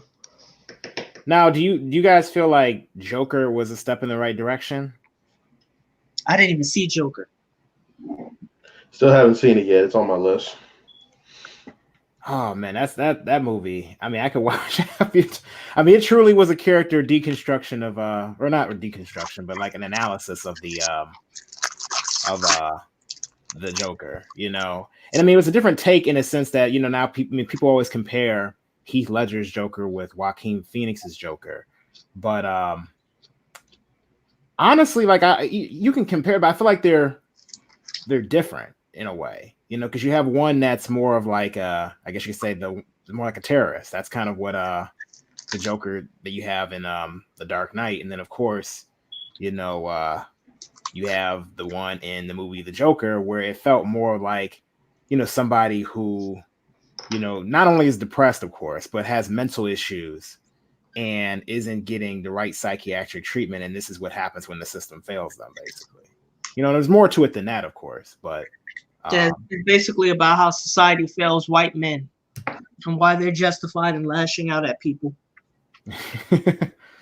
Yeah, I guess it could. You could say some of that, you know, definitely. But I mean, I still think, nonetheless, it's still a good movie. You know, even if you look at it from the standpoint of just, you know, like the system. You know what I mean? You know, and classism. You know, because that's a part of it too. And don't forget how they treat the mentally ill too. I came out of The Joker thinking, if he didn't name drop himself as the Joker, I think it would have still been a nice film. Someone said, "No, the Joker is not an incel. Did you pay attention to the?" Yeah, I definitely would say he kind of is, you know, a little bit. But I mean, there's more to it than that, of course. You know, I wouldn't use that. See, it's hard to use that term for 2 reasons. One, because that wasn't even a term during that time, and 2, you know, the director who's doing it. I mean, you don't follow all the new lingo. What are we talking about? Joker. Which Joker? I thought y'all was talking about Suicide Squad Joker. No, we're talking about the latest one. And we were just comparing, or at least, you know, I brought up Joaquin Phoenix's Joker versus, you know, Heath Ledger's Joker. You know, that's a pretty one-sided comparison, though. Wait, you think it's a blowout? Yeah, it's a blowout. It's like I was commenting up in the YouTube chat that they didn't even give Leto's Joker enough time to like stretch his legs. It's like we got more of him. Oh no, not Leto's Joker. I'm talking about Heath Ledger's Joker from The Dark Knight. Oh, Heath Ledger's Joker. Yeah, versus Joaquin Phoenix's. Oh well, I mean, I feel like Phoenix's Joker got more time still. I mean, well, yeah, there's more time, but I mean, I guess I don't know. Like, dang, I really wish you would have seen Joker though, because I'm like, I definitely would have wanted your thoughts on that for sure. It's like you're trying to like put like 2 movies that are like in separate genres up against each other, because you have one that's more of like playing a antagonist role versus one that's playing a central character role. Almost like put in this good guy position where you're supposed to feel sympathy for him. Yeah. You know, so it's kind of still a little off. Also, I didn't come out of The Joker thinking that this is how society treats white men. I looked at it as this is how society treats people with mental health issues. Exactly. Yeah, that's more what I thought about too. You can But tell I mean, by commenting on one that's but I pretty can much still going for it. understand the other standpoint on that too. You know, why someone may feel I'm that sorry, way. but we deal with a lot of people that try to play the whole wokeness card and stuff, or trying to deframe certain things that ain't really what they're looking for. I didn't say this is how society treats white men. I said this is how society fails white men. It's a little bit different.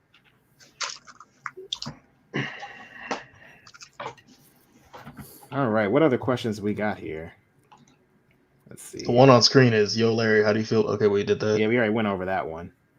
Let's see here. The same guy in the chat, Joker was a Chad. How do y'all feel about the Chad Virgin meme? What is the Chad Virgin? I don't know about the Chad Virgin thing. I know the things that they said about Chad, incels, and they have the female trends for Chad. Real quick, just to chime in on that Joker piece. Stop calling that man an incel. Do not use that term. Most people, number one, most people don't know what that term means. Number two, they don't know where it comes from. And number three, they just use it as a dismissive insult. I don't want to hear it. Exactly. There are places in which that term applies.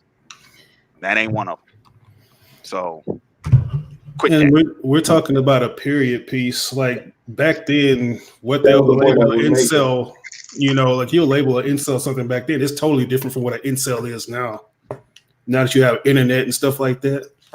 Well, the thing is like people caught on to that term because certain individuals were coined with that term, like Elliot Rodgers. Yeah, those guys, and the media just latched onto it because they now had a word for it, but it doesn't.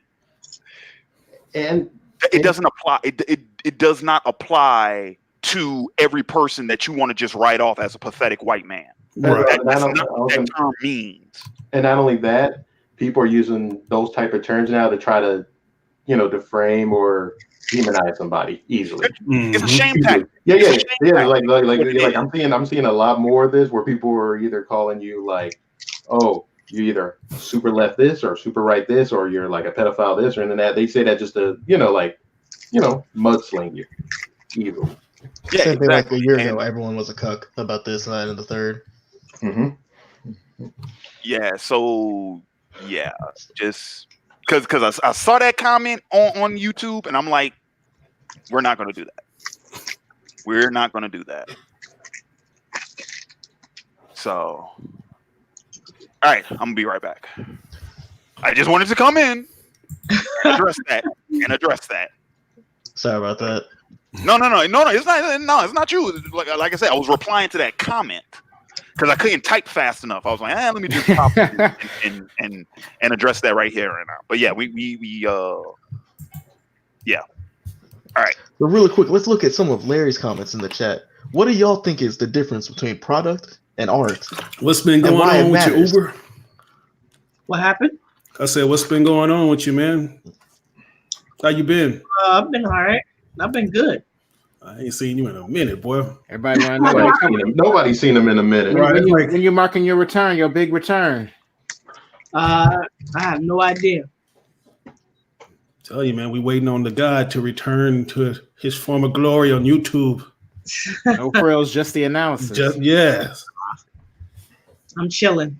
I'm chillaxing. Just chillaxing, enjoying life, huh? Yep, pretty much. Same here, man. Okay, do you have any hobbies? Same here. We're gonna try to. I'm trying to get back on the consistency train with YouTube. Let's see here. You had a pretty big channel though, didn't you? I got a pretty big channel, man, but my numbers and shit don't match up with my view threshold. You know what I'm saying? Like I feel like I could be doing way bigger numbers than what I'm doing now. Well, given to all those YouTube changes, I mean that's affecting everybody. Right, like YouTube demands so much stuff from you. Like they want you to basically become like a TV show where you air an episode like at the same time, you know. Yeah. And that stuff is hard to do, bro. Now right to commercials. Just right. Oh my gosh. It's like then you got to compose a script, got to record, then edit all that stuff into like one video. You can't do that on a daily basis. I don't know. I almost feel like sometimes when we have these streams, it's almost like like coming back to like talk with old war vets or something like that. Like, oh, y'all remember back in the day on YouTube? Right. What happened?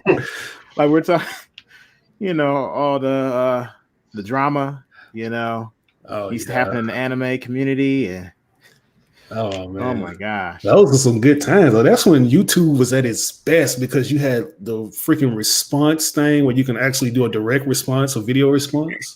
Oh yeah, yeah.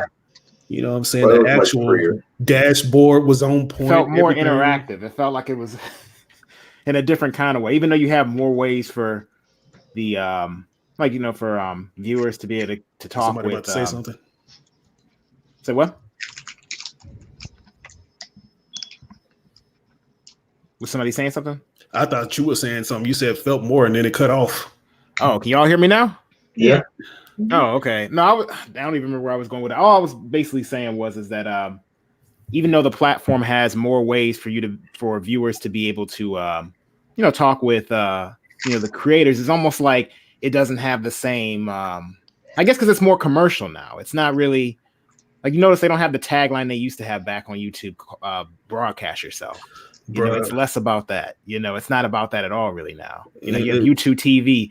Honestly, if they could cut it all out and still make money, I'm sure they would. If you wouldn't be able to upload a video, probably unless I could see it getting to the point where they say you got to pay to upload.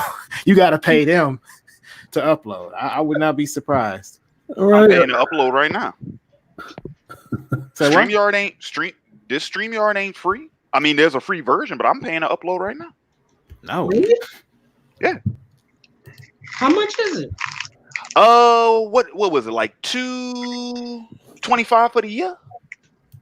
Oh wow, that's cheap though. And what does StreamYard do exactly? Well, so StreamYard, number one, it allows you to be able to do this stream since YouTube got rid of Hangouts. So you can't do you can't have like multiple guests on your stream now unless you have something like OBS or something like that. So I mean, I have OBS, but I never was able to get it working. So StreamYard was a really good alternative, but that's why I can have multiple guests. That's why I can do all these, nice little features and stuff like that. All this, different stuff. But yeah, I mean, essentially it's a streaming program. And, I like it. Wait, and what? Did you mean $225 a year or $2.25 a year? $225. Holy shit. I think that's what it was. It was either 200 or it was 225, something like that. I remember that because when I started up my Patreon, it took like 2 months before I actually got paid from Patreon. So, but I remember like my Patreon earnings, like in those first 2 months, covered all of StreamYard for the year. Wow. Like it paid for the subscription. That's why I remember it's like that $200 mark, something like that. And this is just the first paid tier. There's an even bigger tier above this one, but that one's way more expensive. But man, y'all want to hear about some YouTube war stories? Well, I can tell you some YouTube war stories. Dude, y'all remember real quick? Y'all remember the Blog TV days? Like you froze up, right? Yeah. Y'all remember them Blog TV days? Oh boy! Wow. Dude, do y'all remember? It's like his shit is like some PlayStation 1 stuff. It's trying to load up. He's like, hold up, real quick. I want to know if y'all remember this. And I'm not, for the record, I am not throwing shots at anybody. I'm not knocking anybody who was a part of it because I still think conceptually it was a pretty good idea. I just think towards the end of it, a lot of people got carried away with what the original intent was. Y'all remember Support the Industry? Sustain the Industry? Sustain the Industry. There you go. Sustain the Industry. Yeah. Yeah, I remember that, man. Like I said, I'm not taking shots at anybody who was a part of it because I think conceptually from what it was meant to be, it was a good thing. But I think people got in and they just took it in a different direction. Like they got into like the ego. They put all that ego investment in it. And it's like, dude, it ain't about how much money you make so that you can buy a whole bunch of anime. Because most of y'all living at home with y'all mama still back then. So that's a lot of them were. It's like, oh, let me show you my $300 receipts. It's like, boy, you still live at home with your mama. You don't even pay rent. Go, right? But that's what I'm saying. Like a lot of people hijacked that thing and they turned it into something else that it was never supposed to be about in the first place. But yeah, that was a thing for a while. Yeah, that basically imploded within though. Like there was a lot of stuff that was going on with the leader, the person that was holding the flag for that whole movement. You know, like when they said that they would be mortified if their friends found out that they were in the anime, and then those other guys from that other group that I'm pretty sure Larry used to talk to in private calls from time to time, said they got big headed and went on their merry way. Like they started taking shots at her and stuff like that. So I knew that wasn't gonna last. Yeah, man, that was. It's like the anime industry was already becoming more like lucrative than it's ever been. It was flourishing better than it ever has since the prices and stuff are going down. You didn't have to go to stores and see like one volume of something be $50. Or so I didn't even understand the whole movement. Get VHS tapes from comic book shops. Yeah. There was something y'all had brought up earlier that I wanted to talk about. It was something pertaining to YouTube. I forget what it was. Oh yeah, just being a YouTuber in general, like what that means now versus what it used to be. Dude, and you know what's funny? Because, well, first and foremost, I want to go ahead and put Random Black Game on the spot. Boy, you got some nerve complaining about viewer threshold. Negro, I've seen your stats. I was just telling them that. I was just saying. I'm just saying, man, you got people who have like 75% less subscribers than I do, boasting 2,000 views in less than 20 minutes. My stuff has to accumulate. I don't like that. That's the algorithm, though, man. You know that's. I know. I'm living on a prayer, though, Larry. You don't understand, man. Like I don't like luckily hitting like 100,000 subscribers. I know that sounds ignorant of me to say, but if you get like a couple 100,000 views to a couple million views every video, kinda. No, I know. For the record, I know what Random Black Gamer is getting at because this didn't used to be a thing. Back in my day, but back in the day of YouTube, though, real talk, there was more of a correlation between input and output. There was more. It wasn't perfect by no stretch of the imagination, but there was more of a direct correlation between what you did on YouTube versus the reception it got that has lessened more and more and more every year. Now, dude, I'm gonna be real with you, dude. Now, YouTube there's a lot more that has to do with luck than anything. Yeah. Like you can't, they got all these people that selling these courses and ebooks about how to be more successful on YouTube, and I'm not knocking any of them either because I subscribe to some. Shout out to video creators, Tim Schmoyer. Shout out to him. I subscribe to some of these guys, and their material is very good. But those things, though, dude, what you heads tails, you don't know. Because there's so many variables now, you know what I'm saying? And then also because of the way like Random Black Gamer said, when you do get hot and you do start picking up steam, when you do become favorable to that algorithm, then you have to keep that up. And even if and in order to keep that up, it's freaking insane, right? Yeah. What's required of you to be able to keep that up is really difficult. But even if you manage to do that, still doesn't guarantee anything. That's why, dude, like honestly and truly, like even though I'm not nearly, like not even remotely consistent as I used to be, though I will say this year has been my most consistent year in like the last 3 years, right? Which isn't saying much, but I've been more consistent this year than I have in the last 3 years. Pretty much since 2016, since early 2016, right? The thing with that though, dude, I try not to. I don't bother with that stuff, dude. I don't bother with that. I make my videos for the people I know watch them. I make my videos for the people I know like them. The faithful is not, dude, I got damn near 12,000 subscribers. That's not the faithful. Usually it's the same 200 to 300 people watching all my videos. Right. And I'm cool with that. I do this for the faithful. I do this. We got 68 people watching right now. And I guarantee you, not the knocking them, but I'm pretty sure most of those people are tuning in just because Hikari showed up. I'm just saying, because I know what my averages are for these live streams, right? So the fact that we got these many, I'm like, it's probably because Hikari showed up. But even let's say that wasn't the case. Let's say that it is just, the same 68 people. Well, but dude, that's what I'm saying. Whenever I do it's the same names in the chat. You see what I'm saying? It's the same names in the chat. It's the same name. Granted, I've had some new super chats tonight, so I appreciate that. Some names I didn't recognize. I like that my audience is as small as it is because it makes it more intimate. It's dude, like I said, like I don't make my videos for YouTube. I make my videos for the faithful. You know what I'm saying? That dude, that's why the whole long years ago, like the whole, Larry, you're not part of the YouTube anime community. I'm like, dude, the faithful, we're our own community. Right. We're our own thing. You know what I'm saying? So yeah, I mean, and like I said, everything I just said is terrible from a business perspective. It's terrible from a business perspective. It is not good for money. No, it isn't. But I don't do this for the money, honestly. Like YouTube, like another thing about YouTube, like you think that you're sending out notifications to all the people that are subscribed and clicked on the notification bell? They don't do it. They don't do it. I mean, at least for me, they don't.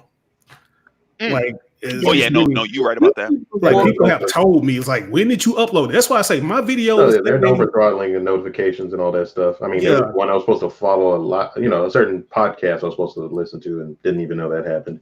Yeah, I don't get it. I don't understand the algorithm. What I do know now is that, like I say, they do prefer you to upload consistently at a certain time. And it's usually like 3 hours, like where your most viewed watch time hits its benchmark.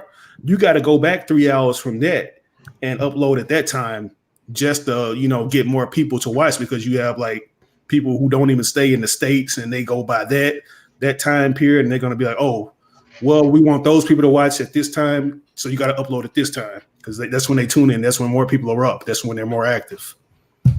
See, dude, and the thing with that is like, I've never been able to really successfully gauge when that is, even for me, because it's like, since I'm doing all live streams now, it's like, dude, I get my most views when I'm live. Right. That's also been a shift too, that more people are doing more live stream thing. Like, I think the biggest way to sum it up is that YouTube went from being able to broadcast yourself. Oh, we got a super chat. A business model based on massive. Yeah, we got a $2 super chat. Oh, hold up now. Oh, that's Trent. Trent, man, you know your money's no good here, but I'll take it anyway. Huge shout out to Trent. Some of my viewers might know who Trent is. Trent was the special guest in my last Advice Corner video, which was called "Don't Fear the Journey." So if any of you all want to see Trent in person and whatnot, go check out that video. Trent's been a long time, dude. I'm talking about for years, man. Trent's been a long OAW faithful for the longest. Really cool dude. He's a patron. He supports the channel all the time. Shout out to him. Okay, so it's like, sup fellas, got any New Year's resolutions? Oh, I don't do the whole resolutions thing. I mean, if you're talking about like stuff to do or goals I'm trying to do, a little bit more in the artistic stuff. Some of it's writing, working out, and I wish I could show you this thing I have, but my camera thing don't work. I got a rifle. A rifle? Yes. So you gonna learn how to shoot? Well, I've shot before because I got a revolver, but yeah. Oh, okay. But I got a rifle. I don't do the whole New Year's resolution bit too. Just because historically speaking, those are very ineffective. Yeah.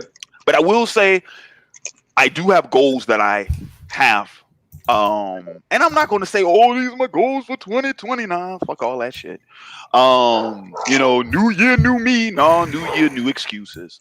But I am going to make a more concerted effort on certain things this year. So one of those, first off, is going to be finishing that damn graphic novel that I've been writing for 6 years now. Almost 6 years. Almost 6 years. No, almost 7. I'm sorry, almost 7. Which one is that? I thought I told you about that one, Hikari. I think Hikari was around. It's been 7 years. I'm pretty sure. I can't tell you. We live, dude. I'm gonna have to hit you up afterwards. We live, man. You can tell me in the chat. It's the supernatural murder mystery one. Oh, Totems? No, not Totems. The one after that. Oh, okay. I don't remember. I haven't published it yet. I'm still writing the damn thing. But anyway, but so that is one of my first goals. My first goal is to finally get that finished because I'm an issue and a half done from finishing it, right? Wow. From writing it. I'm in this. I've been working on the second to last issues for the longest time because I just been rewriting it, and I'm finally at the point now where I'm like, you know what? A wise man once told me, finished is better than perfect. So at this point, I just want to get it finished because I'm actually tired of working on it. So that's one goal I have. Another goal I have, and this one is going to be a little bit more challenging, but I think I can make it work. Getting back into painting. I have been painting more like within the last year. I just completed another piece that was a Christmas gift for my sister. She liked it. I wasn't satisfied with it, but then again, I'm an artist, so apparently. Let me ask: is it charcoal paints or oil paints or what? This one's acrylic. Acrylic, okay. I paint mostly in acrylic because it doesn't take as long to dry, and it's less messy. Because if I was doing charcoal, charcoal is so messy. I like charcoal. I just don't like. Is my shit the only one that's freezing up right now? Mine's not freezing up. It's like you keep freezing up on me. Like I can't hear what you're saying because you'll sit there and pause, and I got to look on YouTube, and you're still going. Might be you then. It might be. You might have to refresh. Yeah, maybe it has to be like it might just be a page refresh, or close any other window tabs you got. Okay, let me see if I can just close. But the thing is, so it's like, wait, what's up? I said, or switch from dial-up. Well, shit, he just froze on me.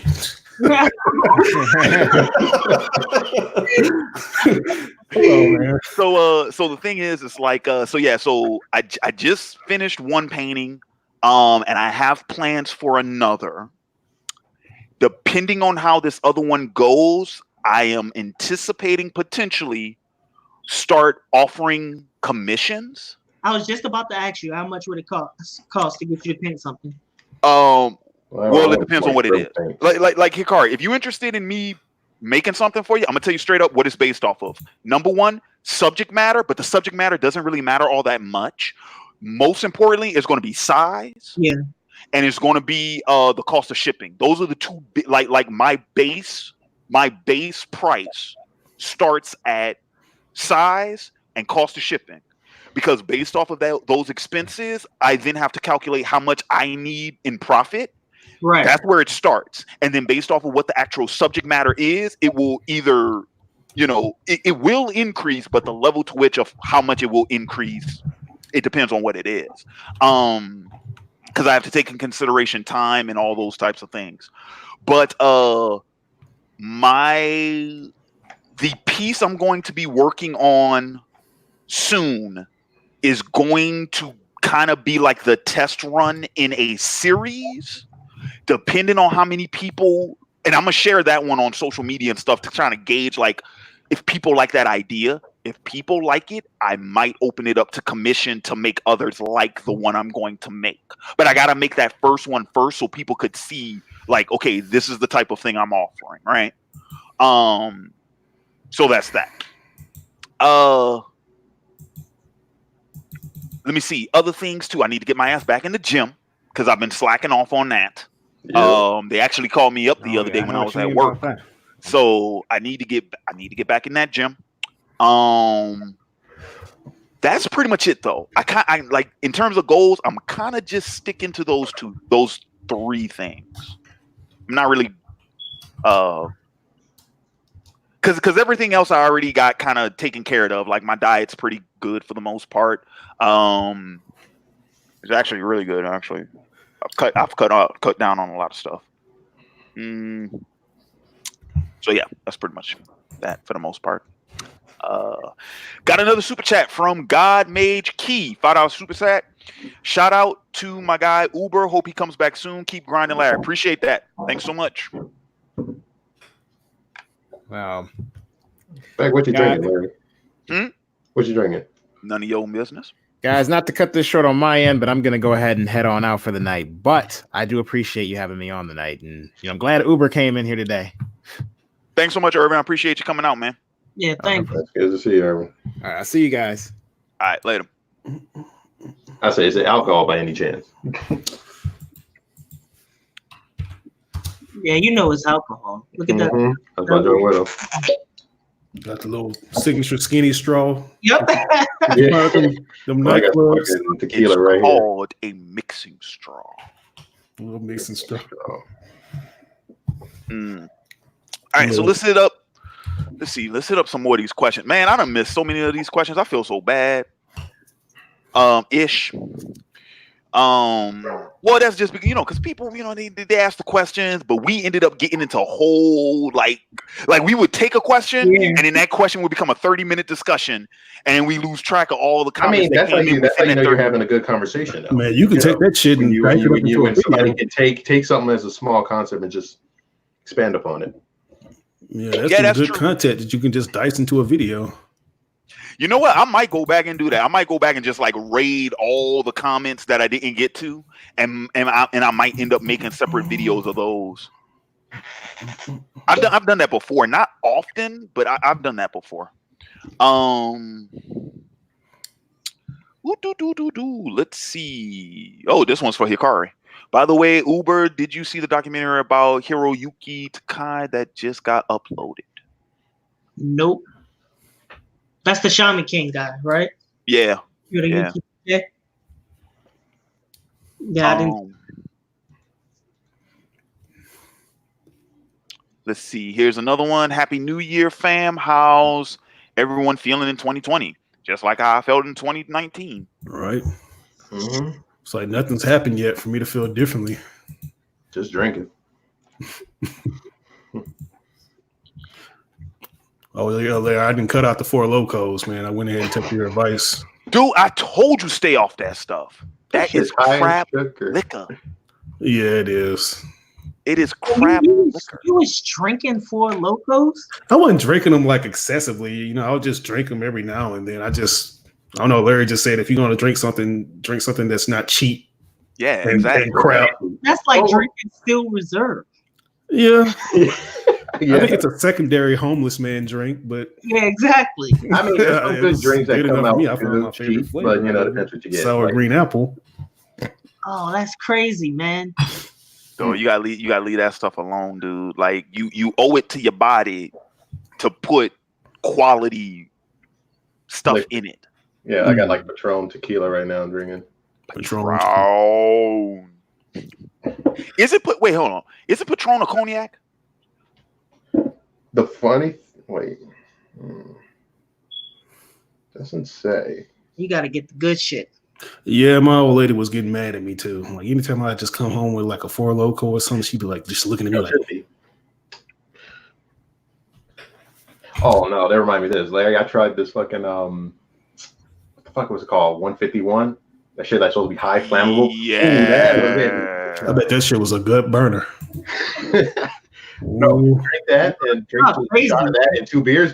I started to feel, okay, I started to feel a little bit. I was like, okay. Y'all need to stick Put some hell on your chest, boy. Make a man out you. No, but the weird thing is, I think they don't sell it here in my state no more or some shit. Weirdness. I'm like, whatever this bar still has it, so I'm like, just let me knock down that. That'll make a man out you, bro. Tell you that right now. Yeah, it tells you high flammable right on the fucking. All right, let me see. Wait, there was one question I just passed up. It was, where is it? Oh no, maybe okay. No, I didn't pass it because I'm on. Yeah, I didn't pass it. All right. Let's see what else we got. Here it is. Uh, Larry, you ever go back and finish Game of Thrones? I never did. I know how it ends, but I never went back and rewatched it. The only thing I did see was the what was it, Battle of the North?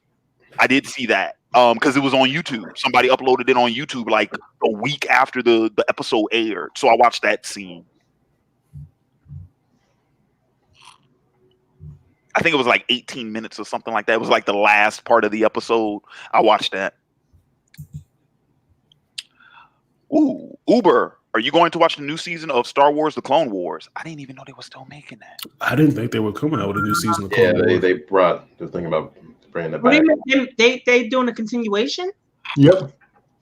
Of the when did Clone Wars come out? 09?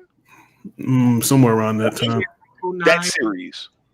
Yeah. I like that series though. That series was good. That is the only Star Wars thing I have seen that I thought did Anakin. It's funny that I know. It's funny that I know about it and I still ain't seen it.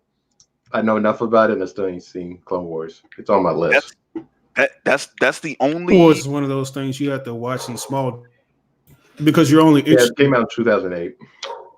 Yeah, because I remember the animated movie came out in 2007, and it was right after that. That's my shit. I love that. You know. Mm-hmm. Let's see what I'm other.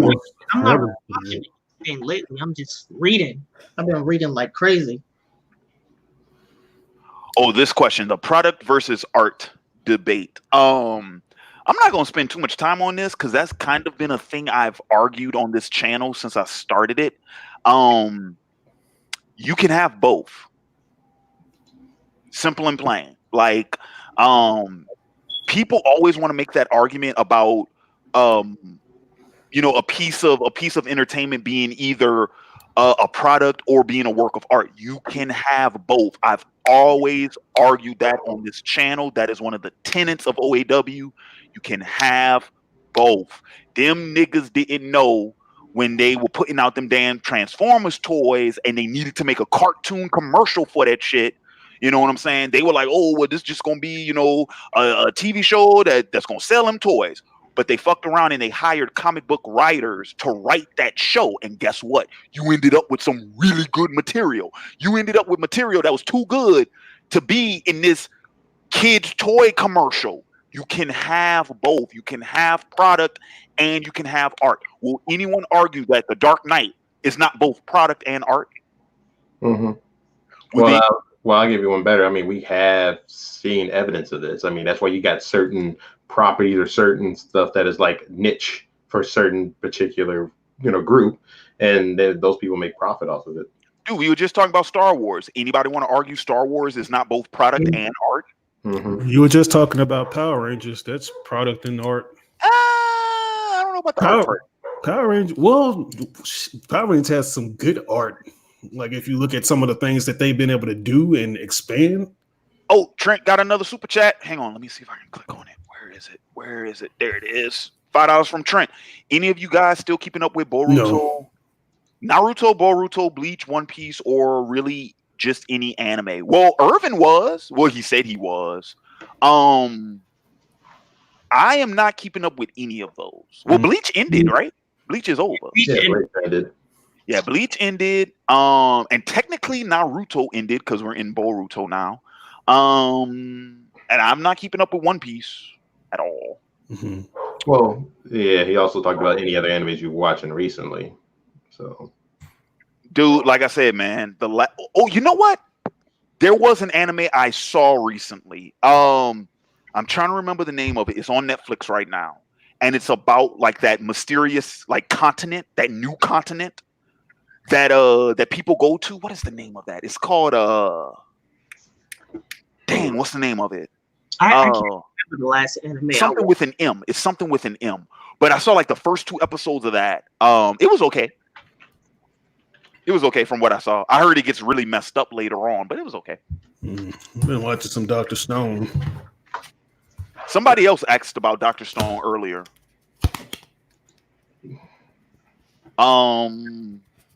But It's not Monos. hang on, let me go back to where I was, because I was. Oh, Random Black Gamer dropped out. Dang, how much? Okay, wait a minute. All right, so I'm just at the top now. So let me see. Oh, there you go. Got him back. I'm trying to get my signal better or something, man. Y'all niggas videos keep freezing on me, or I'm freezing. Can y'all hear me though? Yeah, we can hear you. You coming in fine on my end. No, yeah, we can hear you. I think it's by connection wise because I remember I was listening to the other end, like y'all was kind of a little blurred out, but No, yeah, it looked like Uber car was centering itself earlier. So I think this Cheeto eating is getting explicit. I've been watching I'm not. Look, hang on. Let me see. See. Okay, so Breeze Boy, real quick, if you're still watching, I'm gonna respond to your comment. I can't post it though, because I don't throw shade at other content creators, not unless they do something like egregious or anything like that, where I feel like I need to call them out. Hey man, if that's what that guy wants to do, hey, you are the consumer. You pay for what you want, right? Just like how I got a Patreon and I got patrons, they pay for what they want.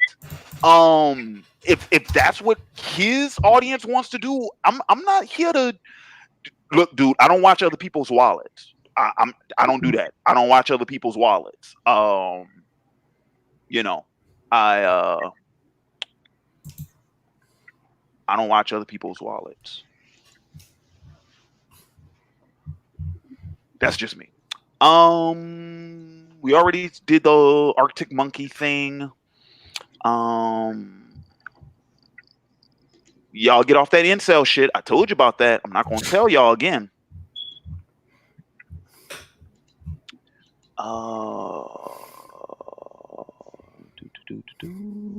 Somebody asked about the Lakers and the Clippers in the finals.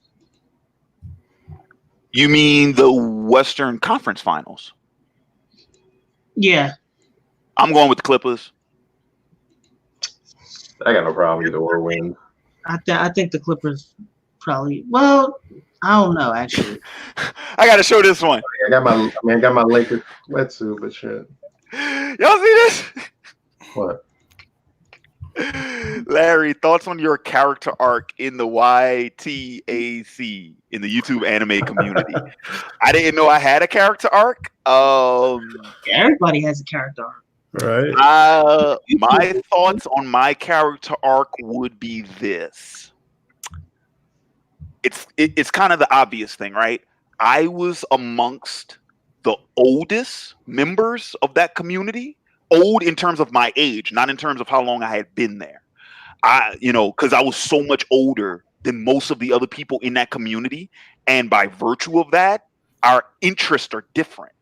So what some members of that community were interested in doing, they did.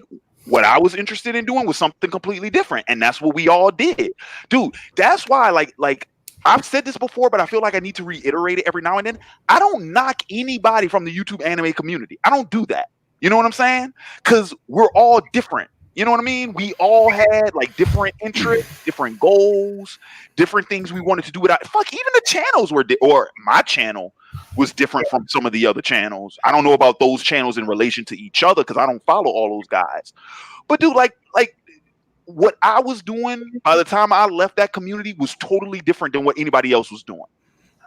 So like we weren't like, you could make the argument that because we're all YouTubers, we're technically competitors. I never considered us competitors because I'm not in your market. My audience is not your audience. We might share some audience members, but my core audience is not your core audience. It's not. We're different. So and like I said, I think the age thing had a lot to do with that. You know what I'm saying? Like, that's not to say that any of those guys were quote unquote immature. I'm not saying that. I'm not saying that some of them I thought were, but You're talking about an outsider's perspective on somebody that they've never met in real life and that they only know through YouTube. So you take that with a grain of salt, because how much can you really know somebody? You know what I'm saying? So what I'm going off of is just impressions, because you are who you present yourself to be on YouTube. Not everybody who's on YouTube is authentic. You know what I mean? So in terms of my character arc, that's kind of where I put it. Like, I was, and you can go back and look at some of those old live streams. Like, you can tell, because I always used to comment on it. And to be fair, I was condescending to those individuals because I always spoke to them as if they were children. So yeah, fine, that one's on me. I accept that. But the fact of the matter was, I was older than those guys. You know what I'm saying? Like, the fact that I was doing live, I was 23 years old doing live streams like 15-year-olds. Like, what the fuck? You know what I'm saying? Like, dude, we were totally different. And because of that, things were going to be different for them. I don't knock anybody who came up on YouTube after me. You know what I'm saying? I don't knock any of them guys. You know what I'm saying? Take your pick, whichever one. Hell, even the ones who was on YouTube at the same time I was. I don't knock none of those. Do you, man? Do you? Get yours. You know what I'm saying? Yeah, I think the biggest thing for me was always, like, Uber Hikari is a persona. Like, I'm not Uber Hikari. I'm Alzamar. You don't really know Alzamar. What you know is the persona I portray on YouTube, and that's totally different from who I am. Mm-hmm. Trent with the $5 super chat. All right, Trent, look, bro. If you do that, then yes, I have to fulfill your request. Why would you want me to do that, bro? Just tell me why. What is Dance Mom? That's what I'm wondering. It's one of those reality TV shows. I think it comes on TLC. I'll do it. I don't have a TV. I think they want to torture you. That's what it is. I don't watch TV. If Oh, that's the man. rules, man. If you pledge to that tier, still I remember have Uber with them big to ass hard fulfill the drives. requirement. I to have fulfill 10 the million requirement. trigabytes. But please Oh don't. boy, Please yeah, don't make me this do is that, gonna bro. be interesting for you to review. No boy. He's Dude, only donated $15, right? So he's halfway there, right? that's not the same thing. Because YouTube takes 30% of super chats. Oh, they do? Yeah. Holy shit. Yeah, they do. They do. Which, That's for the crazy. record, if anybody wants to donate directly to me, hit up my PayPal. That's actually much better. I should have mentioned that earlier. My PayPal is in the it is my PayPal. It's my PayPal. Yeah, because my Cash App is private. My PayPal is in the description. I didn't know. Yeah, YouTube keeps 30% of all your super chats. No, that's crazy. How are they just going to take 30% of your money? Because it's their platform. They can do whatever they want. YouTube with the downhill thing. They can do whatever they want. So when you get a super chat, where does it go? It goes to your Google account. Your well, is it? AdSense? Yeah, your AdSense. It goes to your AdSense. So essentially, your super chat becomes part of like your ad revenue. It's in the same thing. Which, for the record, dude, man, when was the last time I received a check from ad revenue? It's been a long time. I don't think I received one earlier this year when I had like that 7-hour live stream and the Faithful came out big for me that night. Man, I made like I had like $150 in super chats. It was ridiculous. It was awesome, dude. It was awesome. That was some awesome stuff, bro. Like, for real, cause that was the first stream I did in like 2 years. I didn't even think the Faithful was still feeling me like that, but they came out and showed old boy love. I was taken aback by that. I was like, man, I couldn't believe that. And that's why I do it for them. I ain't trying to appeal to the fucking masses. I do it for the Faithful. Them niggas pay my bills.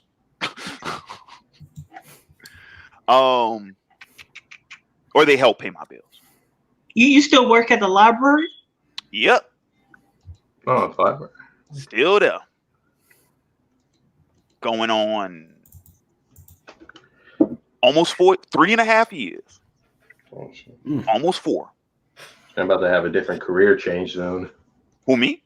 No, I said me. Oh, okay. Yeah. I feel you, bro. Bro. Oh, I'm trying to. Wait, what is this? I remember Larry vigorously threatening to block me from Blog TV because I said I didn't like Joe Tian. Because you was a hater. Because you was a hater. Wow. Dude, I don't care. You can like whatever it was Pokemon okay. you like. You can dislike whatever Pokemon you like. It don't matter. It's water under the bridge, over the dam, whatever you want to call it. Blog TV. I ain't heard that in so long. Okay. Larry's blocked a lot of people. I Larry's have. unblocked. He blocked I me. have. Wait, who is this person? Who's that? She's this feminist type person that gets on video games. Yeah. Nope. She's well Done.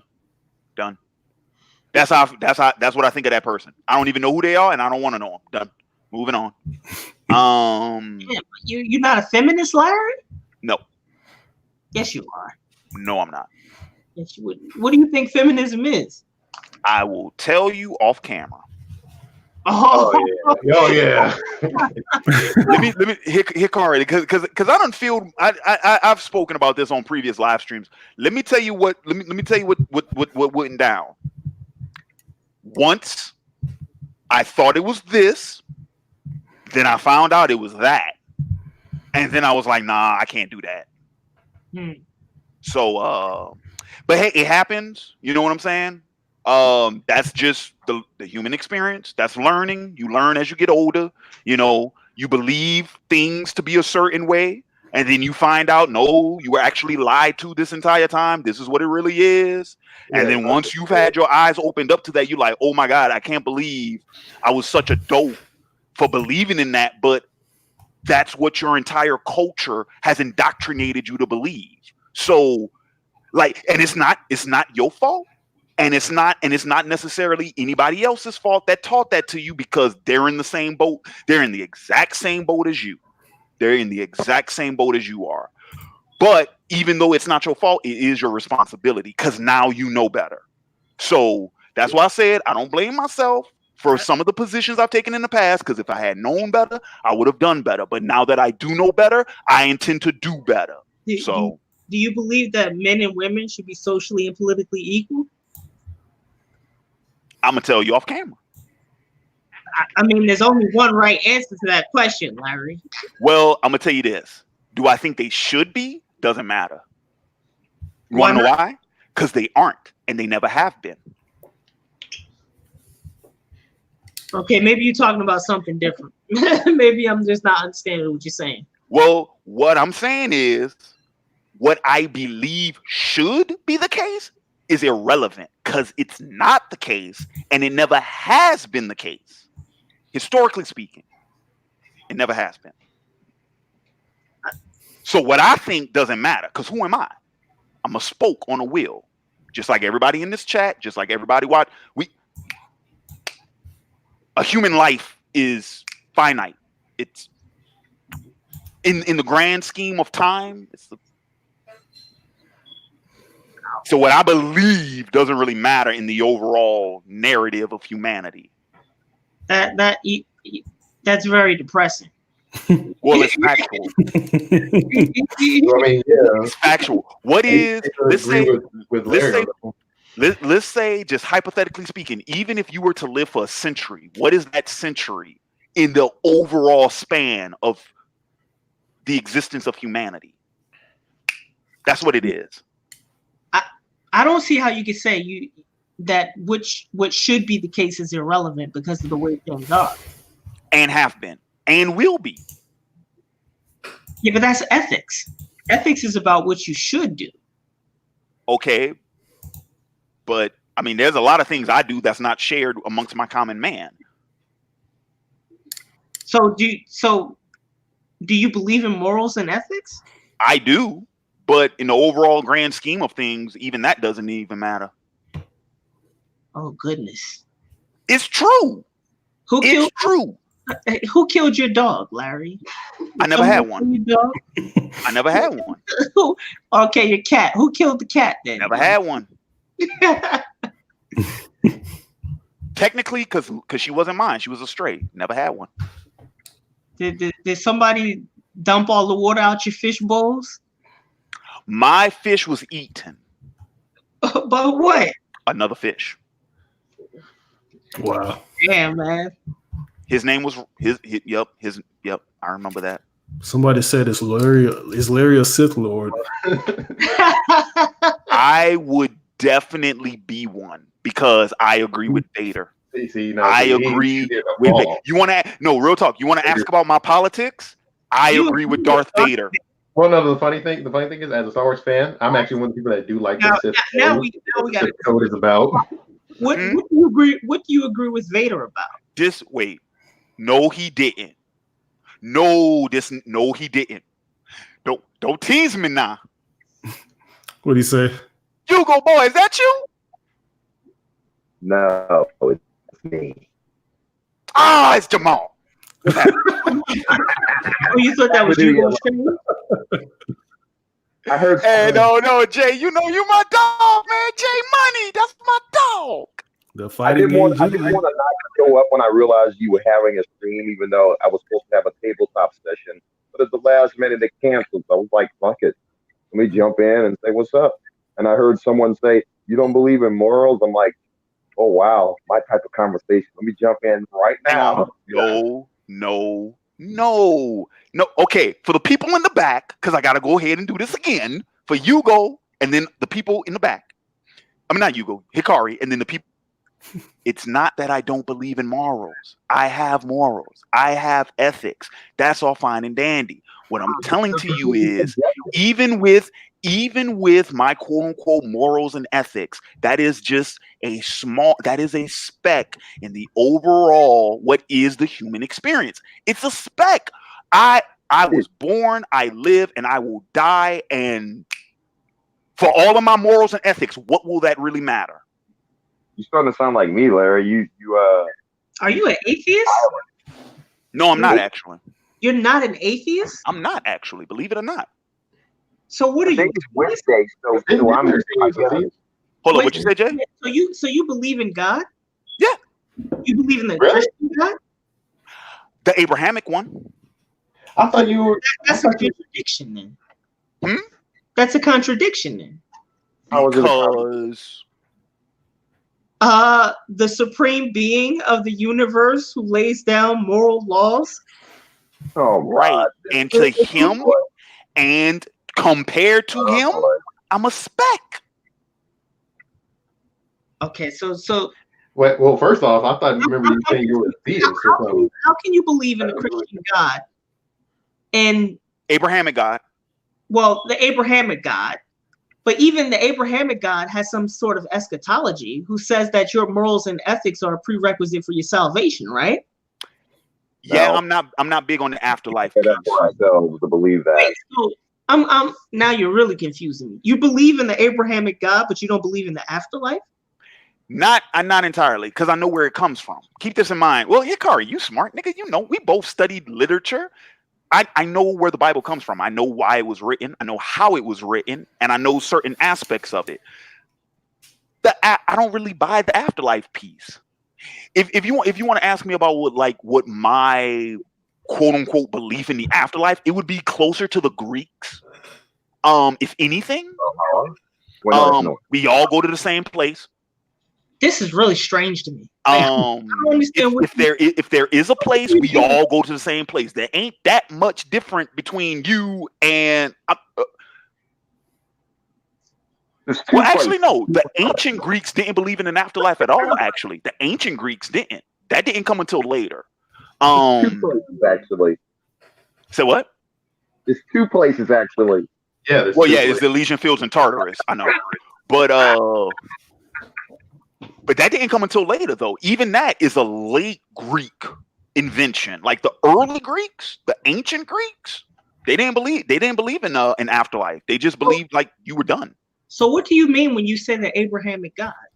The one that inspires Judaism, Islam and Christianity. Yahweh, if you will. That one. And to you, is he eternal? Well, actually, I'm not convinced about that. I think even he might be finite. But we have no recollection of like how long is a deity's lifespan. Interesting perspective. Negro, this ain't about me. Moving on to the comments. Trying to put me on the spot. No, Hell, I mean, hell this you is think this interesting. is? I mean, we get to know about the man. We get to know your own character. I mean, I'm surprised that you even said that you actually believe that. Actually, this does relate to the question because it's about character arcs. But you're talking about me as a person, not me as a YouTuber.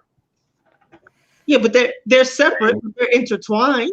Mm-hmm. And wait a minute, time out. And for the record, just so we can bring him back to what kicked this off in the first place. What the hell do my morals or ethics have to do with whether or not I'm a feminist? Well, because feminism is a moral stance.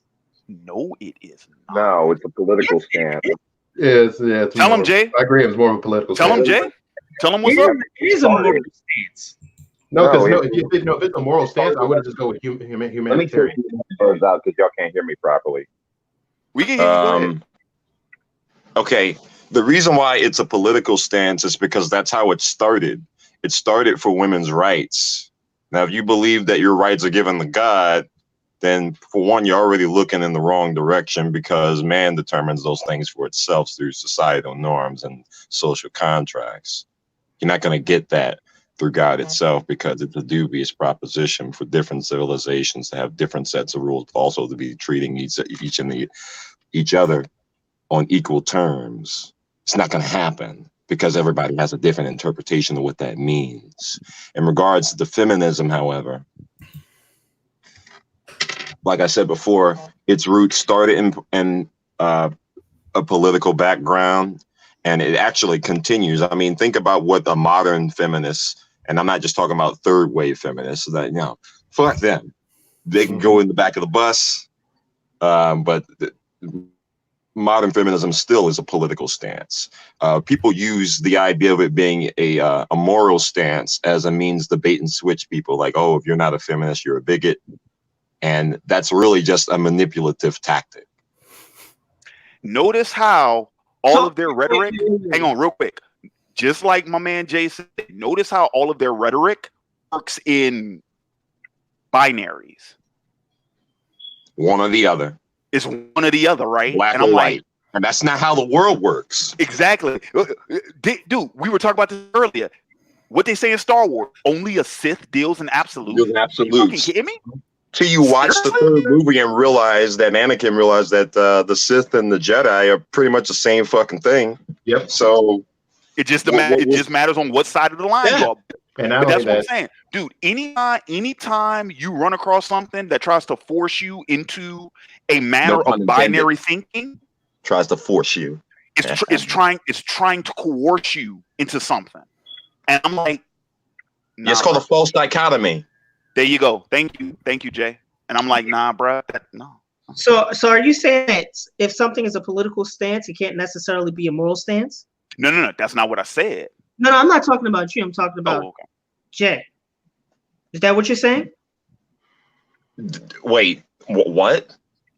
I think that if you think and believe that, I'm trying to figure out why you think that a political stance can't also be a moral stance.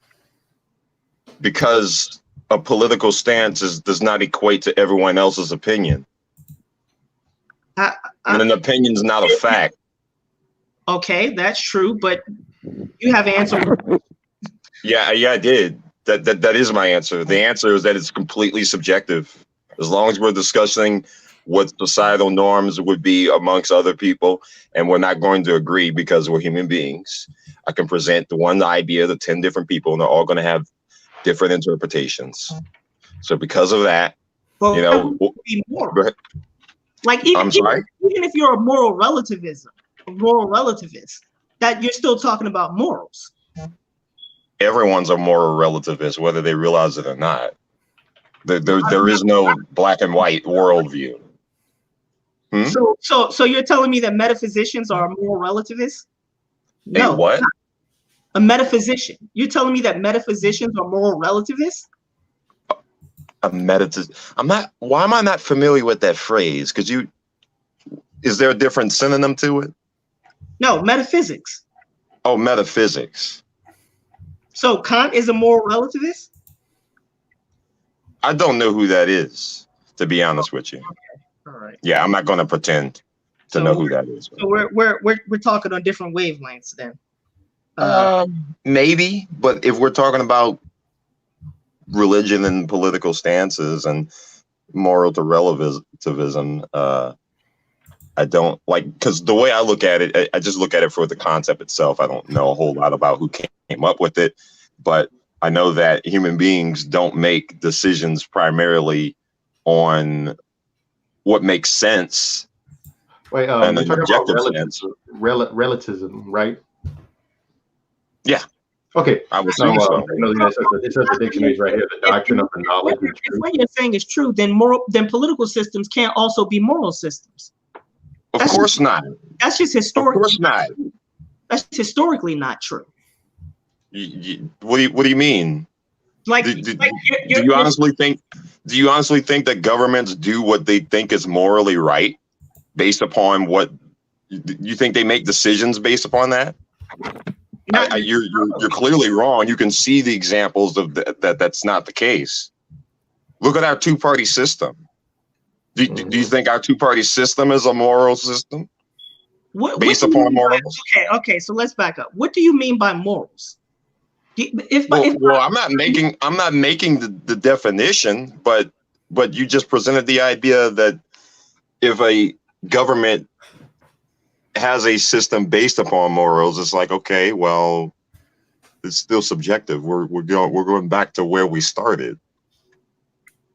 I think your definition of morals is wrong. You seem to be implying that moral means right, but moral doesn't mean right. It's just I never said that. That's what it seems. I think that's what you think. Unless you, I think moral means right. Messing around with y'all. I was about to go. I'm not a metaphysician. I believe in continental philosophy, so I don't believe that. But the definition of moral simply means principles concerning right and wrong. That's what morals means. Moral doesn't mean that something is right.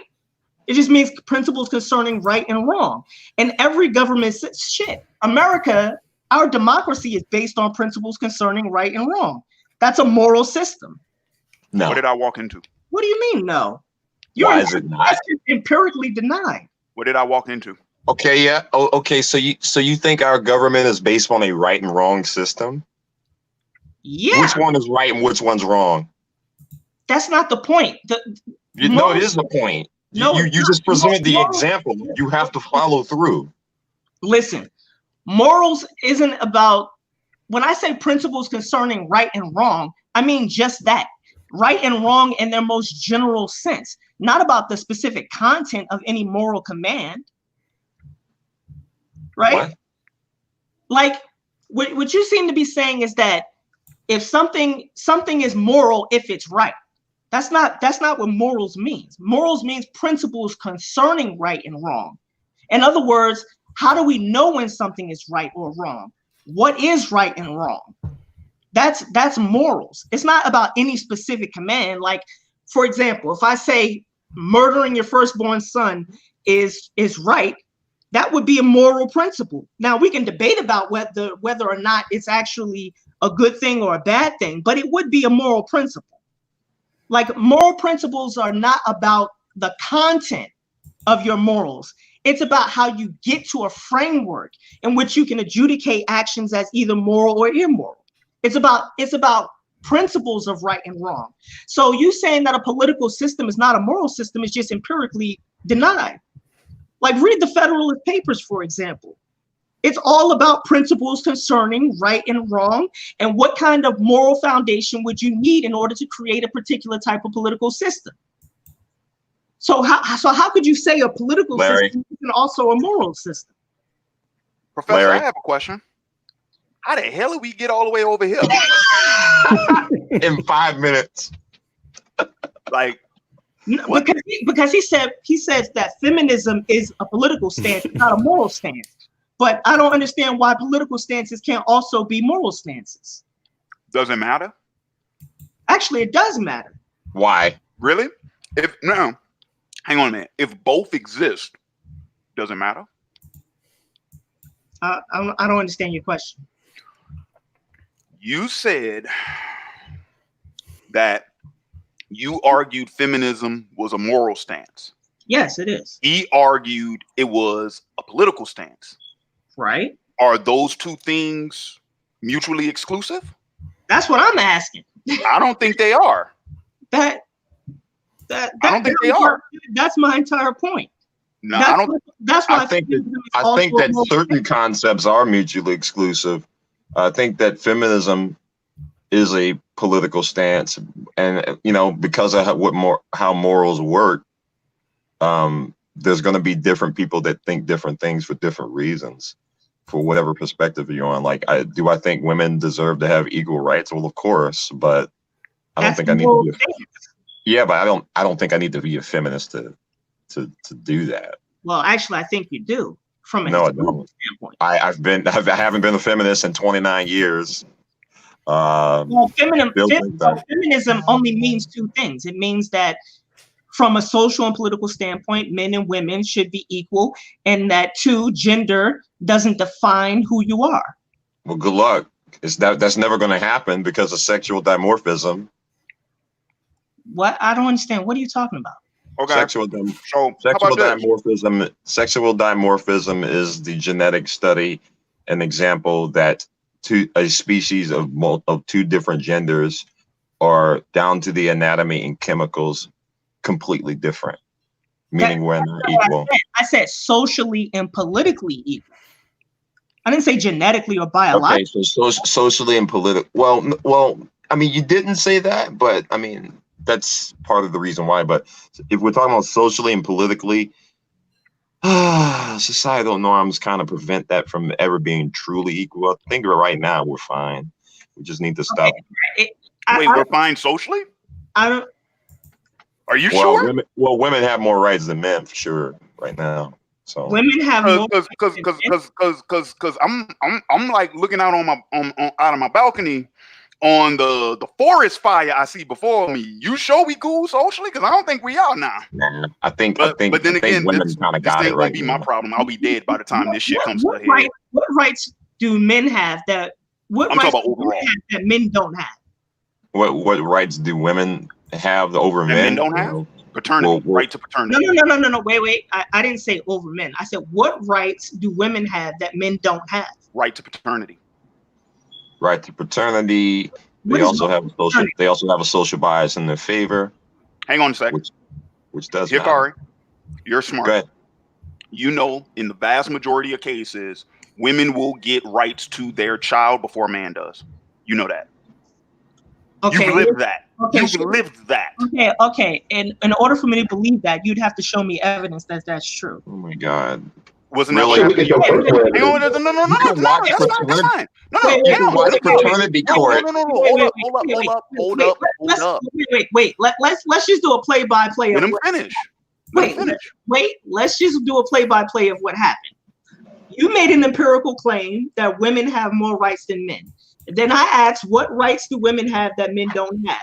Then Eugene says that women have rights of paternity. Then I asked for evidence that that's true. And then you say, okay. Since when did asking for evidence become a impasse to an argument or discussion? Hikari, I can get you your evidence. Same here.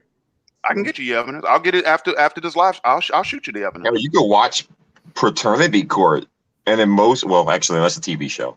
Bad example.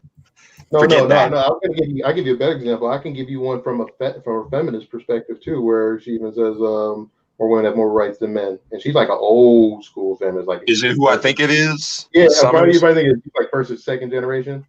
Summers, is that her last name or? What's her name? Say again. Is her last name Summers? Women have more rights than men.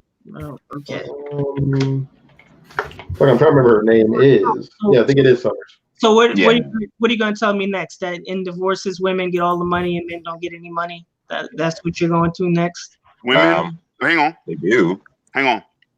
I don't know if that's a Alimony. right. Hang on. Alimony laws highly favor women because in most cases, men aren't in a position to actually get alimony.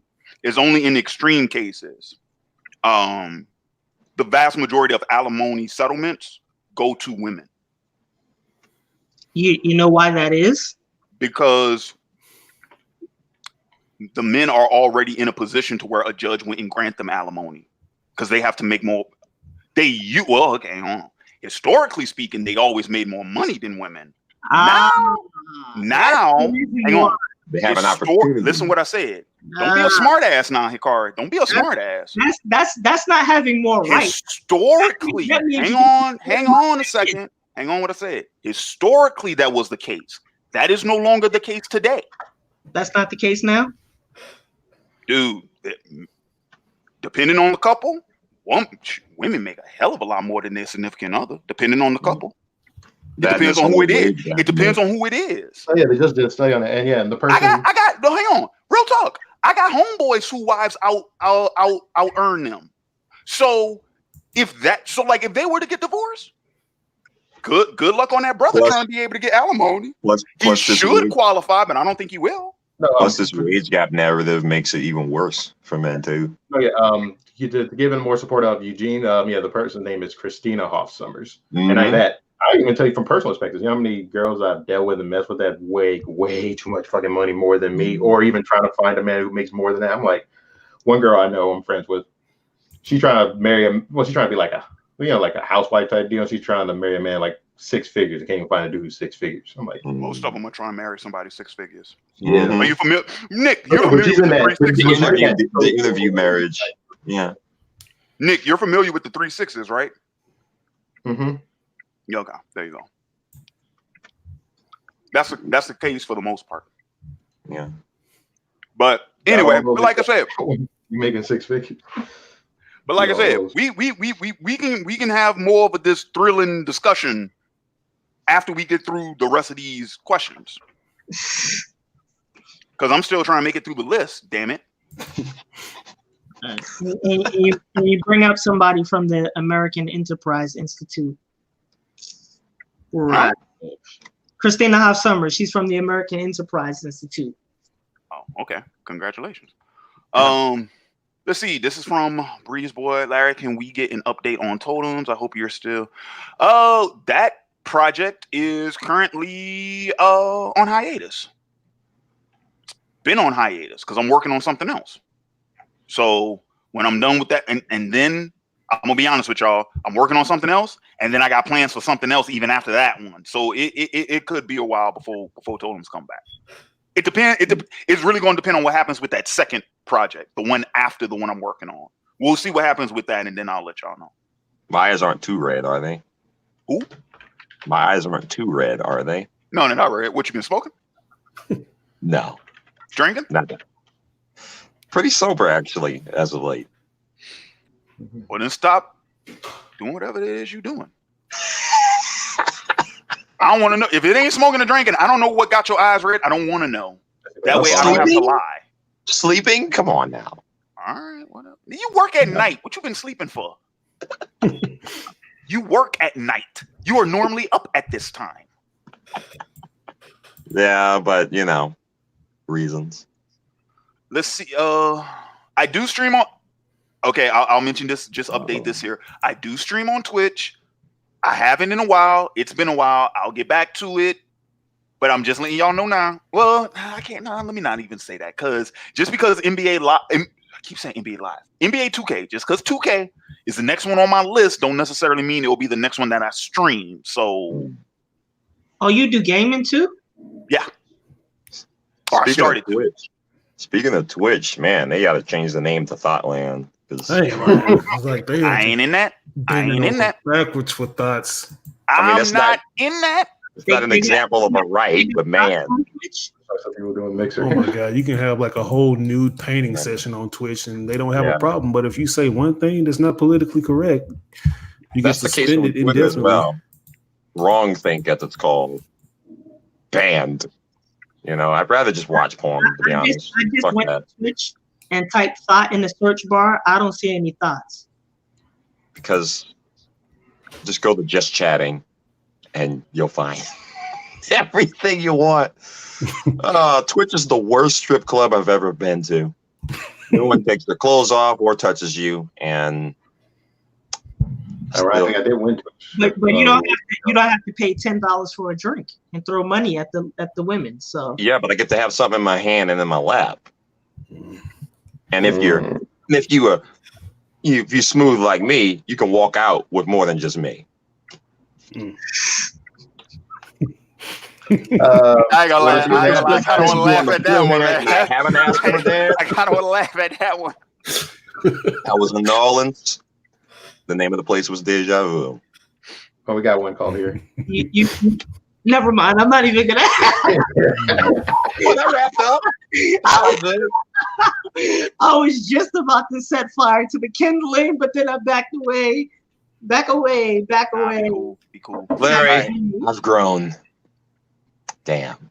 Congratulations. All right, moving on. We got a new girl. I'm not trying to hear about your sexcapades. That wasn't a sexcapade. I was just in town. You know. I ain't trying to hear about all that.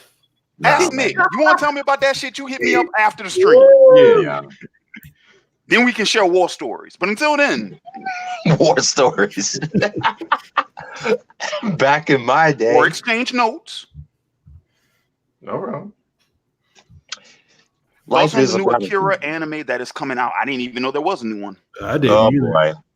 Is it an anime or is it? Or I heard they're doing a live action of it. Because I heard about please live no. action. I hope, please no. Oh man. Time I hear about, unless it's referring to the live action, because anime is in parentheses. So yeah. I don't know. I'm not sure, but might be mixed. I mean, I heard about the live action. But I've been hearing about the live action for the last decade. So are they still doing a live action Cowboy Bebop? Yeah, it's on. It's been production has been stalled because hurt himself. Keanu Reeves. Also, the dog is in the corgi. No, not Keanu Reeves. It's not Keanu Reeves. It's what's his name? John? Is it John Choi? Dude. Oh, you remember the Asian dude from Harold and Kumar? Yeah, it's Harold. Oh, that's him. Cowboy Bebop. Yeah, he's Spike in Cowboy Bebop. Yeah, and the dog is in the corgi. It's I think it's like a golden retriever or something. I don't remember. Harold from Harold and Kumar is going to be Spike. Yeah, I think that's the actor's name, John Choi, right? Yeah. Yeah. But the thing was, he got injured during one of the stunts, and it set them back like 6 months. Oh wow! Like I think he broke some of his ribs. I think. Yeah, he got hurt, bro. He got hurt pretty bad. So that stalled for a while. They should have got somebody Jewish to play Spike. Oh damn, Carlos is back. Carlos, how long have you been there? I think he just walked in. 25 minutes. You said 25 minutes? Yeah, Uber was just going in on the feminist title. Damn, dude, I apologize. Man, it's this damn menu at the. I can't see who the sixth person is that pops up. I'm sorry, man. Really? Oh, it's fine, it's fine. I had to leave. My roommate called me. She doesn't know how to flip a tire on her car, so I had to get out there and get that done. But we equals, right?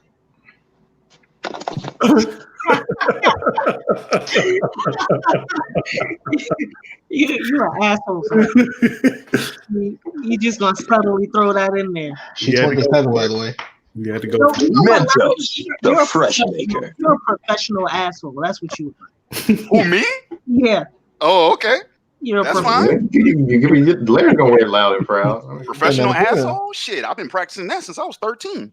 Man, I hope I would be pro by now. I need to get on my shit then, man. I mean, fuck. Jay, you not as near as Jay. You know, nigga, you lived with me. You know, you ain't as big as an asshole as me.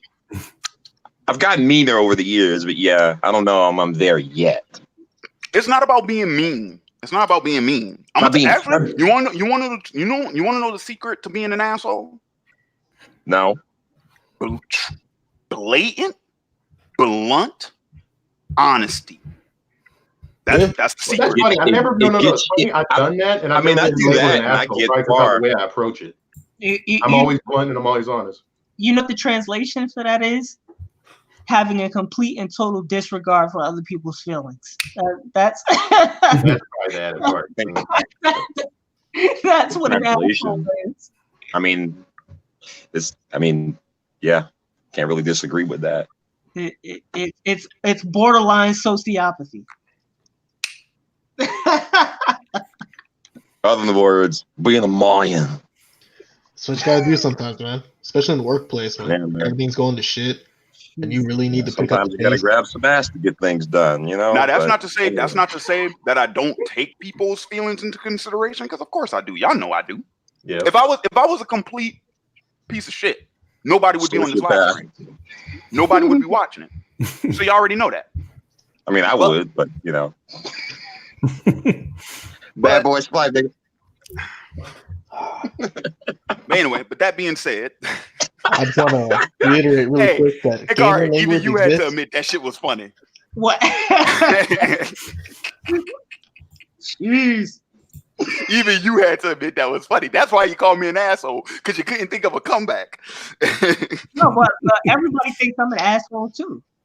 Really? Well, then there you go. We two peas in a motherfucking pie, and we going to hell together. Hand in motherfucking hands. Everybody. And a gasoline covered snuggie. With some gasoline draws on. There you go. Yeah. My coworker came to me one time. It's like, hey, you know people don't like you, right? I'm like, I don't give a fuck. I don't give a shit. That's when you stop caring. This is my favorite one. This is my favorite one. Do they pay my bills? Exactly. That's what I was thinking. Like, as long as they pay me, as long as the check's clear. To quote what Jay-Z said in his song "Ain't No Love," what you eat don't make me shit. Pretty much, exactly. Yeah.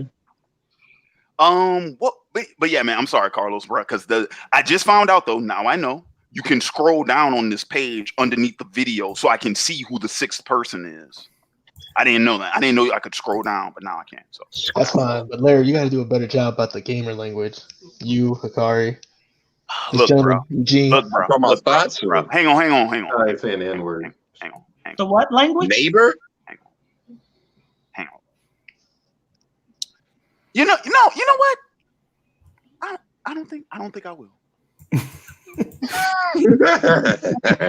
In the immortal words of Steve Rogers, no, I don't think I will. Yeah, no, I'm not doing that. If YouTube wants to deplatform me, drop the act. They deplatform everybody anyway. So in the long run, if YouTube wants to deplatform, almighty YouTube, if you would like to deplatform me, by all means, drop the axe. I have not broken your community guidelines. Man, what a way to fucking start. I have not. Hang on. I haven't broken any community guidelines. Okay. I have not ripped anybody off in terms of copyright or trademark infringement. Okay. At worst, I get the little notifications whenever I load one of the OAW Vault videos because there's copywritten music on that, but it's not monetized and it's not public. It's behind a paywall. So YouTube, once again, if you feel the need to deplatform me, which I don't know why you would even bother, because I don't even make that much I don't have those many subscribers, I don't have those many views, and I don't make any type of fucking money in the first goddamn place. But if you feel the need to deplatform me, dude, whatever makes you happy, by all means. Which you can't curse on YouTube anymore? Apparently, you can't use particular language because it's offensive and rah and might offend the one black person in the room. That's and also putting stuff on titles, even words that don't seem as cuss words either, or states. There's a whole list of that shit. Yeah, you can't say the word racist. Oh, too late. You say racist? Why? Considered a problem. The algorithm gets to a point where like it kind of like filters things out. It's not even the word racist may not even be it. I think it's another word. It may be multiple words at this point. I haven't really kept up with it because I'm. Sense for us. I mean, it's Google. It's Silicon Valley at work, just censoring shit up. This one's already demonetized, so I can tell you this one immediately. Yeah. Oh yeah. If you For try sure. if you try to use the term terrorist, terrorism, etc., 5 black you're people talking about shit that's not stupid. Oh man. definitely Puerto Rican. Fuck. Shut it down. Shut it the fuck down. We can't have this. You're starting out like that. Well, we have 4 brothers and a Puerto Rican. Keep black. Yeah, I wouldn't say as funny. Black enough. Y'all can just swim. That's the difference. It's all good. See, Now you're not that wrong. is Like, every time I hit the Wait, my sentence- bad. That's Mexicans. Puerto Ricans. Whoa, no. No, I the swim Puerto better Ricans than can any- swim. The Mexicans can't swim. But they're close to the water. Who? Mexico. I'm No, joking. it's not. Puerto New Rico is an Mexico. island. surrounded That's what I'm saying. by That's what I'm saying. No, I'm talking about Mexico. Dude, okay. Jay, if you're going to be racist, you got to make sure that the You gotta be racist joke correct. is actually accurate. What is Yeah, happening? no. I'm just fucking. No, you don't. That's even more racist because you're ignorant. like these people are. Of course, I'm not being serious. It's just a joke. Make jokes about everybody all the time. The Mexicans are No. not even worthy of being. They're nowhere near the water. Not even close. Yeah. No, they're not. Wait, Mexico is landlocked? Dude, No, it's near water. dude. It really is near water. We think of New Hang Mexico. on. Mexico is at the bottom of the damn continent. Okay? And it's surrounded It by has water on the right and water on the left. And then the north is all inland. But guess what? Most Mexicans don't live on the coast. They don't? No. They're That's tourist surprising. spots.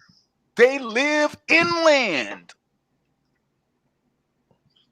Yeah, you could tell I'm an American because I don't know geography that well. So There's some that do live on the coast, but I it's say only certain most. areas. Yeah, no, Most most don't. don't live on the most coast. of the world's population lived on the coast, though.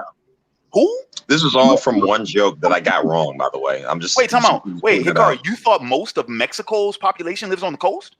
No, Okay, but we're learning. So, I thought most of the world's population lived on coast. Like that was the most populous place. Dude, This- do this you know is how not- big Mexico is? No, I'm ignorant. I just Huge. Oh yeah, Mexico's big.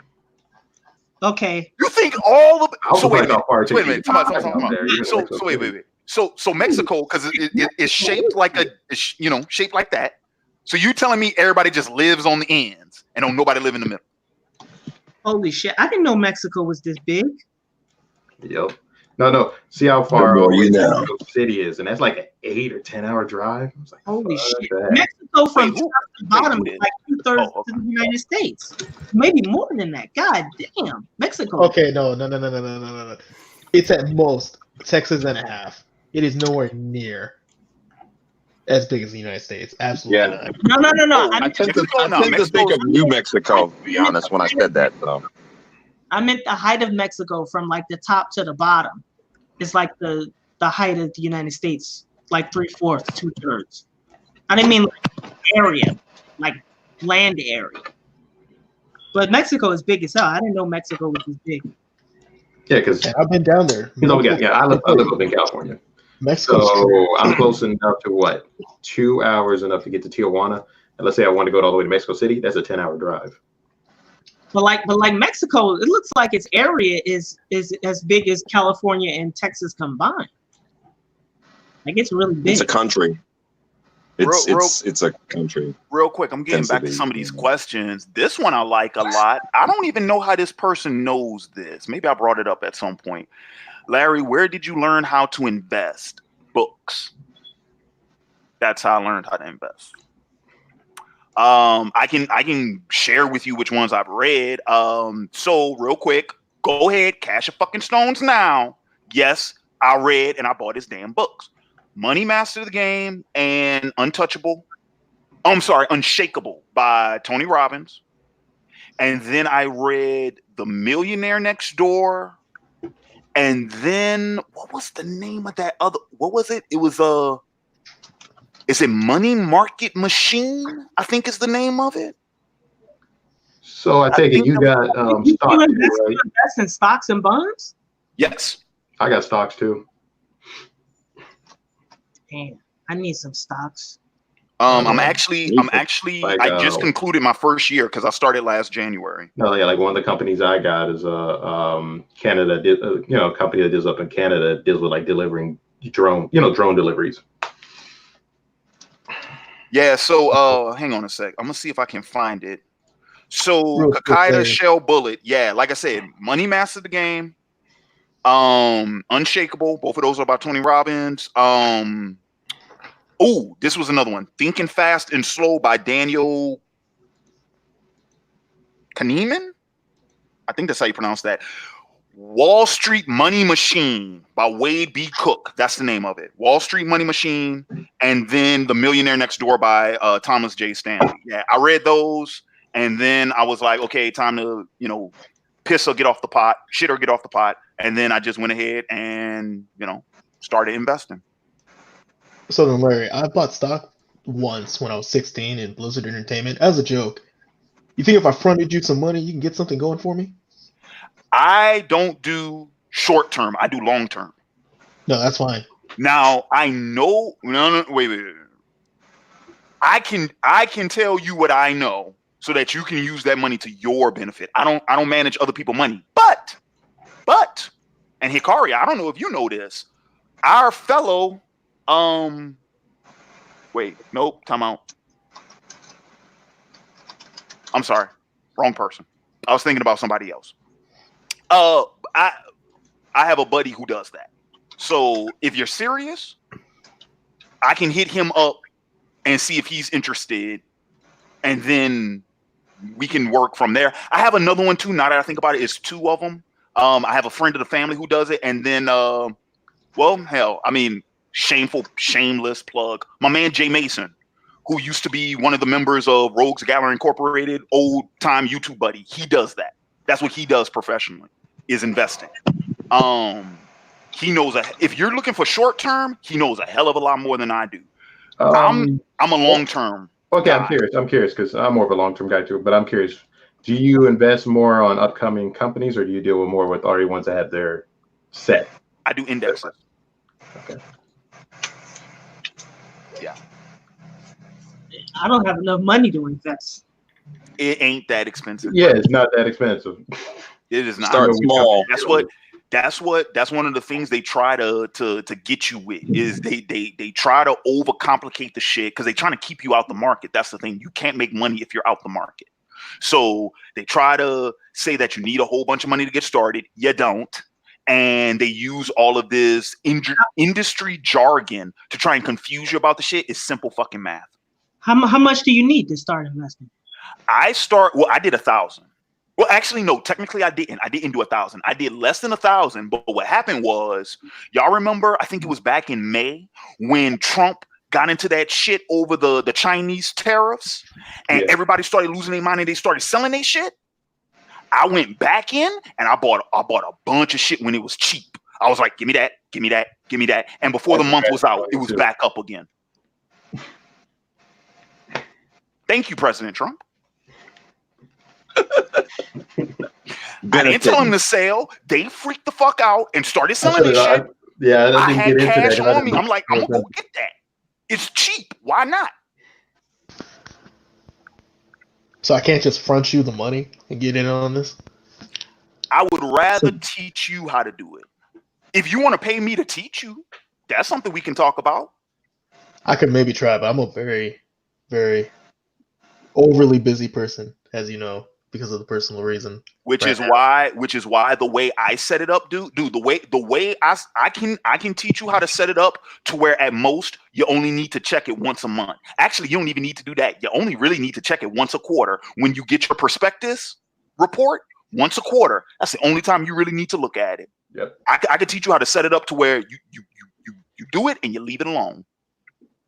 Now, of course, it behooves you to kind of keep an eye on the market, because when people lose their shit and they start selling their shit, that's the best time to buy. When people are scared, frantic, and stupid, and they're selling their shit stupid cheap, that's the best time to buy. Yeah. The way that Larry took because the market. I missed that opportunity. I forgot all about that. I should have went there and looked. Oh, you talking about back in May? Yeah. Dude, that's why you got to have that cash on hand, man. You got to have a little bit set aside just in case. No, yeah, but there's a lot of stuff been going on. I'm happy. I'm probably gonna get this career change soon, so more funds, more all types of stuff.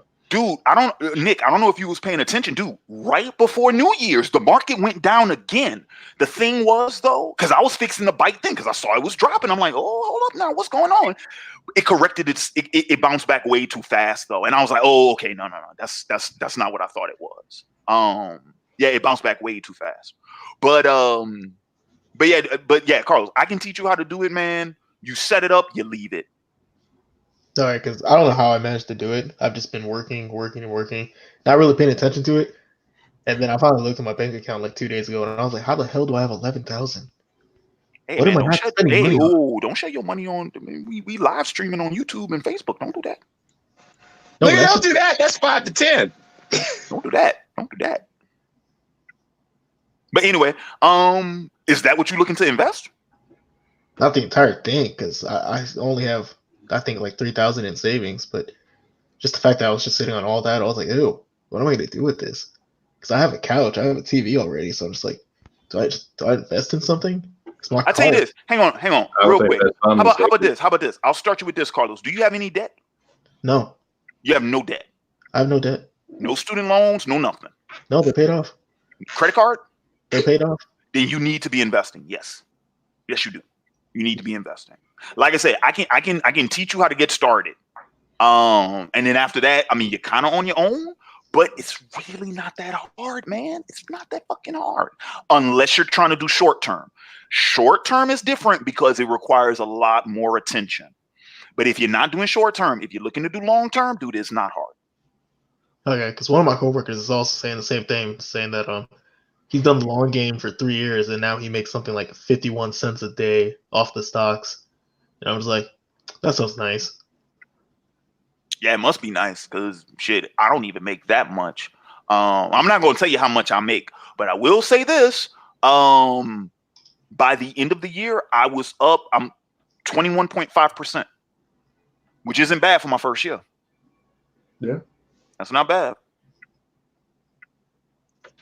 And it's not bad because my retirement fund, that thing is only 7. So I beat it. I tripled it. So you got what I got in that, which compounds at 7% annually, plus the 21.5 I just made on my own. So I'm happy. All right, next question. Are you a James Bond fan? I am not. I'm not big on spies, secret spies, espionage, secret agent man. That's not my thing. I'm not big on that. Never have been, actually.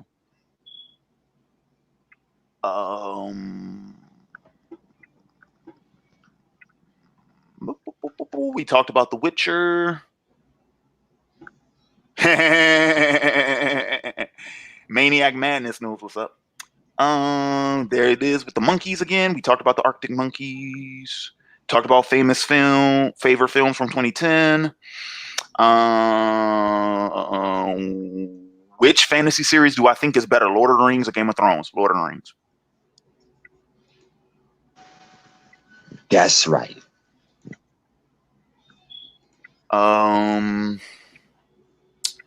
Let's see. Oh, this is a good one. Good evening, Larry. You mentioned you're getting back into painting. What's the subject matter of your work? So funny enough, my subject matter has differed depending on, what's been going on. Okay, so for an example, what am I talking about? Larry, what are you talking about? All right, so for an example, like when I was in school, when I was graduating, my senior thesis was political, right? So all of my work that I did for my senior show was political. Mostly about war, collateral damage. That was kind of the theme of it, right?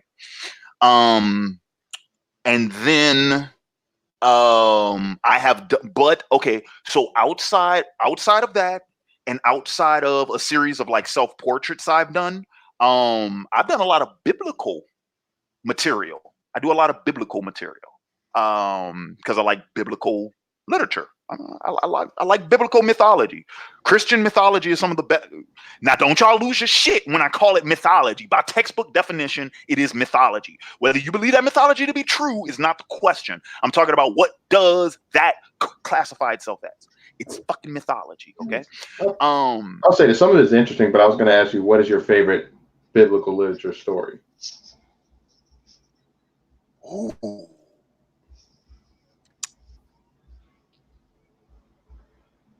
Probably Samson. Samson and Delilah.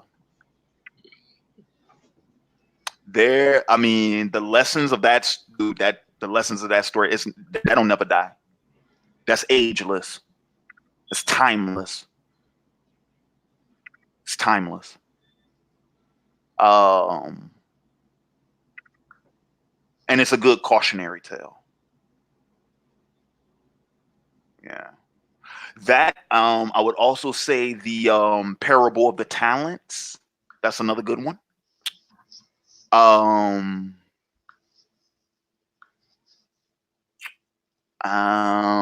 then of course I like the Moses story. The Exodus story. Those would probably be like my 3 favorite.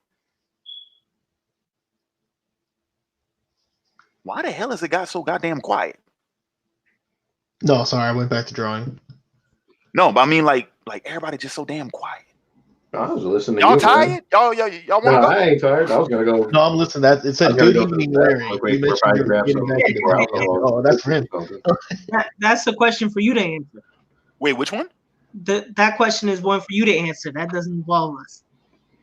Oh, this one. Oh, I'm sorry. My bad. I mean, none of us paint. I tried painting once. Didn't paint good. Somebody asked me if I paint DC heroes. I mean, I can. That's something that I'm looking into more. Wait, who else here is an artist then?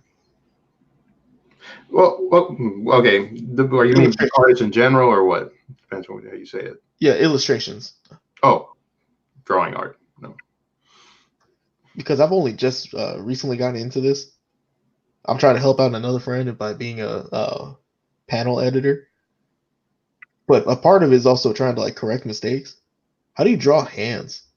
Like, I really mean this wholeheartedly. I can draw every piece of the body semi-amateurly well.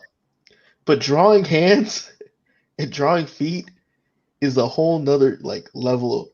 It's a whole nother tier. Like this shit's hard. You ever had any art books that shows you how to draw hands? No.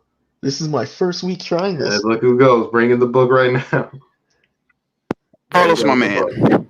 Yes, sir. Oh, yeah. Jamal knows about this book. Jamal, you remember this one? Are you looking at your camera? You remember this one? Yeah, I remember that. I remember you losing your mind over, man, I can't get it right. Why am I fucking have to draw this shit in charcoal?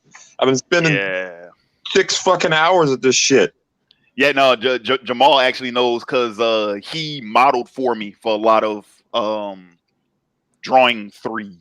Which was that was an interesting experience. I didn't know I could be a model, but oh no, I'm making my roommate do that. I'll walk up on her all the time and just be like, but Carlos, if you can, a photo of your hand, and like, if you can, man, see if I don't know if this is on Amazon because this is I mean, by now it's considered an old book because I've had this what was that fall of 2008? So this is what 11 years old. It wouldn't be that hard to find. But Anatomy for the Artist. See if you can find this on Amazon or well, they don't have half what is it half.com anymore, which used to be the best place for books, especially textbooks. Dude, I miss that website so much. I love that website to death. But check eBay because half.com was a subsidiary of eBay. So check to see if they have this. See if they have that. Okay, I wrote it down. Do you have the IBN number?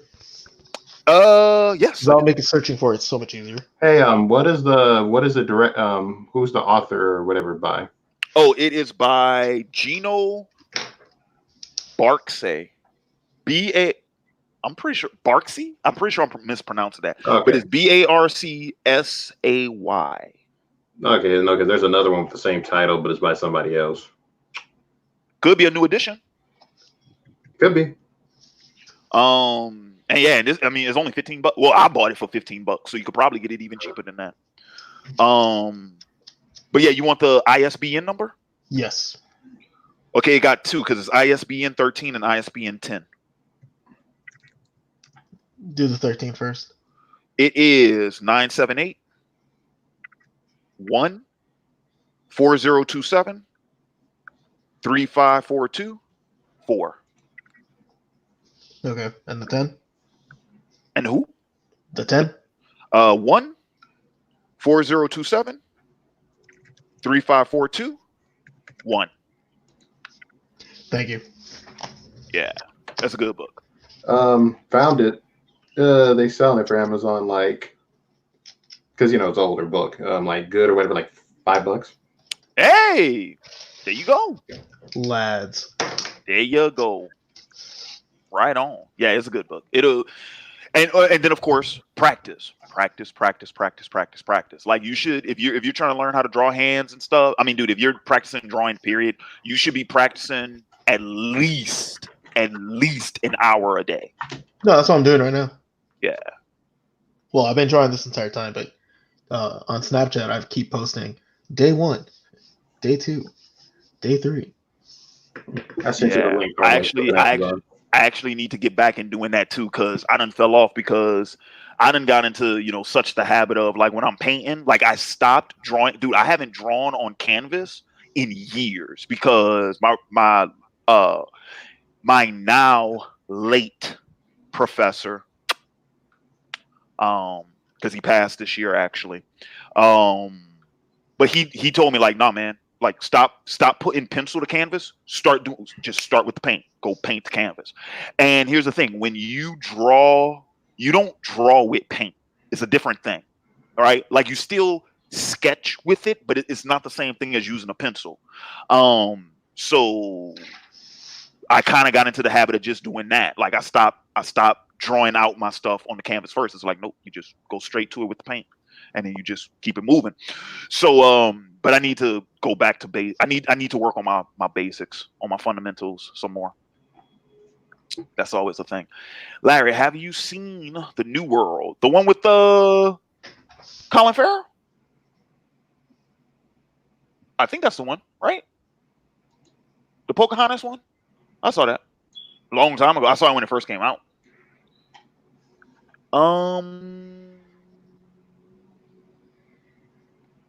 Oh, here's a fun one.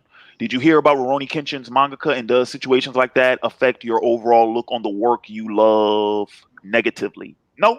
No, because I know the artist from the work. Yes, exactly. I know how to separate the artist from the work. The only time that affects me negatively is if that work ties into the thing in question. So because of what happened to Watsuki, right? Yeah, Watsuki Nobuhiro. Yeah, Nobuhiro Watsuki. Yeah, because of what happened to him is totally separate from Kenshin. I can separate the two. But if that type of stuff made its way into that material, then clearly I would have a problem with it. But I don't. So, because the material is still the material regardless of him. I'm unfamiliar with the situation. What happened? He got brought up on charges of child pornography. Yeah, more than one. Unfortunate. Holy Christ. Yeah, he was found with it in his possession. Yeah, more than once. Ooh, this is a fun one. A second question for Larry. What's your favorite artistic movement? Mine would probably be the Baroque and Rococo period. Because just as I am a fan of classical literature, I'm a fan of classical art.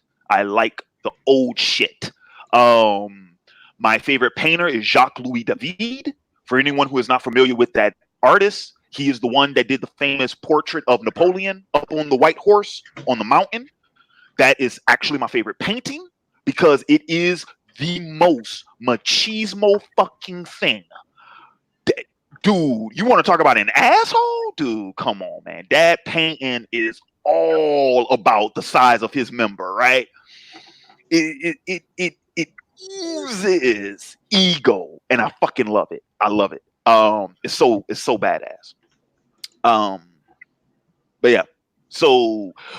But like I said, by the time you get to the Baroque and the Rococo period, that's when we were doing a lot of really like glamorous type art. That's where all the portraits of the French kings, you know, Louis the 14th, 15th, 16th, all them cats, you know, with the really fancy furs and the fucking gold trim and all of that really fancy shit.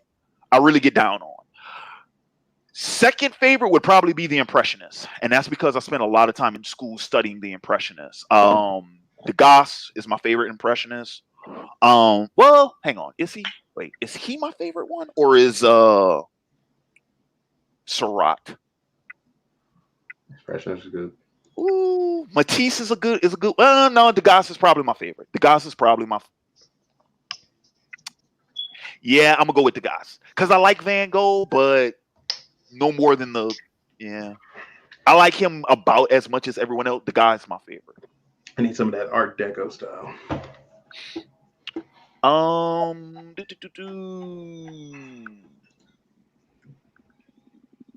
We talked about the Akira. Oh, here's one. Are we going to see the new series Primal whenever it comes out? It hasn't come out yet, right? I have no idea. It's been out. It is out. It's a new cartoon. Yeah.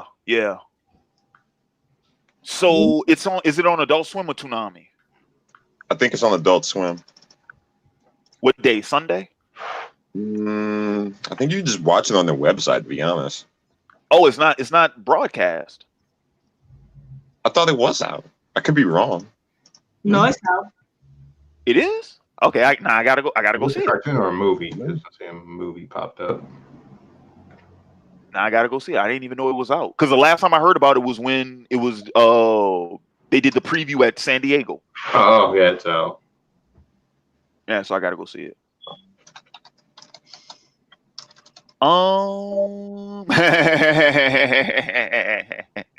Well, yes, he's still playing well. When he's not being a diva, yeah, he's doing fine. But you know. Just stop talking about politics, LeBron. Please. The whole Blizzard thing was just not good. Mm-hmm.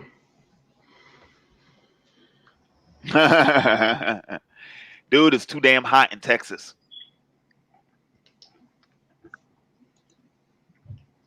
It's too cold in Texas right now. It ain't that cold. Larry, Cold over here where we're at. See this Puerto Rican skin? But shouldn't stop. Say what? Do you see this Puerto Rican skin? Like water freezes below 32, man, but I freeze below 70. Like below dude, 70. This thing did not just. Are you serious, dude? I'm working through the comments, and you know what happened? If I can skip, it jumped the comments again. I'm like, dude, I'm trying to do something.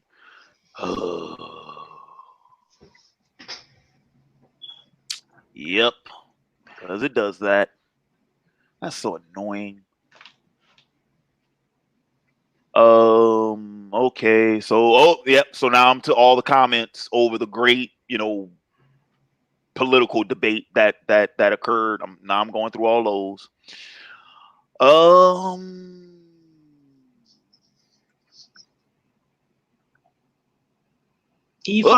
Trent got another one. Oh, nope, that's not it. Hang on a sec. Let me get to. Wait a minute. Hold up. Trent, how many of these do you have, dude? Because I just got one. Okay, so wait. Trent got two, apparently. Hang on a minute. Trent, how much money did you drop in? Okay, so this is the first one. Mind if I jump on, Larry? Are you getting off soon? Yeah, Trent, I'm gonna send you the link. Check your Patreon messages. Trent, I thought I sent you one. I thought I already sent you one. Let me see. Trent, I sent you one. Yeah, I sent you one. Check your messages.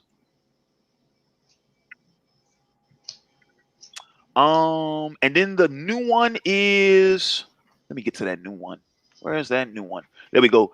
Speaking of Degas, would you be willing to do one of his Royal Ballet paintings for me, Larry? How much would it cost me to do?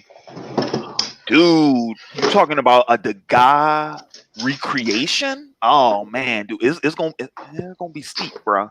And then what are we talking about? Because he painted on big ass canvases now. And I can't, I mean, dude, the biggest I could possibly do right now, just because of my workspace, is what is that? 24 by 36? 2 by 3 feet? Wait. Yeah. Oh, is it 24 by 36 or is it 36 by 48? I forget how big. So hang on. Let me see how big that damn thing is.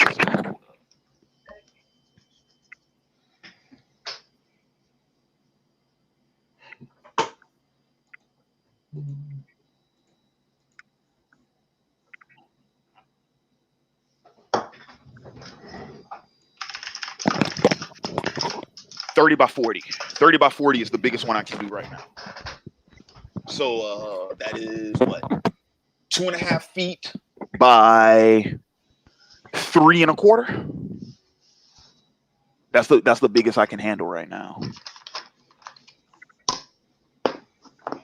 Anything bigger than that, I'm probably gonna have to use a different workspace or get a different easel. What do you need for a workspace? Room, ventilation. Because I'm not the biggest fan of painting indoors unless it is a studio setup. Because acrylic paint gives off fumes. Because like right now I paint outside, so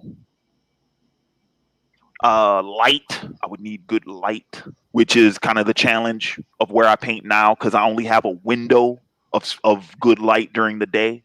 So if I miss that window, I'm kind of screwed.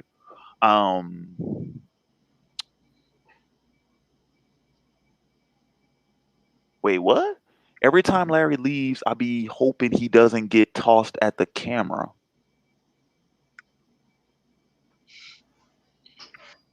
I don't understand that. What does that mean? Oh, the New World anime. No, I have not seen the New World anime. I don't even know what that is. Wait, is that the one I was talking about? The one I was talking about earlier?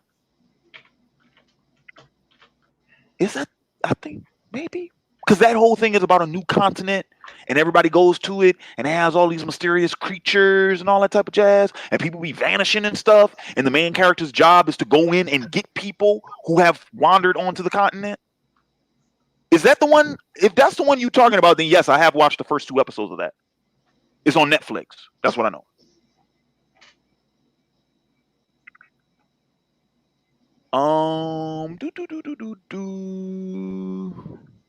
Okay, seriously, what the fuck? Y'all being way too quiet. It's creeping me out now. None of these questions pertain to me, man.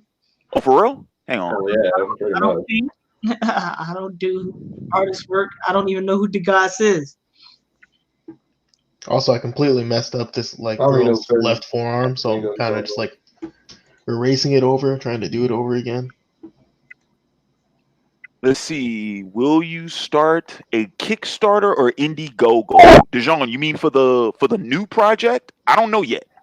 I don't know if I'm a crowdfund for the new project, mainly because I'm hoping I won't have to. My fingers are crossed. I'm hoping I won't have to crowdfund for it. Now, Larry, can you find one more good question? Because I'm about to head out. All right, let me see. That's one for you. Do I do anything socially anymore? What does that mean? I mean, you fell off the planet for like 2 years. Well, yeah, that's why I was asking about. Do you have any hobbies, or do you do anything like what's the everyday life of Uber car? I'm a human being. I have hobbies. Do stuff. I don't understand where's this question coming from?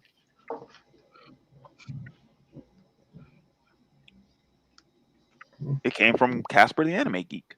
Why are you guys so interested in my private life? I have no idea, good sir. Let me see. I am I guess trying the people to. interested in you.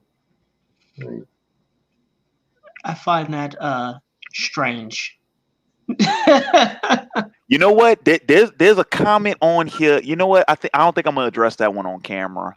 From Wolfton Media. Yes and no is the answer to that question. I don't want to get into much detail about that because I don't want to make it seem like it's a bigger thing than it needs to be.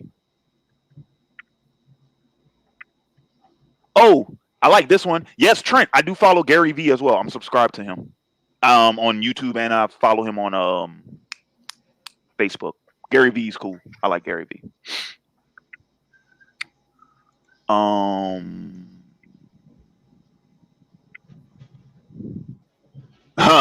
Yeah, right. Okay. Sure. No, I'm not. No, I'm not. No, I'm not. Isn't Boyce Watkins that coon? I didn't call him that. You said that. I don't know. Hey, I don't know about that word. I tell you, he a sucker for sure. He a sucker. Straight sucker. You want to call that? He a sucker. I will say that. He done got conned by some people. He was extorted. It wasn't even a con. He was extorted. That's extortion, man. That's textbook definition. What happened to him is textbook definition extortion. How did he get extorted? Huh? How did he get extorted? Somebody had leverage on him and he paid him off. Damn. In a sense. I mean, essentially that's what happened. I'm about to look this up. I was looking up who the guy was.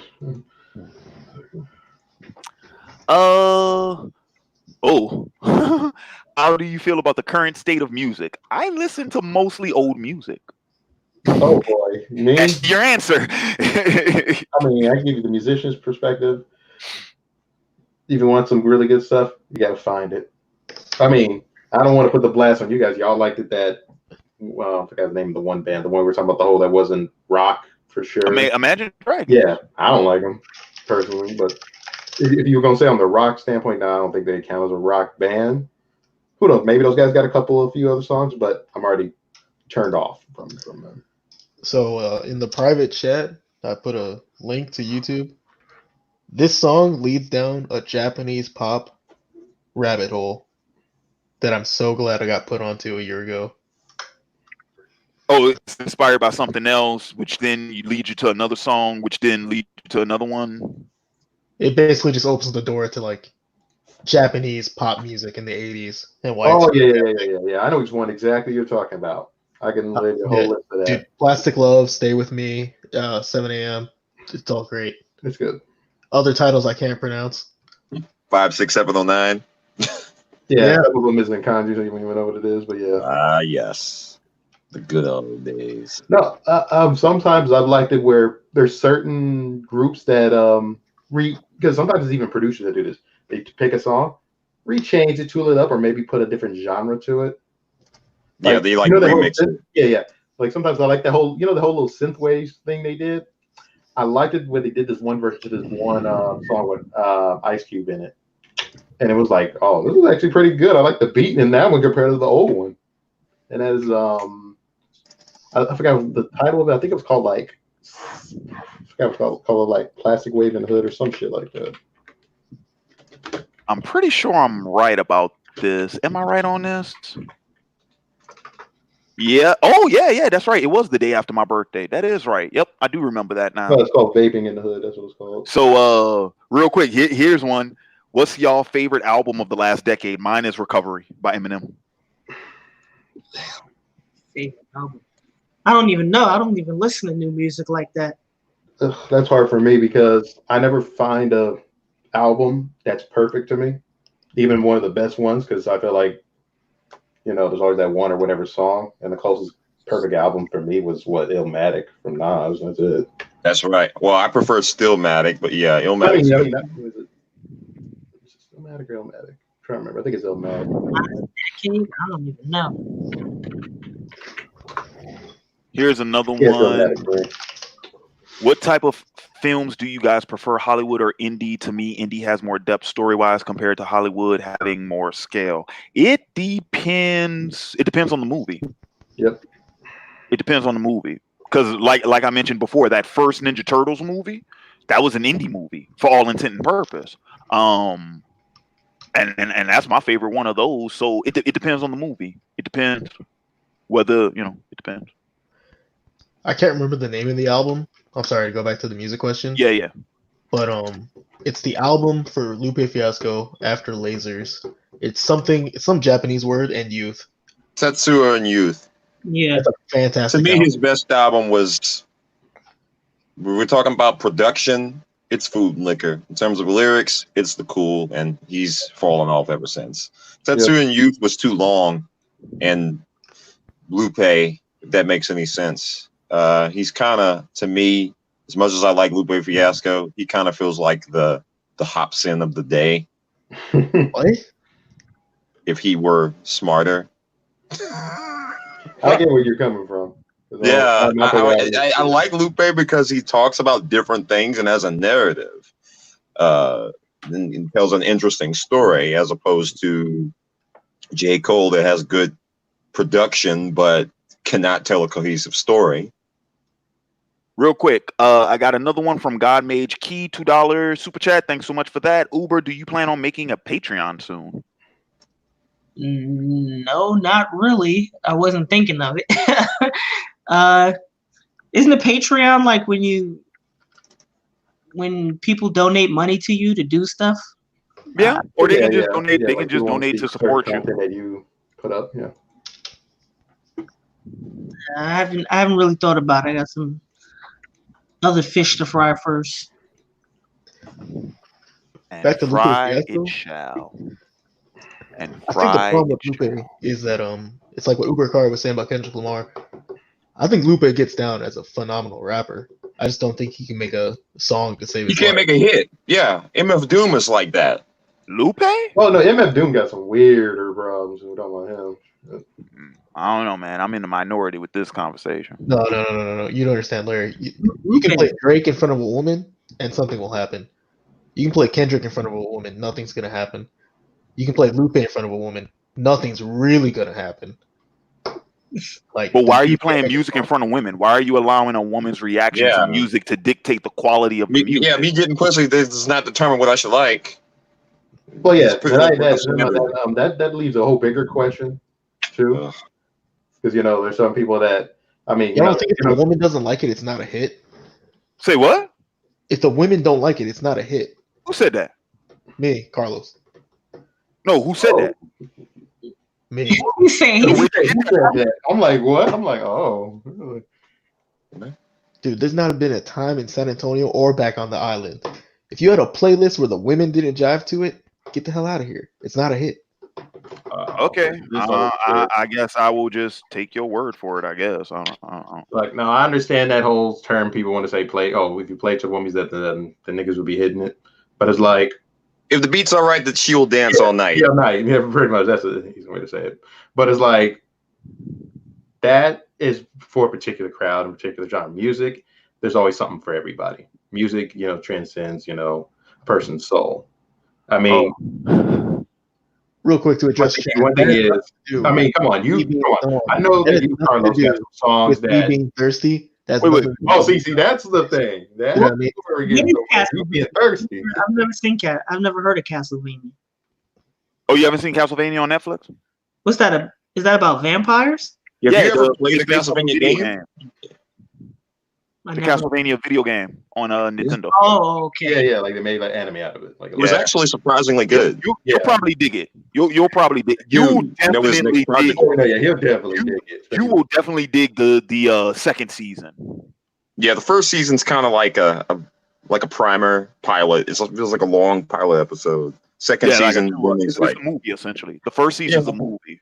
What is it about? Takes place in Transylvania back in the day.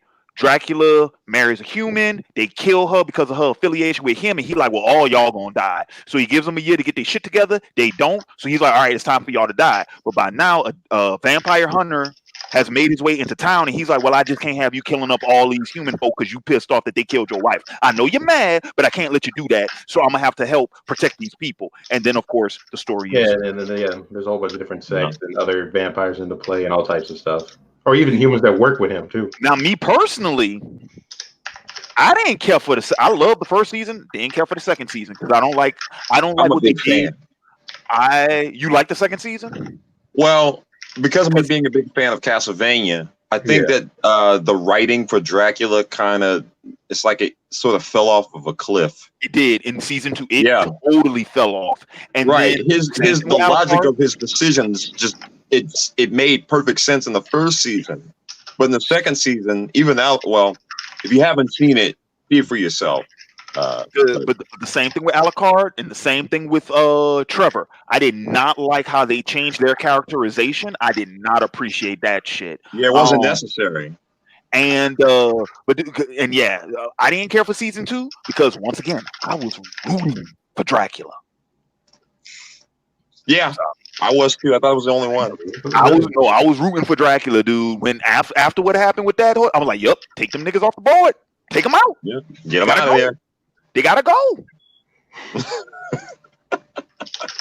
right, guys. I'm about to head out. Thanks for having me on, Larry. It's good to see you. All right, Hikari, take it easy, my man. Take care. Don't be a stranger. Take care, man. Nice to meet you. And no hard feelings, right? No hard feelings. Nah, we cool. All right, peace out, Larry. Peace out, everybody. All right, later. Bye. And Trent, what's happening, my man?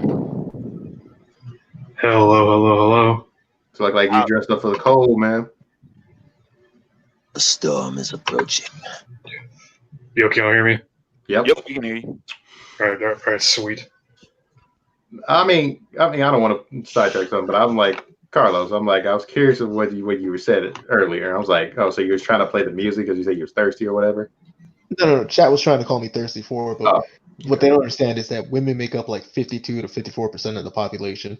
Yeah, like they outnumber us for sure. Hold on. And on a general note, they listen to far few genres in between. What usually clicks with women will click with more women than what would click with a man. You know what I mean? Like the amount of taste between men is more broad. Yeah. Okay. The amount of taste. I know what Carlos talking about. You're talking about the overall consumer aspect. You're talking about the consumer aspect. Yes. So what I'm saying is that like if a song hits with a woman, it's going to hit minimum with 30% of them. You know what I mean? There's an argument to be made. I know what you're talking about conceptually, but Lupe has had hits because he's had chart toppers. Mm-hmm. So that's what these have been like tailor-made singles, in particular for lasers. And I mean, I still see that as a success. You ain't got to really. When's the last time? It ain't easy to record album. That's why you got one hit wonder. Hang on. It's tailor-made by what's the thing called? Not the recording studio, by the record label. By the record label. That's the same thing. When it's record label made by the record, that's because they come in with the idea of we're going to take advantage and go after this demographic. Yeah. So I don't care about those songs that sound nothing like Lupe. You know what I mean? Okay. I mean, you got to sell records, man. No, I understand, but if you look at to quote Krusty the Clown from The Simpsons, it ain't art, it's business. Oh man. Well, what's the last album Lupe put out? I can't remember. I think it was Tetsuo and Youth, wasn't it? No, there's one more after that. I can't remember the name of it right now. It was was it worse than Tetsuo and Youth, or was it about the same? Or okay, real quick, let me go ahead and address this question from the Spirit Detective. It says, as a sculptor, how often should I draw, Larry? I'm asking because I understand things in the 3D. He means the round things. That's the term. To understand the three-dimensional, all aspects of a figure, you're understanding things in the round. That's what it's called. That's what he means when he says 3D. Because I understand things in the round better than the 2D, I think drawing is a drag. My drawing is okay, but my sculpture are pretty good. Okay, so Spirit Detective, what I would say this: if you're a sculptor, you should only draw as often as it pertains to your work.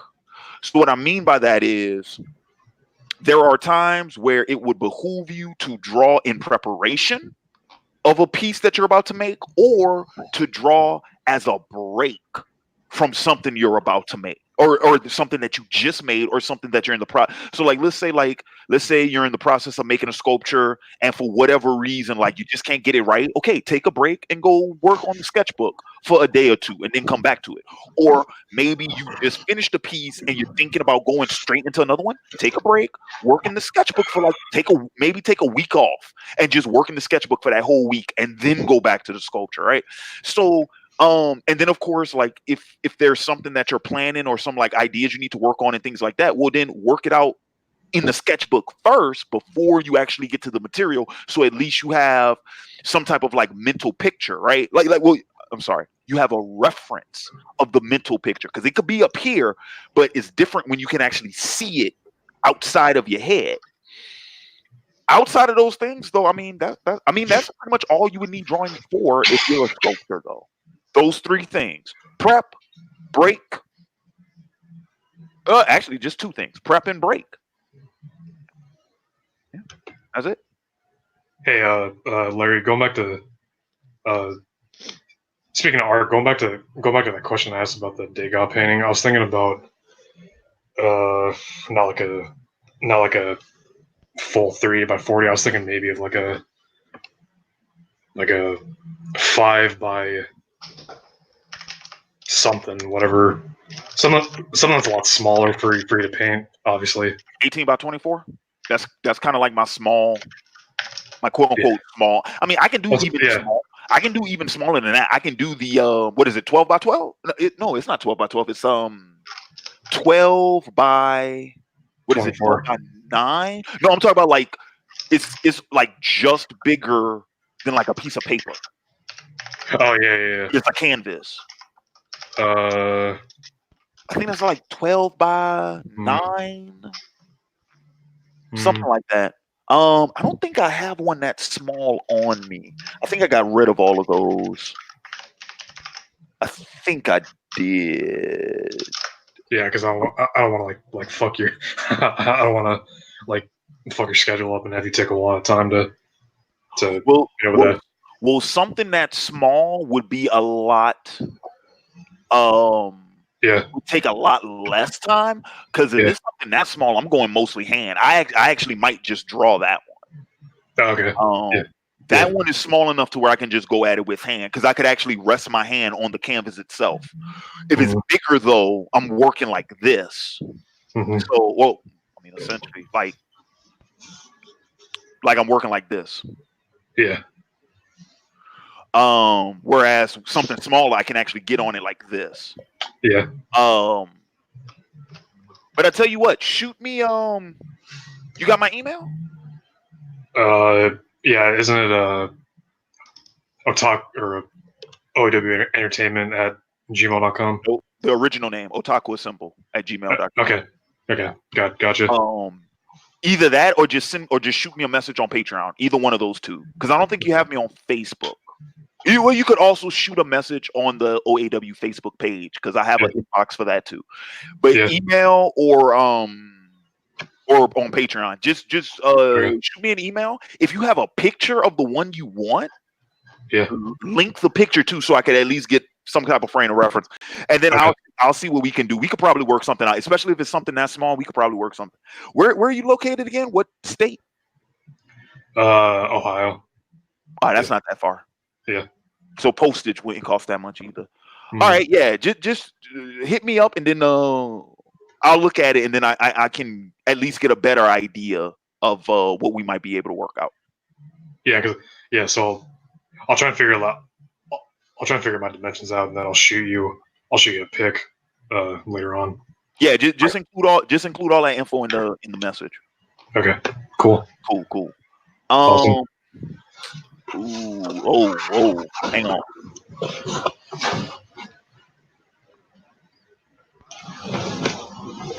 I'm not gonna answer that. Okay, short answer, maybe. Yeah, that's a big maybe. Yeah. So the first question, my answer is maybe. The second question is not right now. Yeah, I don't know. I mean, it just doesn't look enticing. Yeah, it doesn't look enticing. I'm like, who do you choose? I got an idea who maybe might win again, but we'll see what happens when. Oh no, I know who's gonna win, but the question didn't ask me who would win. I know who's gonna win.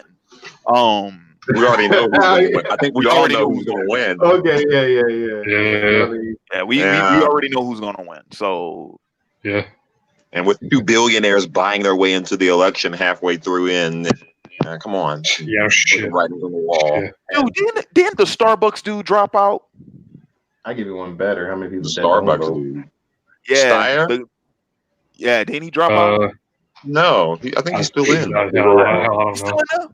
Booker's punk ass dropped out, but I like Starbucks. Oh shit, he's just Wait, running I'm president. gonna fuck with you. Like I said, you didn't like when they threw those black dudes on Starbucks. You say who? When they threw those black dudes on Starbucks. Yeah, we get real. Wait, hold on. You're saying the CEO of Starbucks is actually going to run for president? Wait, say that again. I said Are you saying the actual CEO of Starbucks is actually running for president? Is he the CEO or is he the president? Or founder? What? Well, at one point in time, he said he was, and I thought he did throw his hat in the ring. I don't know if he's still in. Yeah, I have no idea. I haven't been following up on it. Here, I like this one. If you could travel to any country in the world, which one would you travel to? I mean, Japan is at the top of my list. Yeah. That's because dude, Jamal, when was the last time you talked to Wayne? It's been a while, but I know that he went to Japan for a little while, right? He still lives there. So he lives there. Yes, he lives there. Yeah, and every time I talk to him, I ain't never seen his ass again. Shit, dude. Every time I talk to him, he's like, "Larry, man, when you coming? When you coming, man? When you coming?" So at some point, I'm gonna have to go out though, because Wayne keep bugging me about going. So at some point, I'm gonna go out. I'd say if I go, I'm probably never gonna come back. You know. Yeah, I was busy and I changed my mind. I'm moving. I don't know. If I did, I know, right? Home, maybe because there's certain help them repopulate. I'm gonna help them repopulate. Good luck with that. You know the old to young ratio is so disjointed that their government will actually pay you to get married and have kids. Real shit. God damn. I'm gonna help them repopulate. It's the only way I know how. Yeah. It is. It's too much waifu shit. No, it's not even bad. You need to give them some democracy. It's not even America. But no, that's not what it is, dude. No, what they got going on, they got the whole, what is it called, the herbivore men? Yeah. And essentially that's just dudes that's like, you know what, man? I got my gig, I got my money, I got my toys, I got my games, I got my interests. I'm good. And it doesn't. They probably saw what was happening to men in this country and said, "Fuck that shit." Well, no, it started with them. It started with them actually, because this has been going on over there, I think, since like 2013. Mm-hmm. No, it started with them actually. But I mean, dude, like I read about what's going on, and I'm like, dude, I can't argue against what they doing because I can see why they doing what they're doing. I can't blame them for that. Yeah. I mean, I blame on certain rules where they do economics type stuff that they do, but you know that's only part of the issue. That whole thing. Yeah, I mean, it's there are like social and cultural issues that cause that phenomenon. But I mean, dude, like taking all of that, dude, I could totally see why a dude would take, would take that position. I can totally see it's a different type of culture too. So I mean, and I can't knock them for that. I'm like, Viacom, they're not hurting nobody. So exactly. Forgive my ignorance, because this sounds a whole lot like a documentary I saw like 2 years ago. So essentially, these Japanese boys are doing that American MGTOW shit. Oh, so silly. No, it's not the same. Hang on. Oh, Jesus. Carlos, hang on. I just want to open with. I said, "Forgive my ignorance." Well, okay. Allow me to educate you. Allow me to educate you. In certain aspects, yes, but it didn't start like that, and that is actually where MGTOW got that notion from. Because, like I said, because this has been going on in Japan since like 2013. This has been going on a long, long time. Men going their own way. Yeah, but it's not. But here's the thing, though. The way that thing started in Japan, it wasn't intentional. It was very much like a happenstance sort of thing. And then people started paying attention, and then they started inquiring about it, and then it got a name, right? It got a name, and then it got a name, it got a stigma to it, because if you go look at like the media over there, they do not remember what we were talking about earlier about the whole incel bit. They did the exact same thing in Japan to those guys. They use I forget what the Japanese term for it is, but it's meant as a derogatory term. It's meant as an insult. And so what did not initially begin as an intentional thing eventually turned into one. I find it ironic that it's used as an insult over here, but it's just a different perspective. Well, they use it as an insult regardless. Otaku's an insult over there, but we have no problem with it. Yeah. So, what? That's the word otaku. Well, oh yeah, exactly. Yeah. But so that's how that whole thing started. Now like the MGTOW thing, like you talked about, I'm pretty sure. I'm don't quote me on this now.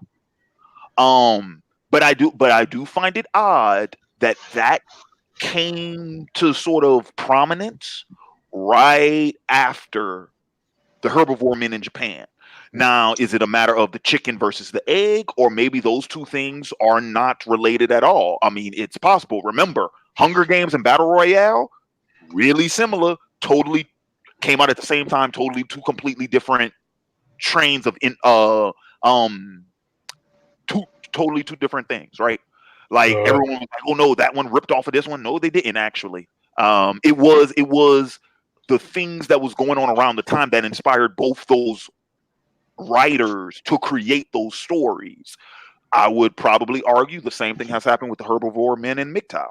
It's the same cultural phenomenons that have inspired both of those reactions. Because everything that happens in our life, dude, whether you believe this or not, the shit is all cause and effect. It's all one thing causes something else, which then is a reaction to something else. Yeah. Which then is a reaction to something else. It's all cause and effect. The domino. Yeah. It's not necessarily a domino, but it is like the weather. Chain reaction, please. It's like the weather. You have evaporation, condensation, transportation, precipitation. It's just like the weather. One thing causes the other, and it's the circle of life. You motherfuckers seen the Lion King? It's the circle of life. Yeah.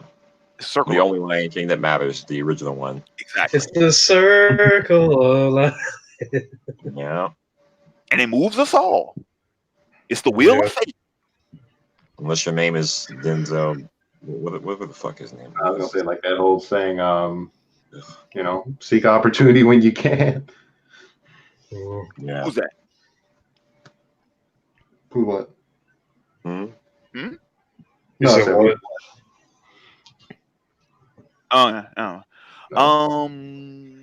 So we already answered that. That one was for Hikari.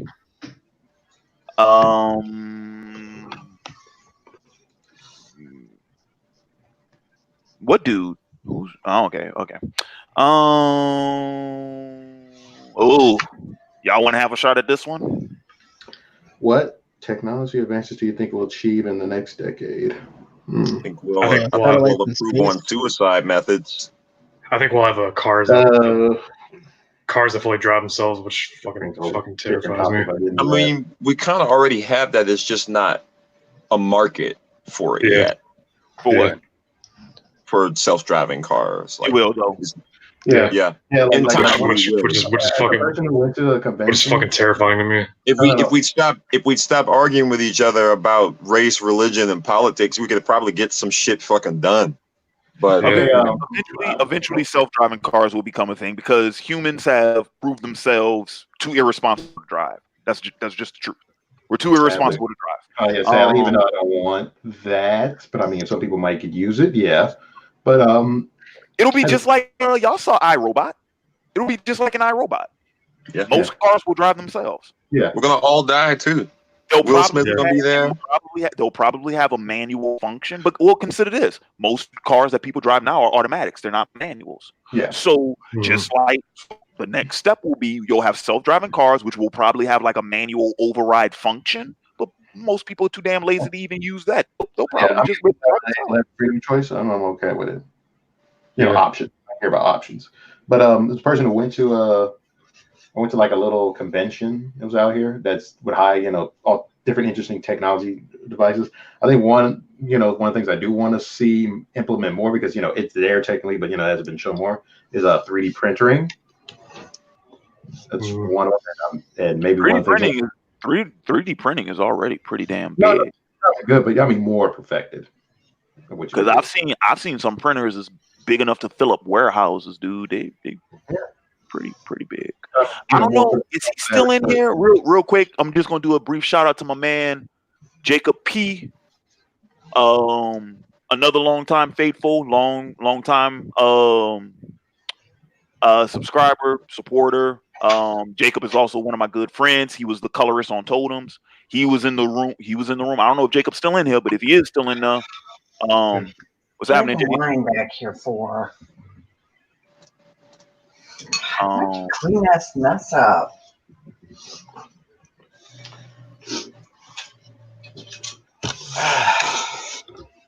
Still got something on there. Trent, the mic. Why don't you put the silverware away before you go to bed, go to sleep? Yeah.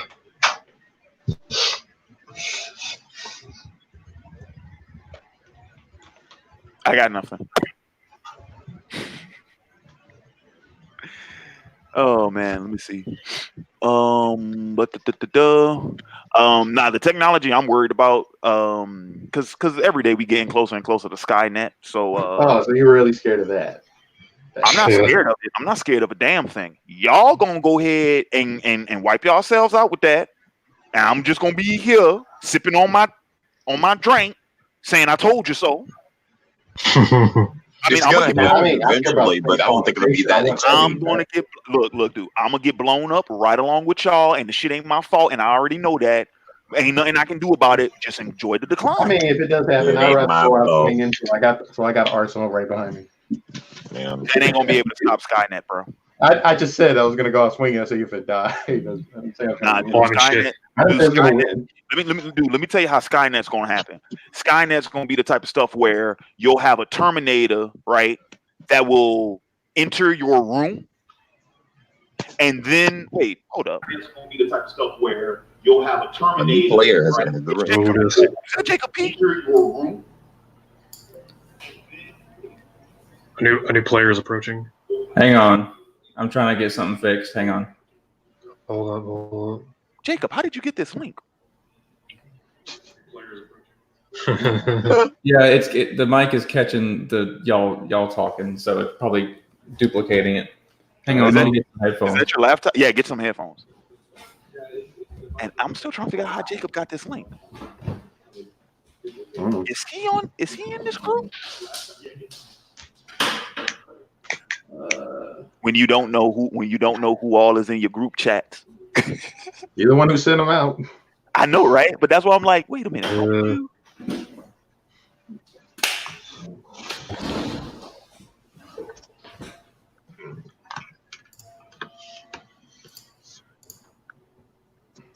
Okay, how about now? I'm not hearing any feedback. No, you're good. Yeah. Jacob. Hey, Gucci.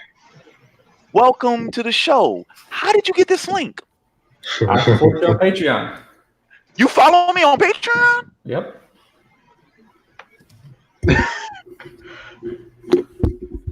Yes. I don't use my real name on Patreon.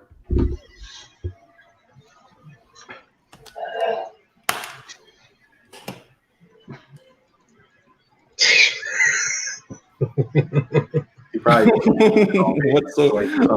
I don't. Which one are you? To be honest, I prefer not to say right now. Larry, Type it in the private chat. Where's the private chat? I've never used this thing before. Larry doing some hella mathematics right now to figure this out. Yeah, There it is. No, that's Nick. No, yeah, I just said here. Let them know.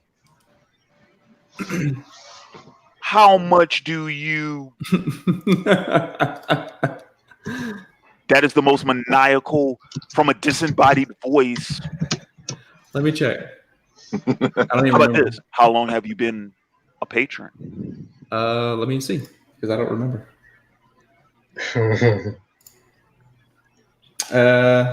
I have been a supporter. Let's see. Supporter. How do you check that? Yeah, actually, I'm not sure how to check it. I thought it said it right there, but I guess it doesn't. My membership. Here it is. This is amazingly creepy. I think I know who you are. Dun, dun, I want to go and get a beer. I want to see how this plays out. I think I know which one you are. I thought it said it right here. My memberships. I guess it doesn't. Not too long after you launched, if I'm remembering correctly. But you prefer not to say which name. Not at this time. Well, thank you for being a supporter. Absolutely. You deserve it. Appreciate that. Anyway, how you been, man? You just got a rabbit. Say what? Rabbit? You got a rabbit. I know. I did not get a rabbit. Why are there videos on your Facebook with a rabbit? That's a good question because I don't know what it is you're talking about, and I have to find out what you're talking about now. Hold up, Jacob. Rabbit. Hold up. A rabbit. A bunny. I did not. Me and Rachel we have a snake and a frog, but we don't have a rabbit. Then what were the damn videos with a rabbit? You got natural enemies as pets? Yeah. Predator and prey. They're great. What rabbits are you talking about? You freaking me out now. I saw videos. It was in your story on Facebook with a rabbit bouncing around the living room. No, that wasn't me. Whatever you talking about. You actually watch the stories, bro. And I was like, oh, Jacob must have got a rabbit for Christmas. Nope, didn't get no rabbit. Why the hell would I get a rabbit? Why wouldn't you get a rabbit? And it's and what's up, Doc? Christmas. Rabbits they die too quickly, apparently. No, I'd need a pet that lasts a while. Like, see, cats last a while. I got two. That's what we got. We got two cats. We got a ball python, and we got a Pac-Man frog. So then I'm totally imagining the video I saw with the rabbit. You're gonna have to link it to me or something because I don't know what you're talking about. I'm gonna find the video with that damn rabbit. You go right ahead. I don't know how. What if it was just one of the cats? I don't know. Sounds like a challenge to me. How long Facebook keeps? Don't Facebook like get rid of stories after like 24 hours or whatever? Something like that, yeah. Okay, well I can't find a rabbit anyway. But I thought you had a rabbit. Mm-mm. It was a cute rabbit. I do not. That's I don't. big. I was like, damn, that's a big rabbit. I haven't had a rabbit since I was a kid. I don't know what. Anyway, no, I don't got a rabbit. Oh, okay. I got a snake. That's cool. Yeah. It was her idea. We went to this show, pet like reptile show, and she wanted to get it, and I'm like, are you kidding me? It's a snake. And then of course it grew on me. I got you. Let's see. Snakes are dope, man. They're Yeah. ridiculous. Yeah. I have one back in the house. I don't like watching them eat, but other than that, it's pretty. Oh cool. no, let me tell you, man. After 7 years of owning one, still never got used to it. Yeah. I always felt bad buying a mice just to. Did you name it? Did you name it Orochimaru? I don't know. That'd be entertaining to me. Let me see. I guess we don't have. I'm looking for.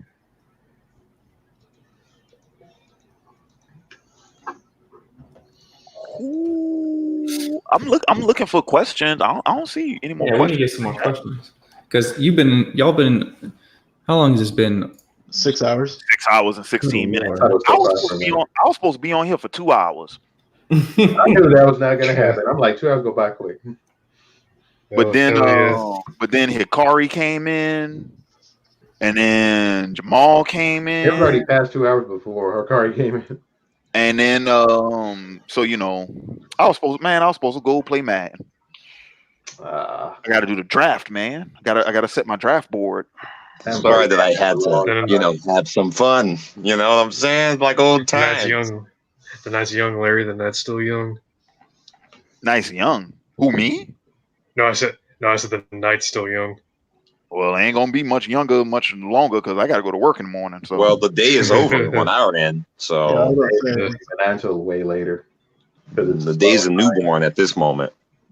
Like I can't stay up much longer. Probably maybe another half hour, maybe. And then I gotta hit the bed so I can get up and go punch the clock tomorrow. Tomorrow's the worst kind of day. I have work at 7 and I leave at 10. They want me to come in just to be supervisor because the other supervisor couldn't come in, so I have to cover her shift for 3 hours. I know. Right now it's slow at my division. But at least if you got to be there for 7, you beat the traffic. That's the problem I got to deal with. I got to deal with traffic because I gotta cross 151. 151 starts at 6. 151 southbound. 151 by Culebra. Yeah, I know. My ex used to stay over there. Are you heading south or north? Heading into 410. Heading west. Yes. And then heading south or north. Going up 410. Then once you get to 410, there's still going to be traffic there until you hit a little bit past Bandera, and then you'll be fine. That don't sound that bad though. You're not going all the way up to like UTSA.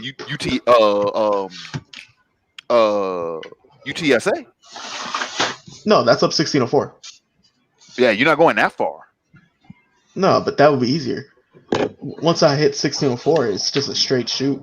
10 minutes. You'll be fine. No. The only thing that bothers me is that I'm coming in on the day off just to make up for someone else. And then the other manager who's going to come in, she's coming in 3 hours ahead of time to make up for the other one's mistake. You know what I mean? Mm-hmm. Yep. Yeah, I don't do those. No, it's okay. I don't feel bad for her. She makes salary. I don't. So. Oh, well, there you go. Mm-hmm. Can't have them shit coworkers, bro. There you go. Yeah, but we all get them at some point in time. Yeah. Well, yeah. That's how it goes. It's very, very, very seldomly do you ever get a gig where like everybody is cool. Yeah. There are some times, and if you can, keep that gig. But then again, seems like, because this has been my experience, usually when I've had coworkers that are like really, really cool, they don't stay very long. I actually end up staying longer than they do because they end up landing something else. And then it's like, oh, man. Yeah. Well, no, everybody's kind of like that when I'm leaving because, me, I'm like, I bring some like, warm cookies and stuff all up, at the coworkers and stuff. I do all types of stuff. I think I'm going to do something right there before I leave. Yeah, my job is actually pretty cool. Pretty good. Now, if I get on a new job, I think it's a lot more money for the hours. That's going to be interesting. But it's cool. I mean, some people are going to be a little bit off because of what the job will be doing because they think it's dangerous. But, whatever it is. I had a dream job. I'll be right back. All the political bullshit you get sometimes at work. So wait a minute, who's in charge this time since Akari's not here? Do we just defer to Nick?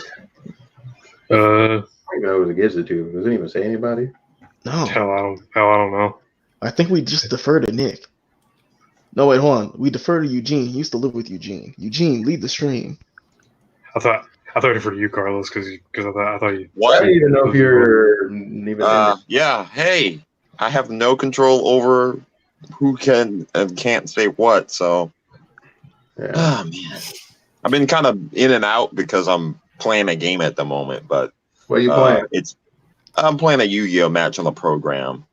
Ah. Yeah. Wait, what kind of?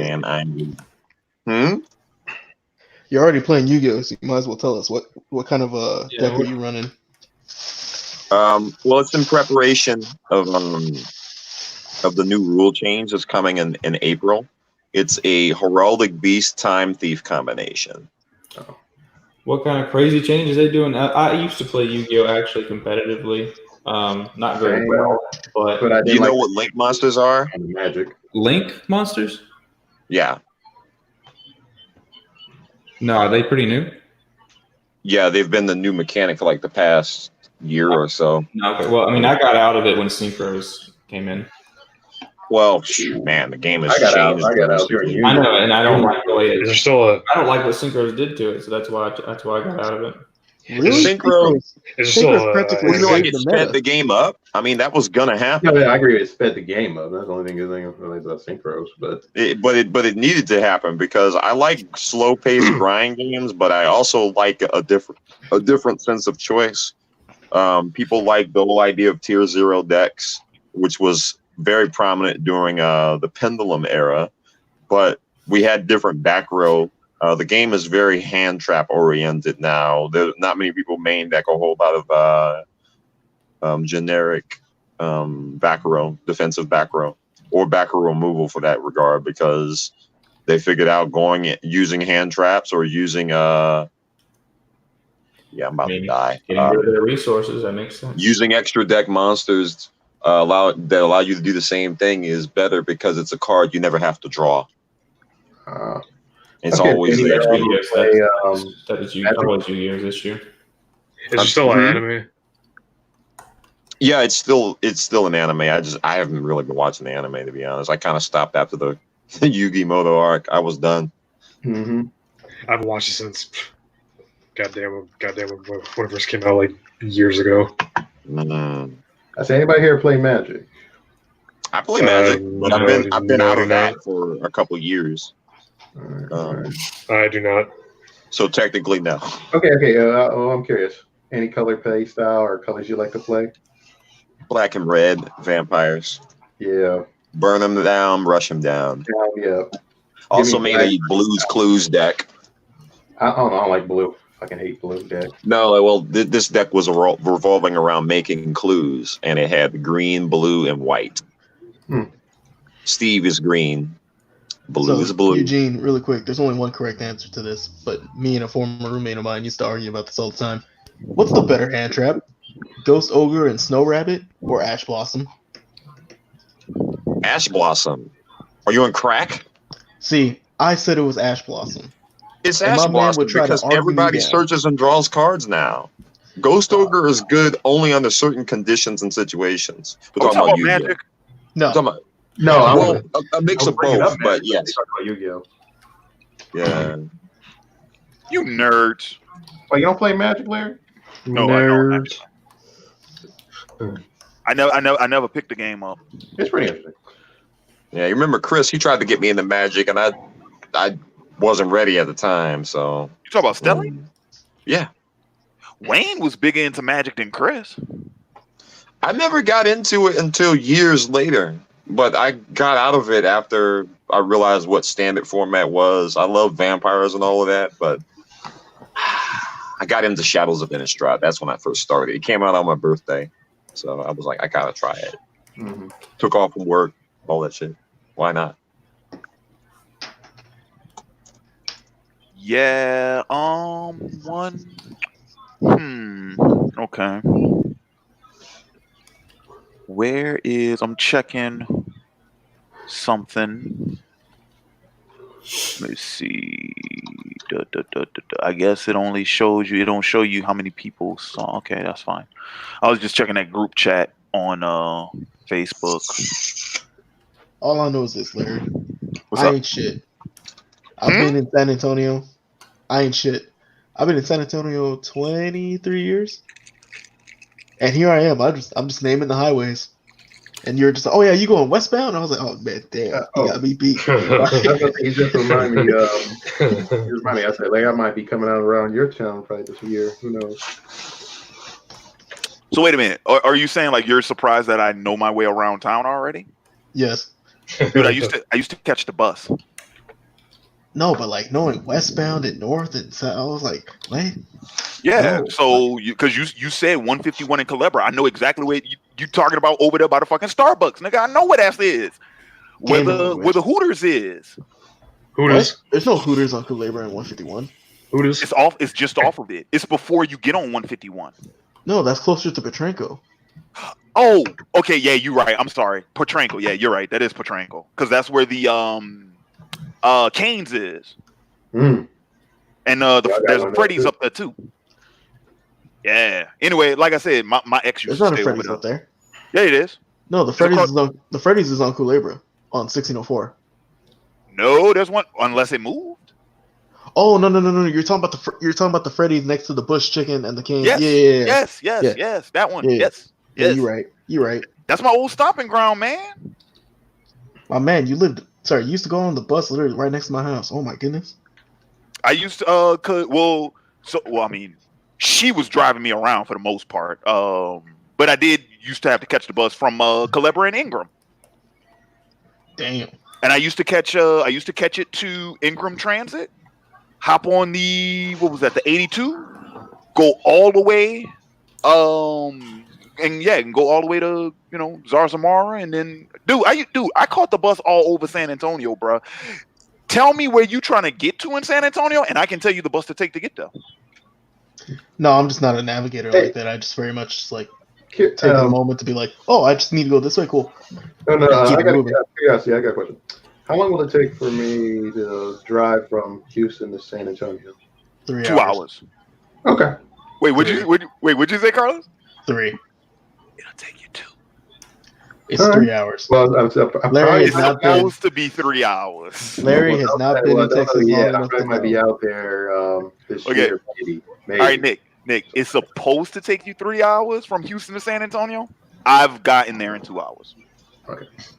No, yeah, I've heard a lot about Texas, about all the crazy. Larry does this thing called speeding. Wait, hold on. What'd you say, Carlos? Larry does this thing called speeding. That yeah. I was about to say, I could probably cut that time in half if I drive. Well, you are on camera, but I Prove prefer it. to call it. You'd have to prove it. I prefer to call it tactical traveling. Yeah. All right, guys, I'll be right back. I gotta go. Over there, no statute of limitations or no. Give my cat some medicine. That's I'll be right back. Yeah. Plus, wait, hold on. Let's be fair. Square, dude. We mean get from San Antonio to Houston, as in just get into Houston like city limits, or do we mean get into the airport or get into? That is okay. So that's a good point because Katy takes like what, damn near 15 minutes just to drive through. Katy is fucking big. And Katy is on the west side. Like that's when you enter Houston is when when you get to Katy, and that's like a good 10 to 15 minutes. So that's I want to say 15 to 18. I don't know where Katy's at. That's a good. It's on. If you're traveling on the I-10, it's on the far west side of Houston. Like if you're coming from the west, if you're heading east, you hit Katy first before you technically are in Houston. But that's essentially Houston.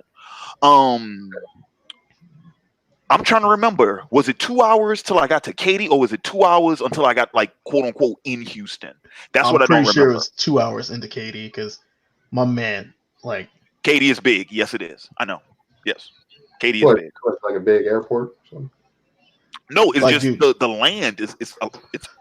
No, like the easy one is you've taken the Greyhound before? Yeah. Oh, there's Katy. Yeah, dude, the Greyhound bus ride's 3 hours. You know what I mean? 4 from San Antonio to Houston is 4. That's if they stop.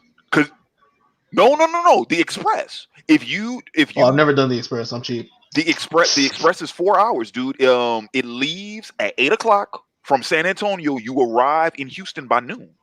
Is Katy? Oh no! I'm talking about the Greyhound.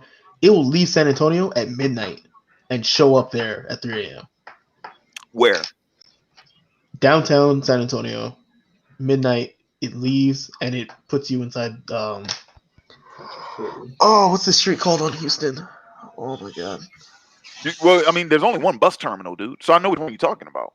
No, I know. I just can't remember the mix. I haven't been to Houston in like a year and a half. Because I took a Greyhound in October, and yeah, but the express is always 4 hours from San Antonio to Houston if you do the express, and Yeah, because it's a straight shot. It's just a straight shot, nonstop. I really gotta get down south sometime because that's a part of the country I've been wanting to go for the longest Now, of time. course, hang on. I say that to say this though: if you run into traffic, well, then Yeah, you're bank, and Houston has some bad traffic, so especially when it's raining. Plan accordingly. I tell people like this: there's no reason ever to go to Houston unless you're single. There's some beautiful. I'm out there single anyway, but I mean, if somebody. So wait, Nick, you said what's going to be bringing you over into these parts? Meet somebody, one, and I don't know. Hey, since I'm out there, I might run to y'all. Shit. Joey, you coming to San Antonio? You coming to Houston? Well, I was thinking dropping from Houston, then come out there. If you come to San Antonio, man, just hit me up, bro. Oh, yeah, you got an airport there, huh? Yeah, we do have it, and I live near the airport, so okay. It'll be a lot cheaper if you fly into Austin and then make the drive that's to what I hear. Austin. And I always want to check out Austin for a lot of reasons. Austin's trash. That's what everybody in San Antonio says about Austin. I've never been, so I probably will at some point. So Houston traffic is just bad because water everywhere. Austin traffic is bad because people just bike everywhere. And you're just like, if you don't get the hell up out of my way really quick, just is it like Austin's congested? Is it like LA bad, or is it just? It looks like it is. It's getting there. Yeah, it's getting there. Well, no, because the huge problem with Austin, Texas, is that Austin, Texas doesn't have a loop. Like, there's no loop for like quick traveling. It's all most places don't have a loop. Like New Orleans doesn't have a loop. Puerto Rico has a loop, and they're a third world country. Okay, congratulations. Everybody don't need no damn loop. You want to know what kills me about San Antonio? I'm gonna tell you what kills me about San Antonio. You talking about roundabouts, or what you cannot. Well, no. What he's talking about is the highway system that goes around the entire town. Okay. Because San Antonio has two loops. It has an inner loop and an outer loop. 3. But I'm gonna tell you what get me about San Antonio. You can't ever drive somewhere directly. Oh. Because you always have to go around. Like, you can't drive straight to anything. You have to go around. Everything is around everything. So, like, there is no one road that takes you straight north-south in San Antonio. They don't have one. 281 loops, right? 35 is a big-ass J. There's no straight through. That's annoying. No, 151 is a straight. No, it's not. 151 is a big old L because it goes down and then it turns into 90. Yeah, and 90 eventually loops back into 1604 and 410. But even still, look what you're doing. Hang on, so you can see my finger. Look what you're doing. You're going around. It's an L on the corner. It's a corner. I don't know how I feel about this. You didn't realize it, that you were driving around every. No. I know that. That's definitely true for 410 and 1604, and a bit for 281. But I-10 is a straight shoot. But I-10 also doesn't last that long. If you think about it. And also, we're just talking about highways. Like, if you look at something like Bandera's super long, and that is a straight shoot. It's trash, but it's a straight shoot. Well, I'm also thinking about what's that one I'm thinking of? You're not wrong. Babcock, Ebner, Callahan. They all hang on. Curve. What's the one, dude? What's the one? It's the big ass one in Medical Center. Yeah, it's Babcock. Let me tell you something about Babcock. Oh, dude, don't get me started on Babcock. Dude, it's trash. I used to live there. dude, Babcock. Why do you think I used to live there? Dude, you want to talk about? Dude, let me tell you something. There are places man wasn't meant to live. Dude, tell me why Babcock ain't nothing but this. The whole fucking time. Up a hill, down a hill. Hit a curve, round the bend. Up a hill, down another fucking. I'm like, bruh, for real? Y'all ain't got no flat land on this street. But what about Jack and Jill? They went up a hill. Hilarious. Yeah, and they were retarded too. Like No, they were getting it on. Whatever. What kind of square That's what what kind it's of square about. footage? What kind of square footage do you have for your apartment? Who, me? Yeah. Square footage? Yeah. Just shy of 700. Okay. So in Babcock, I had a square footage of 1,200. How much was I paying a month? Oh well, shit. I'm gonna tell you then, because I looked at apartments over there on Babcock. You said 1,200? Yes, sir. Did you ever? Well, actually, you might have been able to find one for around maybe 900. 810. 810? Okay. 810. I believe that. Depending on where you were, I believe that. How close were you to the hospital? 5 minutes down the street. Yeah. No, dude. Anything within like 15 minutes of that hospital, you're gonna be spending damn near $2,000. I know. Because that's where all of they work. That's where all the hospital workers work. Live. They all live in those. Oh yeah, nah, dude. Yeah. Okay, I believe that. See, this is what I was thinking. I was thinking, especially on the Floyd Curl Street. Floyd Curl. Don't even look at those apartments. Just walk away. It's not worth it. Dude, there was a spot over on oh man, what was I think it was on Babcock, but it was further down. It was closer to I-10. You talking about Callahan? Around that area. I don't think it was on Callahan though. But it was on that side. It's on that because I think I had to take Callahan off the highway to get to it. But it's on that side, right? Okay. Heading west. And that sucker was, what was it? It was 800 square feet for like 900. I think that's what it was. Are you talking about the condominiums outside of Santa Rosa? Was it a condo? Was it? Yeah, it was a condo. It was a condo.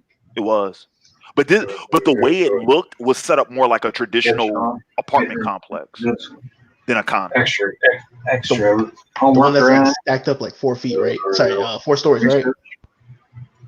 Oh, baby. Wait, what is that? That's Trent's mic. It's still open. Oh, okay. Now, what I was going to say was, if I ever come out there, I actually want to go to this place called the Salt Lick, but the only closest one that's out there is like what, Pecan Grove? Salt Lake, the restaurant? Yeah, Salt Lick. Yeah. Oh, okay. Hey man, I gotta try out the barbecue, man. I never had the barbecue there. I had the steak. Oh, and the Salt Lick. You mean Saltgrass? Well, this place is called the Salt Lick. The salt. Oh, I know what you're talking. Yeah, the barbecue joint. I know what you're talking about. Let me tell you, as someone who's been born in Puerto Rico but raised in Texas, I only just recently went to North Carolina 2-3 years ago. They got us beat, man. Their barbecue's better. Dude, New Orleans got us beat. I've never been to New Orleans, but yeah, I still need to go. But it sucks that you moved out there when I was about to go out to New Orleans. Who, me? Yeah. I was in Lafayette though. I wasn't even in New Orleans. I mean, around that area, what I'm talking about. In that state in general. Well, why you get mad at me? Why you get mad at Random Black Gamer? His ass was in Louisiana too. Oh yeah, I'm sure. Shit, man, we need to try to organize like a get together because I'm in Texas, Random Black Gamers in Texas, Dragnauts in Houston. I mean, whatever, man. I mean, sometimes we do meetups like with the other guys, like King of Lightning Johnson. They come out here sometimes on the summer. So I see them. Which I think they come here this. I'm trying to think who else is in Texas. There's some people, but yeah. But anyway, so yeah, that's the thing, man. Yeah, but yeah, so ideally, in theory, you should be able to beat the traffic if you got to beat up for 7. But then again, I mean, you said it starts at 6, so. Okay, well, if you said, the traffic started like 6 p.m. and stuff.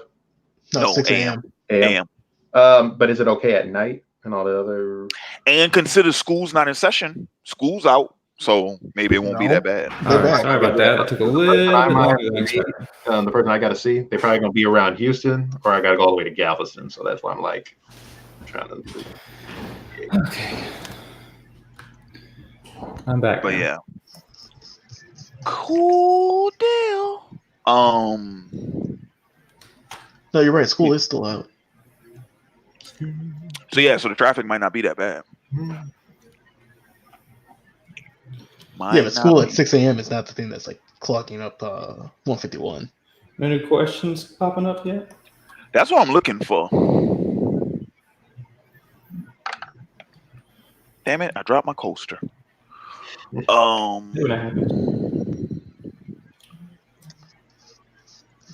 Yeah, I'll shoot you a question. What we sipping on tonight, Larry? Huh? What we sipping on tonight? Oh, come on, man. You know what it is. What? Absolute. That good old boy, Jim Beam. Yeah, there you go, Trent. Good job. He was raised right. He's raised right, yeah. Oh, okay.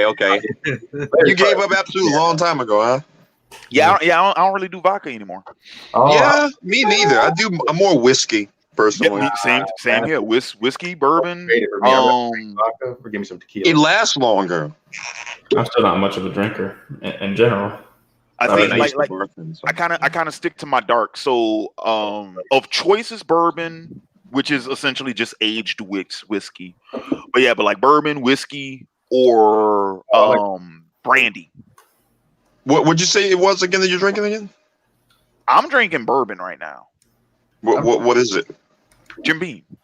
Oh, yeah. I got myself that vino. But I'm usually on Jack. I had it. Jack used to be mine of choice, but then I got on Jim Beam. See, what I don't understand is you're in San Antonio now. How are you not on Crown at 7? Because I had Crown yesterday. Crown and 7 is everywhere, though, dude. No, you don't understand. That started in San Antonio. I had 7. What 7 up? Yes. Oh, nigga, what? I got into that. Oh, Crown and yeah, 7 I know what up? you First mean. off, gamer It language. actually is not that bad. Second, I don't make that's kind of sound a little weird. I don't know much. Wait. Not as weird as how I drink my Jack, though. Oh, how are you mixing a dark and a light? first off, I'm Puerto Rican. That's chaos. Second, How you mixing?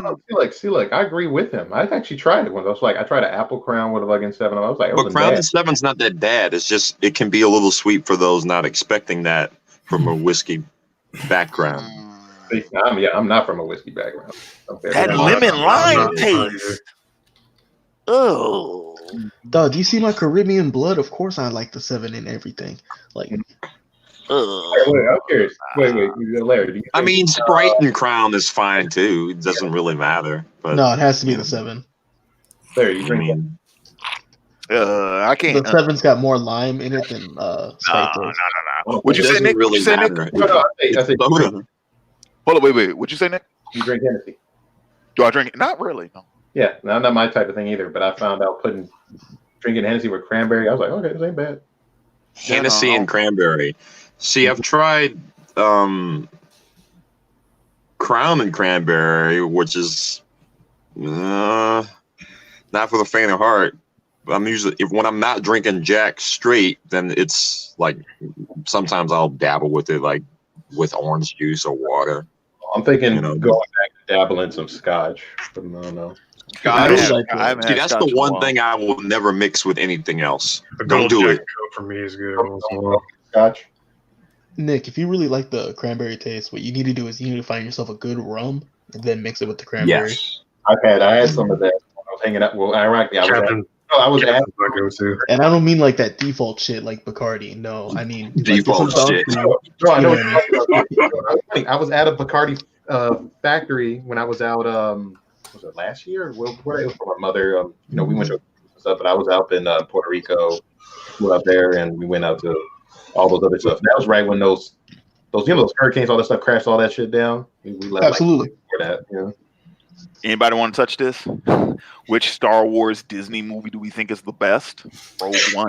No. Rogue One. Rogue One. Guys, Uber Hikaru was just here. You. It's The Last Jedi. Nope. The one Star Rogue One, bro. According to Kathleen Kennedy, Last Jedi is. It's Rogue One, dude. I'm gonna tell you why it's Rogue One, because Rogue One has the best ending in the history of Star Wars. Well, that and Rogue One didn't fuck up the entire franchise like it is now, but yeah. And man, they did that to themselves, bro. I wasn't getting on board for that. Like I said, man, I'm good. I got the Mandalorian, which That's I like right. very much. Seen it. I think it's very good. I like the whole lone wolf and cub thing we did with it. I mean, I figured that's what they were doing after, the thing that, was revealed for those. I mean, can I just put spoilers, Baby Yoda? All right. No. Well, we've already seen that. Yeah. I don't So care. like once I kind of figured, and you know what was funny was because people kept saying it's like, oh my god, it's so much like Samurai Jack and stuff like that, and I'm like, what the hell are y'all talking about? And then I watched it and I was like, oh yeah, because we're doing the whole, stranger in a new town, travel to the new town, fix a problem, leave again. It's kung fu. It's the Western. It's and but yeah, I like it. I like it. Oh, and the score is freaking amazing. I'm getting that score on vinyl when I get the chance. Whenever they release the Mandalorian score on vinyl, I'm getting that. Also, you're a vinyl collector, huh? Not yet, but I will be. An audiophile knows vinyl is the best. I will be once I get that damn record. I mean, I don't got space for it, so I gotta have my own shit to, if I'm gonna fuck around with vinyl. But gentlemen, it's 1 a.m. It's been a good time. Fantastic. Oh yeah, man, it's about time for me to hop off too. Yeah, it's not even 11 yet. Thanks for letting me jump in, Larry. Sorry for being so late and crashing the party as I usually do. Who said it's not even 11? Who is that? Is that Nick? Yeah, I forgot I'm hey, on fool, you on the West Coast? Yep. Yeah. It was Go like back 4 to in the bed. afternoon when I started this. Wow. Go to bed. Yeah, it's like 4 minutes. 3 now. Let me God see. bless Are all the there? Sandboys. Y'all have a good night. Au revoir. I'm gonna see if I can clear out these last questions. So real quick, for the 36 of y'all still watching, if you got a question, get it in now. Get it in now. Hurry up. All right. Are you afraid of death? Like for me, it's a terrifying thought because I'll just cease to exist someday. I'm not religious. You're gonna die eventually. So I'm not Everything is gonna lie about how I feel about it. I kind of accept it, but I think the shit sucks, and I do fear about it, but not in a certain way. If I could find a way to be fucking immortal, I would definitely take it. Ugh. You'll be by yourself. You'll be by your fucking self. Yeah, exactly. I wouldn't do that. Immortality kind of fucking sucks. It used to seem cool as a kid, especially when I watched Dragon Ball Z. I'm like, oh, Vegeta wants immortality, but I'm like, if you go get your ass whipped anyway, then it doesn't matter if you're immortal. Plus, if you get a disease where it's painful, then you don't even have the option to die, to stop suffering. So, my arms and legs are blown off. But the only problem about immortality is you're definitely more isolated if it's just you by yourself. You know what I'm saying? I mean, you can. Well, yeah, obviously, it's just you. And I don't think there's enough dogs. I mean, you can keep the I and isolated is you. Mm-hmm. I mean, but I'll say this: if it's the whole fucking, because the whole thing about people feel like life is like a wheel or like it's just like a cycle. I mean, if we have reincarnation, I got no problem with that. But you assume that. But the thing is, though, is that we don't even know what we're going to be reincarnated as. Yeah, we may not be reincarnated as the same person or even a human. Yeah, that's the only problem. Yeah, you don't have a choice in reincarnation. It's just, it's possible. And then it's a theory, which I'm not even going to get into that because... Yeah. No, but I mean, yeah, just thinking hypothetical, I think I'd rather have that than endless nothingness. Just, just gone. I mean, you're not going to know. Once you're dead, you're not going to have any concept of that anyway. Like, I mean, unless there really is an afterlife. I don't know. That is hilarious. Part of me wants to think and believe that yes, I agree with that statement. And make sure you pay your stripper that doesn't take their clothes off. I mean... Well, it's funny. I went there once. I've never been to Hooters, believe it or not. I have. The fried pickles are amazing. I love the fried pickles. Is it bad that I haven't been to Hooters, but I've been to a strip club first? No, it's funny. I've been to which was a funny ass scenario, by the way. That was. Which one did you go to? Somewhere interesting. I don't remember because I went the wrong way. You brought blood that shit out. Where was it? I was in New Orleans and I was dragged along with someone who was extremely drunk. I think it was like 2 in the afternoon. 2 in the afternoon. You went to a strip club at 2 in the afternoon. Okay, This so that guy limits has it because there's only problems. so many. There's only so many open that early. What part of town were you in? I want to say the French Quarter. I think I know which one. You went to I forget. I don't think. Well, it might have been Hustler. Might have been Hustlers. May have been.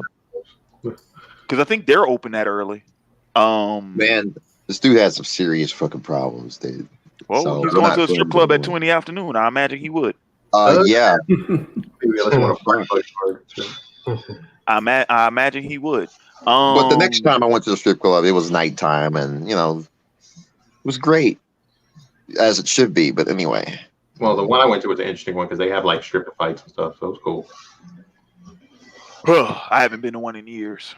Stripper pipes. What? Fights. Pipes. Like they press their ass against each other or something? Or? No, they actually like They fighting in throw the down. street like a bunch of dudes. They throw down. What do you mean? Real quick, anybody wants to answer this? Lamborghini. 1969 Ford Mustang. Which one? 1969 Ford Mustang. 69. Mine's a 67. The 1967 Shelby. Yeah, 67 Fastback. It's a great looking car. I'm not a car person at all, but when I was a kid, I for some reason like Lamborghinis, and I guess that's my answer is. Yeah. My second favorite, my first favorite is the 1967 Shelby GT500. My second favorite is the 96 Dodge Viper. Ooh. Yeah. What was that car in the first Bad Boys at the very end? You remember? I think it was a Dodge Viper, wasn't it? Probably was. I don't remember. GTSR, I think is what it was. Whatever that was. It's a nice car. I don't remember.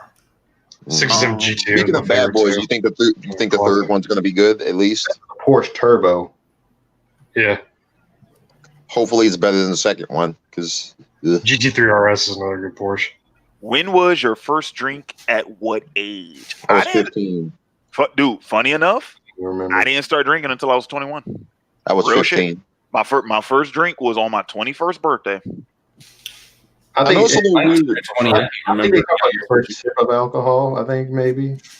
I think I was 15, and it's strange because when I met you, Larry, I was hesitant to do any of that type of shit. But drink?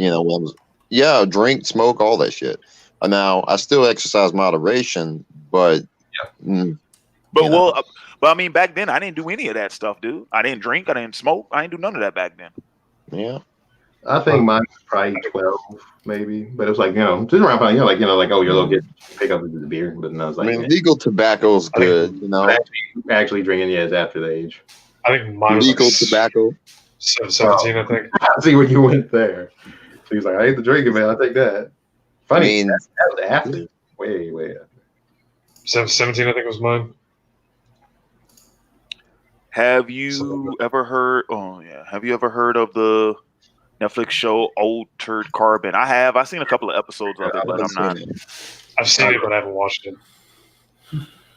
I've heard of it. Which reminds me of what I was going to say earlier. The guy that did Castlevania, the animated Castlevania, his next project is Devil May Cry. I'm interested to see what his You take talking on about the that. writer? Because the writer was Garth Ennis. I think it was the director. Oh, I'm Yeah. not sure. I think you're talking about I think I remember seeing that. I'm like, okay. I don't know.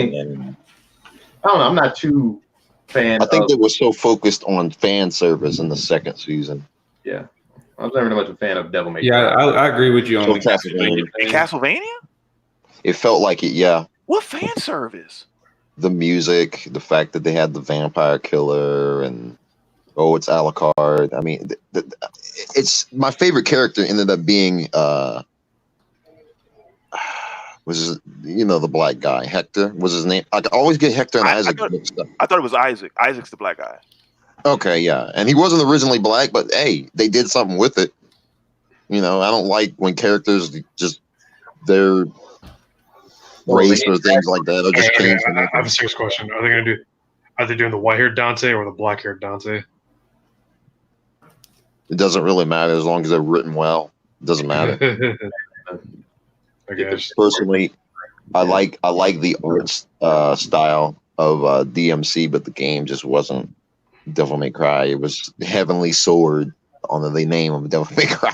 No, funny thing, my friend, he's a fan. He liked the both games, so he wasn't in that.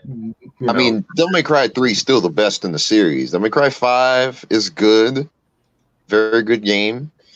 But funny, I just beaten 3 this year. It was cool because the same guy. What style did you use? Oh, what style did I use? I think I'm trying to remember the one that does more dodging. I remember what it's called. Trickster? Yeah, most people start with that. It's recommended you start with Trickster when you first play through. Of course, towards the end, I was doing Royal Guard. Yeah. You know, you got to be a god to play Royal Guard in that game. And over the newer games, this is even fucking easier as time goes on. But I personally love Gunslinger a lot. Yeah. I can see the 5th one could probably be more of my interest. But you'll love the 5th one. I gotta go to 4 first, then I get that. Yeah, 4 is I actually not a bad game. It's better than 2, but ain't bad much.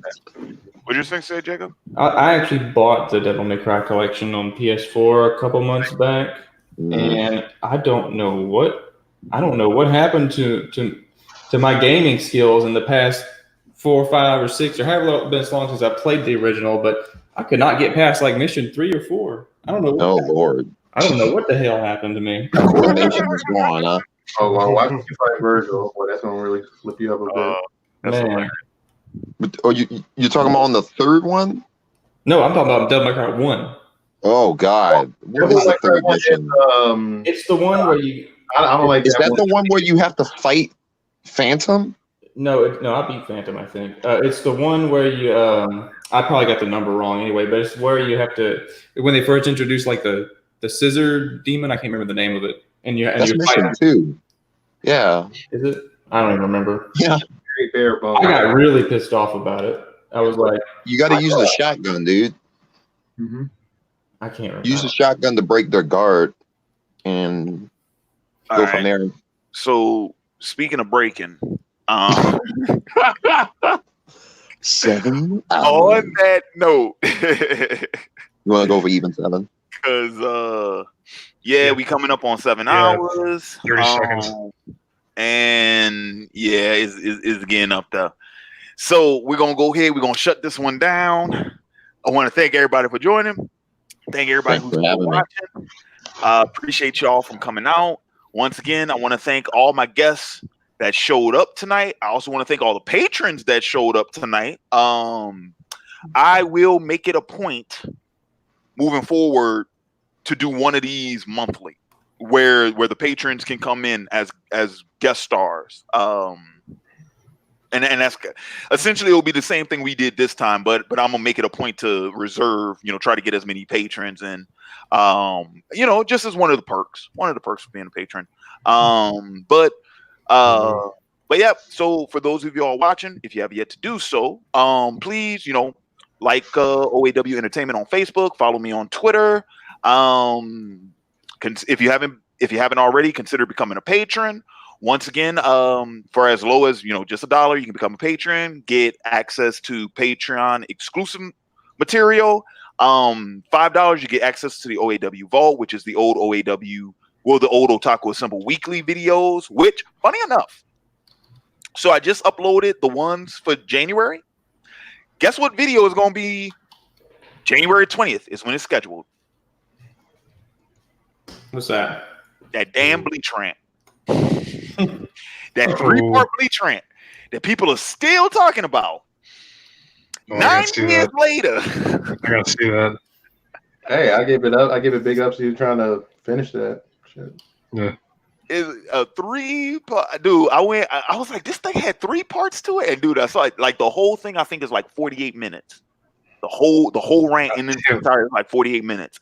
And So like for January, for all of you all who are Vote Keeper, that's the tier, the $5 tier, Vote Keeper. For all of you all who are Vote Keeper patrons on Patreon, you guys will actually be getting 6 videos in this month in January because I gotta go back to Vote Keeper though. Because there's 1, 2, and then the Bleach Rain. It's a 3-parter, and that one is going to be posted January 20th, 21st, and 22nd. So you get 3 that week, and then there's another one the final week. So yeah, 6 videos in total going up in January. I mean, they're already posted. They just going to be released. They're already posted. They're scheduled 10 o'clock a.m. Central Standard Time. That's when they drop. So yeah, so that's finally gotten around to the Bleach Rant. Finally. So anyway, and then of course, like I said, anything, what is it? The 15, 20, 25, and $30 tier. Those are where you get to request reviews, material for review. Trent, do not make me do Dance Moms, man. If you do it, I'm gonna do it. I kind of want to see him. But I hope you don't. If you do it, then I have to do it, but I kind of hope you don't. Yeah. All right. So with that being said, let's go around the table just to send people off. Give a final shout out to the people. Let's start with Trent. What am I supposed to say here again? Just a farewell. Yeah. Thanks for coming through, guys, and asking your questions. Yeah, hope to see y'all again here back when we do it next time. Looking forward to it. All right, and then Jacob.